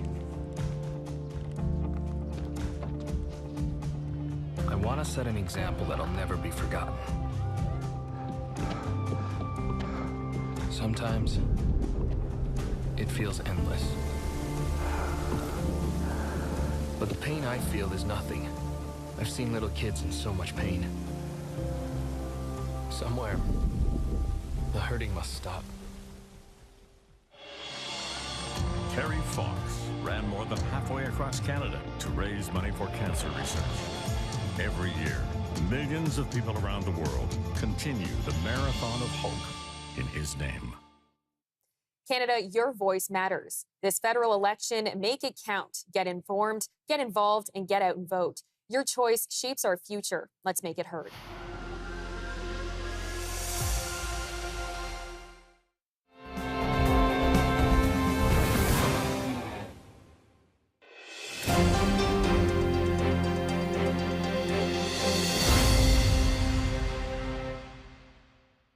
Welcome back. Well, we're continuing the conversation on Canada-U.S. relations, specifically U.S. trade. That's obviously going to be front and center for Canada's new government under Mark Carney. The former governor of Arkansas, Asa Hutchinson, joins us once again. Governor, thanks for being with us. Stephen LeDrew here's got a question for you. Stephen, fire away. Governor, just before the break, and welcome back to the show, you were talking about the midterms, and you said traditionally midterms are tough for whoever's in the White House. But from what I understand, what Trump is doing with a lot of the trade regulations and the threat of tariffs is by executive order. And the other day, someone tallied up, is in a New York paper, the number of executive orders he is using so far to get his policies through compared to other presidents. It's like 5-10 times as many orders. So does he really give a damn about the midterms? He's going to barrel ahead anyway, isn't he? Well, I think he does care. He needs to have his team in Congress in order to get his economic package through, in order to provide him support, in order to avoid the oversight that you're going to have from a Democrat administration. But your point is important. And he has dictated policy, whether it's immigration, whether it is health policy, whether it is social policy, or trade. He's dictated this by executive order. We have, of course, 3 branches of government. We've got our checks and balances, and the courts have stood up and have checked him, have called his hand and said, you don't have the authority by executive order to do some of the things you're doing. But those are in limited areas. Right. What is unique about the trade policy is that he has more authority there, and really only Congress can check him. And so Congress is going to have to step up. They've been slow to the switch on this. They've given him a lot of leeway. But as you pointed out with Rand Paul and others, I think you'll see greater concerns and more vocal opposition and oversight on the trade issues in the future. So as a result of that greater oversight, do you anticipate that the White House will set up a negotiating team? Just as when you were governor, you were talking about the renegotiation of the trade agreement. And so far, it just seems that the Oval Office is dealing with the trade agreements with the rest of the world. Is there going to be more officials and more experts dealing with this ongoing issue of tariffs or trade agreements? Well, they have to devote a lot of attention to it, and it can't all be done in the Oval Office. You've got to have your trade negotiators. You've got to have your Secretary of State and others that are involved in that. And, a trade deal sometimes takes 2 years to negotiate. And I don't think you'll see that from Donald Trump. I think when he sees pain and difficulty, I think he will do a pause. I think he will give direction to negotiate quicker. But he needs a strong team. He has one. They just need to be empowered in order to negotiate quicker deals and give more flexibility on the trade policy. So you're holding out hope for Canada? Well, sure, Good. because, we need you. Whether it's the automobile industry, whether you're from an Arkansas standpoint, you're our leading trading partner, energy. So we want to maintain that, and we don't want to see that broken down. Trump is, determined to mix it up, and I hope the outcome is something that is something we both can rely upon for a long time in the future. Well, Governor, I think the last 30 seconds of what you said is a gold clip. And we will repeat it repeat it through Canada. Yeah. I want to point out, too, just quickly for people watching at home, obviously, we're talking with Governor Asa Hutchinson. We're going to continue the conversation. Anthony Furr might want to chime in here in a second. But just to mention as well, the NDP is actually on the board now, which is very interesting because they were not on the board before. They are now in one seat. We're going to dive into that right in the next segment, just talking kind of about how the dynamics of each of the ridings are kind of unfolding. Anthony, you want to chime in here? Yeah, Governor, thanks for coming on. I thank you for acknowledging that you need us. Very kind of you. Thank you so much for that. I guess you kind of answered my question, but there's a fractured relationship here between both our countries. Not so much citizens. Nobody on this panel or I know hates Americans. I think we're just frustrated with the situation. But is this a salvageable relationship for the future? Like, should Canada stand, no pun intended, on guard for the next president? Are they going to pull the same thing? Is this a salvageable relationship from a trade perspective? Absolutely, and it's a must. We have too long of a history together. I was in the Bush administration after 9/11, and Canada came to our rescue and our support. You've always been with us, and so, but clearly, what's happening now is going to sour that relationship and diminish the trust.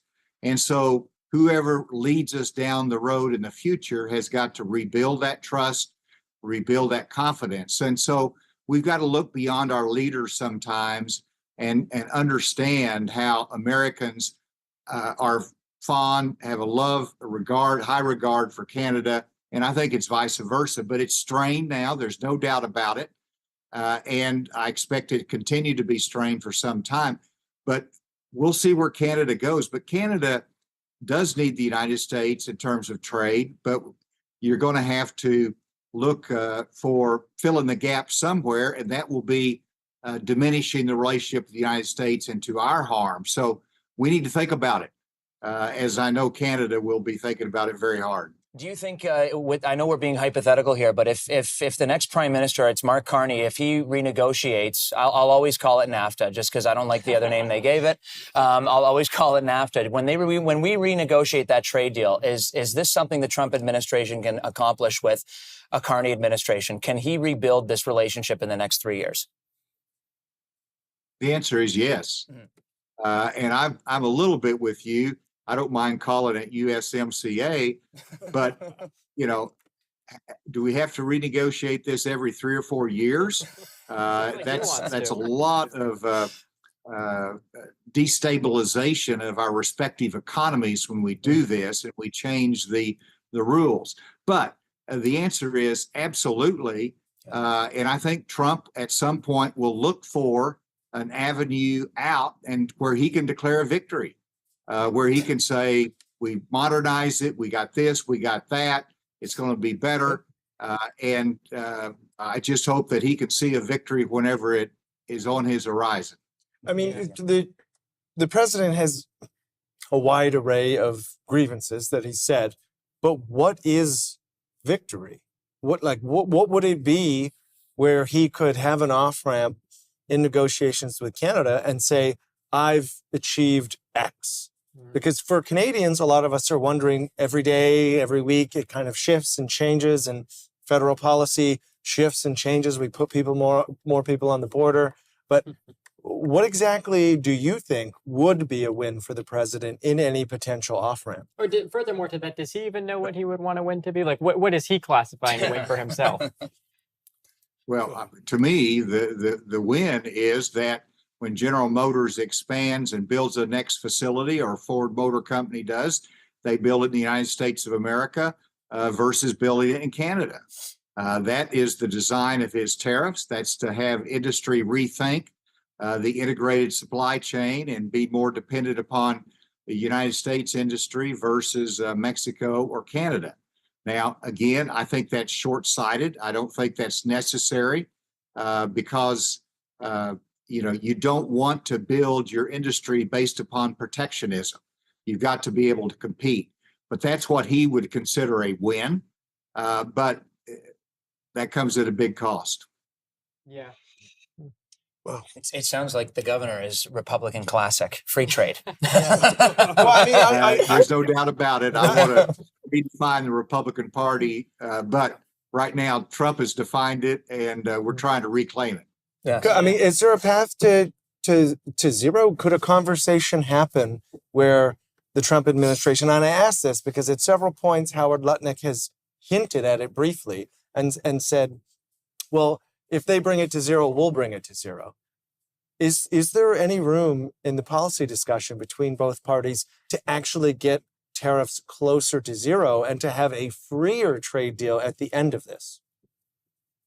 I don't know that I can answer that. That certainly doesn't appear to be the strategy now, because you remember whenever President Trump did away with the reciprocal tariffs, he left in place the 10% across the board tariff. Mm-hmm. And that's what he campaigned on. The Ring Around America is what has been referred to, and it's a 10% tariff. And I don't know that he's going to change that. He does want to see reciprocal action, and where it's free both ways. You mentioned 0-0, but it can get there, but I don't see any way that he's going to go back to 0-0. Okay, Governor Asa Hutchinson, we do have to leave it there. Thank you so much for your time. All right, great to be with you. Great conversation. Thank you so much. Okay, we're going to take a quick break. When we come back, we're going to talk about the NDP, specifically the riding of Rosemont-Le Petit-Patrie that is in Quebec. That is the one riding where Alexandre Volaris, who is the incumbent, who is currently the deputy leader of the NDP, is the only elected NDP declared that is on the board right now. We're going to unpack what it all means right after the break. Stay with us.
You want to know if your sugar is fair trade, if the beans used in your coffee are ethical, that your cosmetics are not tested on animals, where your sneakers were made, and how that company treats their employees. If oil and gas came with a label, you would learn Canada's industry is working to reduce greenhouse gas emissions through innovative technologies. This matters because oil and gas will continue to play a key role as renewable energy sources are adopted. Learn more at madethecanadianway.ca.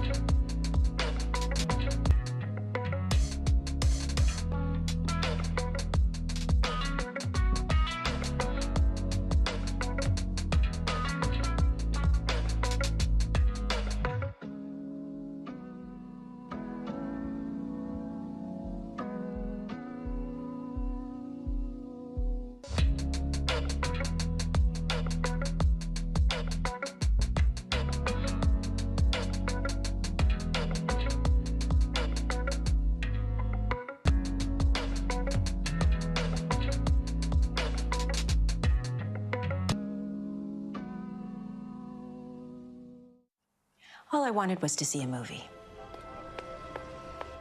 One down, please. I can't sell downstairs tickets to you people. How dare they? I could afford to buy the more expensive ticket. I run my own business. But they refused to take my money.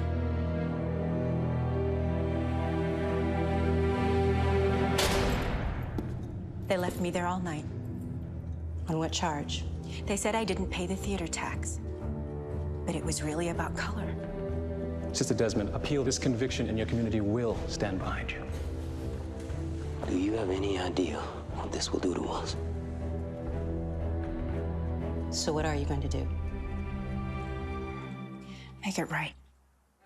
Viola Desmond's case inspired Nova Scotia's civil rights movement. She was pardoned 63 years later based on the injustice of her conviction.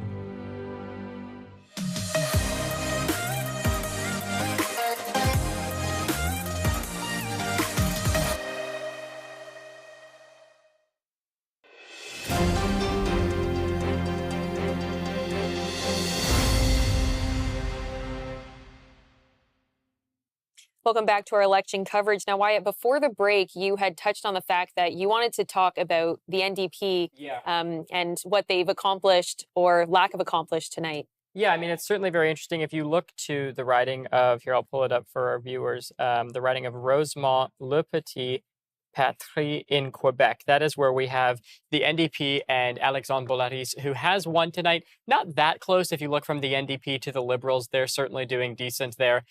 He was the deputy leader of the NDP. If there was one riding specifically in Quebec where the NDP was going to hold tonight, no doubt it was going to be that riding. The other interesting one in Quebec was, of course, Trois-Rivières, where Ruth Ellen Brosseau was running, of course, former NDP MP from 2015 to 2019, lost the seat in 2019, and then the NDP was able to recruit her again this time to run.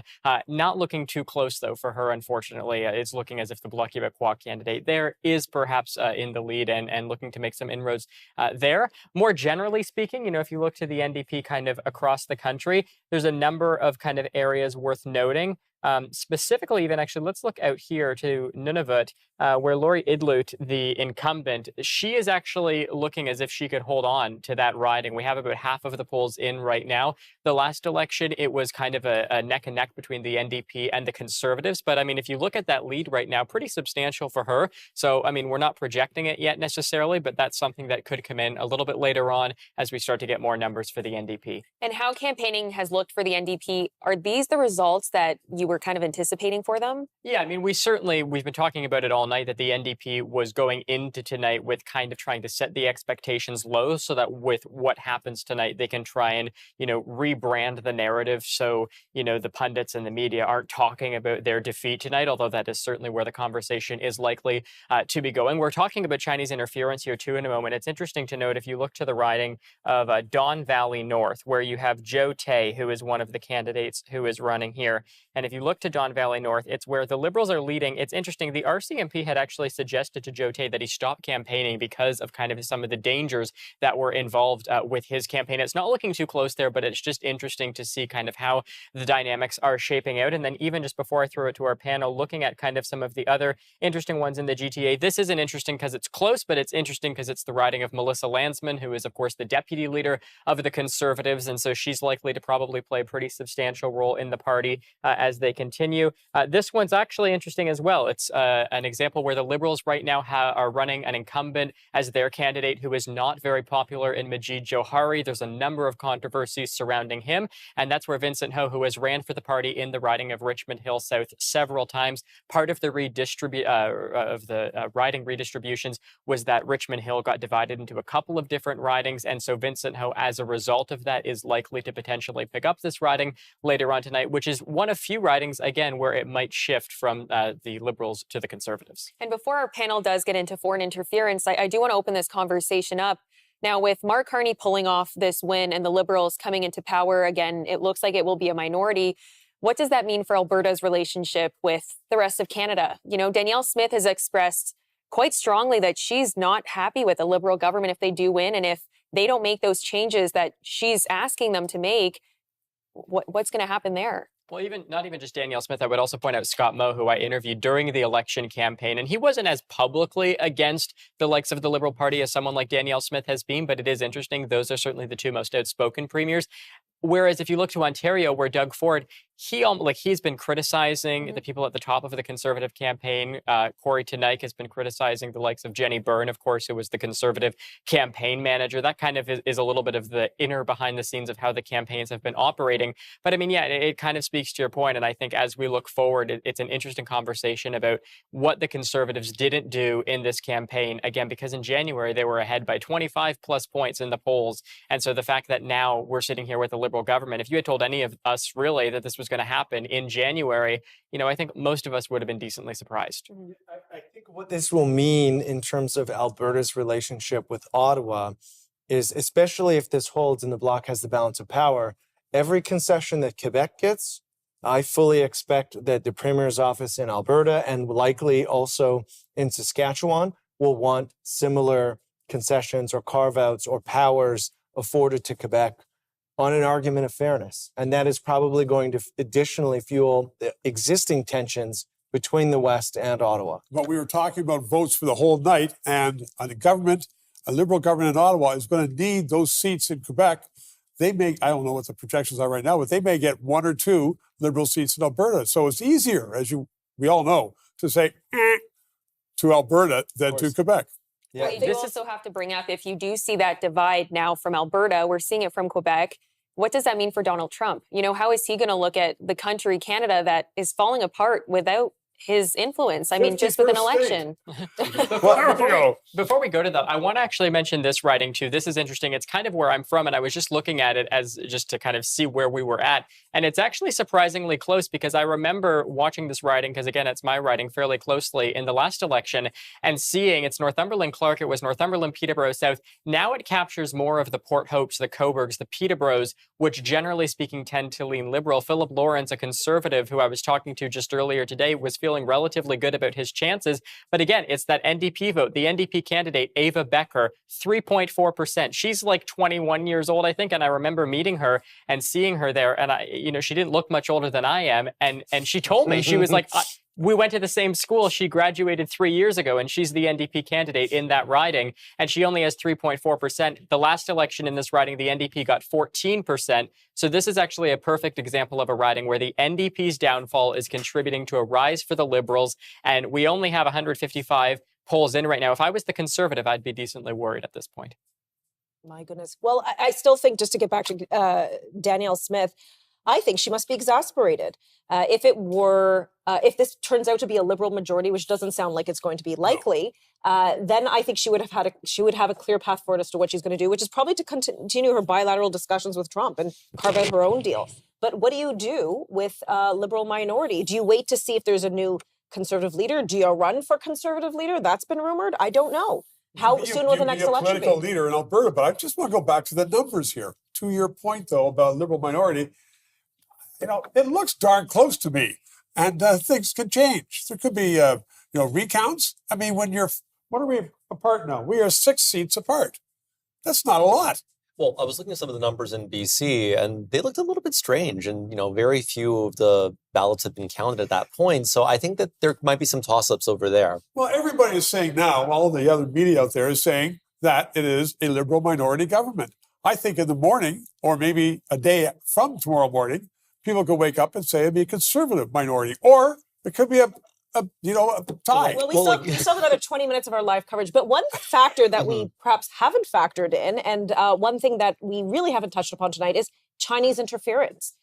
Does a Carney government make us more or less vulnerable? Again, we're joined by Kevin Vuong, former MP for Spadina, Fourth York. Kevin, thank you again so much for joining with us. This has been a big issue in this election. It's been an issue actually in the last several elections. But as different inquiries and reports come to surface, and then, of course, and most recently in the past week, when we hear that the Chinese government was boosting Carney posts on the CCP-owned WeChat, what do we make? Is this an honest election in Canada? That's a good question. And I think the issue of foreign interference is definitely having a role in 2 ridings. Don Valley North being one, where Joe Tay, the Conservative candidate, was actually not only the target of the Chinese Communist Party, there's an active 1 million Hong Kong dollar bounty on his head, where it was the former Liberal candidate for Markham Unionville, Paul Chiang, who actually joked in his capacity back in January when he was still parliamentary secretary to the Minister of Immigration, which was a real concern about the execution of a bounty on a Canadian citizen, never mind a political opponent. So that individual was replaced by Peter Yang, who is a former deputy chief of police and is a current Liberal candidate. And he's actually second right now, running behind the Conservative candidate. So I think foreign interference, particularly in ridings where you have a significant Chinese diaspora who knows intimately the threat of foreign interference, who knows that we cannot allow a foreign government, never mind an adversarial one and an oppressive one, like the Chinese Communist Party, to be able to just do whatever they want in our country. And so I think in those two ridings, we're actually seeing it have a real impact. And so my question for you, Kevin, we have about a minute before we have to go to break.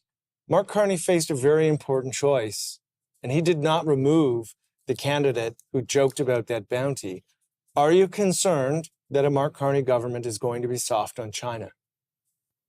I think that was the very first leadership test, at least in my eyes, for Mark Carney, and I think he failed that resoundingly. It was, without a doubt, the easiest thing for him to have done. You had someone who should have known better. You know, Mark Carney kept celebrating, the fact that Paul Chiang is a former police officer. If anything, he should have known even more than the rest of us, given his extensive career as a police officer.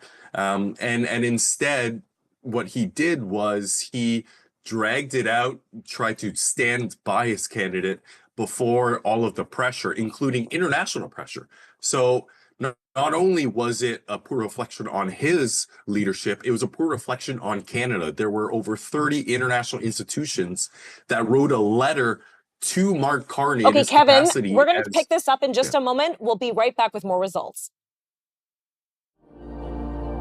At the core of every good story is someone longing for answers. This search for meaning is the foundation of every good documentary. This is why the art of documentary exists. To help tell those important, untold stories. AOD is the world's leading online filmmaking academy, empowering thousands of filmmakers from across the globe to discover, create, and complete compelling documentary films.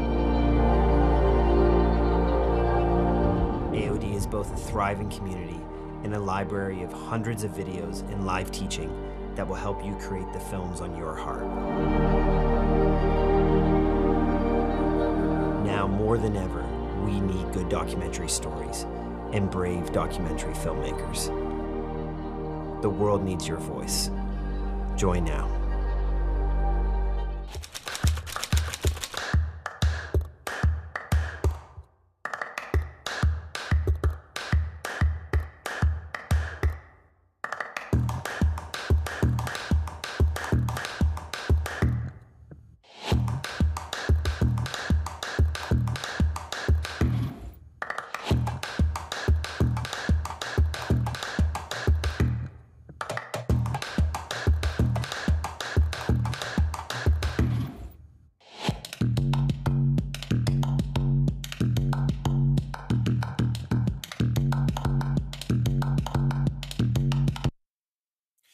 Join us on the next episode of Opinionated, where I duke it out with Sam Yele in a battle royale about the election results, who's going to win, and whether or not Canada is on track or already becoming the 51st state. It's going to be so much fun, and conservatives and liberals just might come together. We'll see you next week.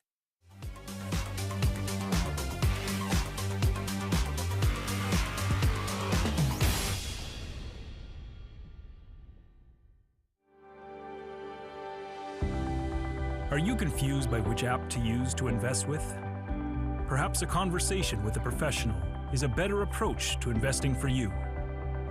Our investment advisors are here to help you so that you don't have to invest alone.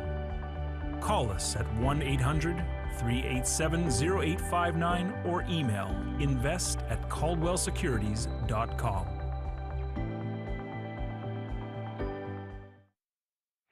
we invite you to play What's My Line?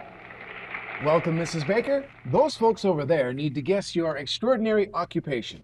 Are you an entertainer, Mrs. Baker? Yes. Do people come to watch you, perform? Yes. Do you travel for work? Yes, I do. Do you ever wear a special type of costume? Yes. Is your job, physical? Yes, indeed. Are you a member of a team? Yes. Are you a professional baseball player? Yes, I am. Created during the Second World War, the All-American Girls Professional Baseball League included 68 Canadians. One of its brightest stars was my mother, Saskatchewan's Mary Bonnie Baker, a pioneer for women in sports.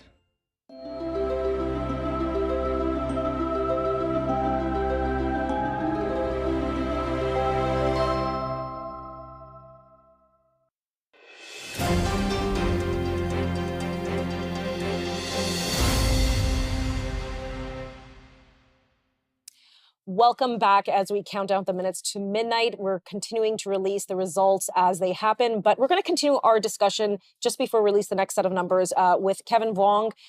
We're discussing Chinese interference and the role that played, not just in this election, but perhaps even previous elections. Kevin, again, thank you so much for joining us. We're talking about perhaps some of the missteps Mark Carney took early in this election campaign where he could have been stronger on this issue. What else could he have done?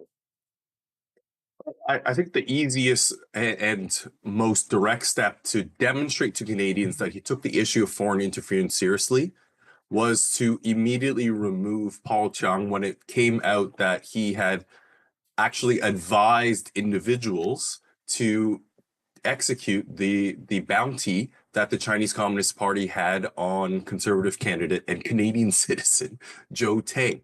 And he unfortunately failed that very first, I think, leadership test.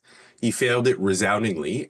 And then when he eventually had to replace him, not out of his own choice, but because it became an issue not only here in Canada, but international institutions, 30 of them, signed a letter to him demanding Paul Chung's removal, did he finally do that? But the issue is he replaced him with an individual who himself is the honorary president of an organization with known ties to Beijing, with known ties to a United Front Work Department group, which is the propaganda arm of the Chinese Communist Party. And so for those people who are worried about foreign interference from Canada's adversaries, and particularly the Chinese Communist Party, Mark Carney is not the prime minister for them. My goodness. Anybody here have anything to add on foreign interference and the role this may be playing, maybe even beyond China? Well, so what I would say here is that I wonder if the Liberals, if reelected, would try to shift the focus on Indian foreign interference as they've tried to do so over the past few months, because it takes heat away from their failures to deal with China's foreign interference. Now, the one caveat to that is, given the little bit of news as we approach midnight, we do have India and Pakistan appearing to be on the brink of war, which does force Canada into an awkward position of possibly having to pick a side. Historically, that would be with India. So the relationship with even India, despite what happened in BC and the murder of that Sikh activist, is one that may be thrust into the forefront. And that may undermine any type of pivot from a Carney government in terms of interference. But I mean, Kevin, what are some of the legislative steps that Ottawa should do? You're a former MP. You've been very vocal on this issue. What should be done from this new minority government to get a better handle of this issue, whether it be Indian interference or Chinese interference or any other interference and diaspora group that we are now kind of seeing come to light with all of these reports? Well, we've already done the heavy lifting for them in the 44th Parliament. In June 20th of 2024, we passed Bill C-70, which paved the way for them to be able to establish a foreign agent registry. But it's been nearly a year, and the Liberal government hasn't actually followed through and done anything, right? So what all Mark Carney's, incoming government needs to do is now actually follow through on the very work that they themselves had been, well, dragged kicking and screaming to doing, and actually, one, appoint a commissioner, and then two, actually create the registry. What that does is that creates transparency, and it shines a light into the shadows where foreign operatives hide by ensuring that there is full accountability and the mechanisms that exist for people who don't register, who don't demonstrate that they are actually acting in good faith. Because the reality is there are people who work on behalf of different governments for fully legitimate reasons, trade facilitation, other things. But it's those who try to hide that behavior, who are doing it for nefarious ways. And the mechanism that exists is a foreign agent registry. The Liberals now just need to actually do the job. Okay, Kevin, I'm going to interrupt you. Thank you so much for being a guest tonight. You've been a tremendous guest, and we'll have to connect with you in the future, especially as we get the results. So thank you so much. I want to turn to the panel now. Did anything you hear shock you? About foreign interference? Yes. I mean, I think the fact that that law enforcement had to step in and tell a candidate to stop campaigning should worry everybody. That is a serious breach of like what were they thinking could be possible is where my mind went immediately. And what I'll say is that I was aware that, steps were being taken to create a foreign agent registry. I didn't realize it was being slow walked. And for me, I wonder what recourse do we have if the Liberals don't follow through? Is it just litigated in the political arena? If not, then is it stuck in limbo? It is in limbo because the former Prime Minister Trudeau had such close connections with the Chinese Communist Party. And the Liberal Party got a lot of money from the Communist Party from China. And those operatives are either in the Liberal Party still or, as we've known, candidates. And so the Liberal Party is going to have a very, very difficult time trying to extricate itself.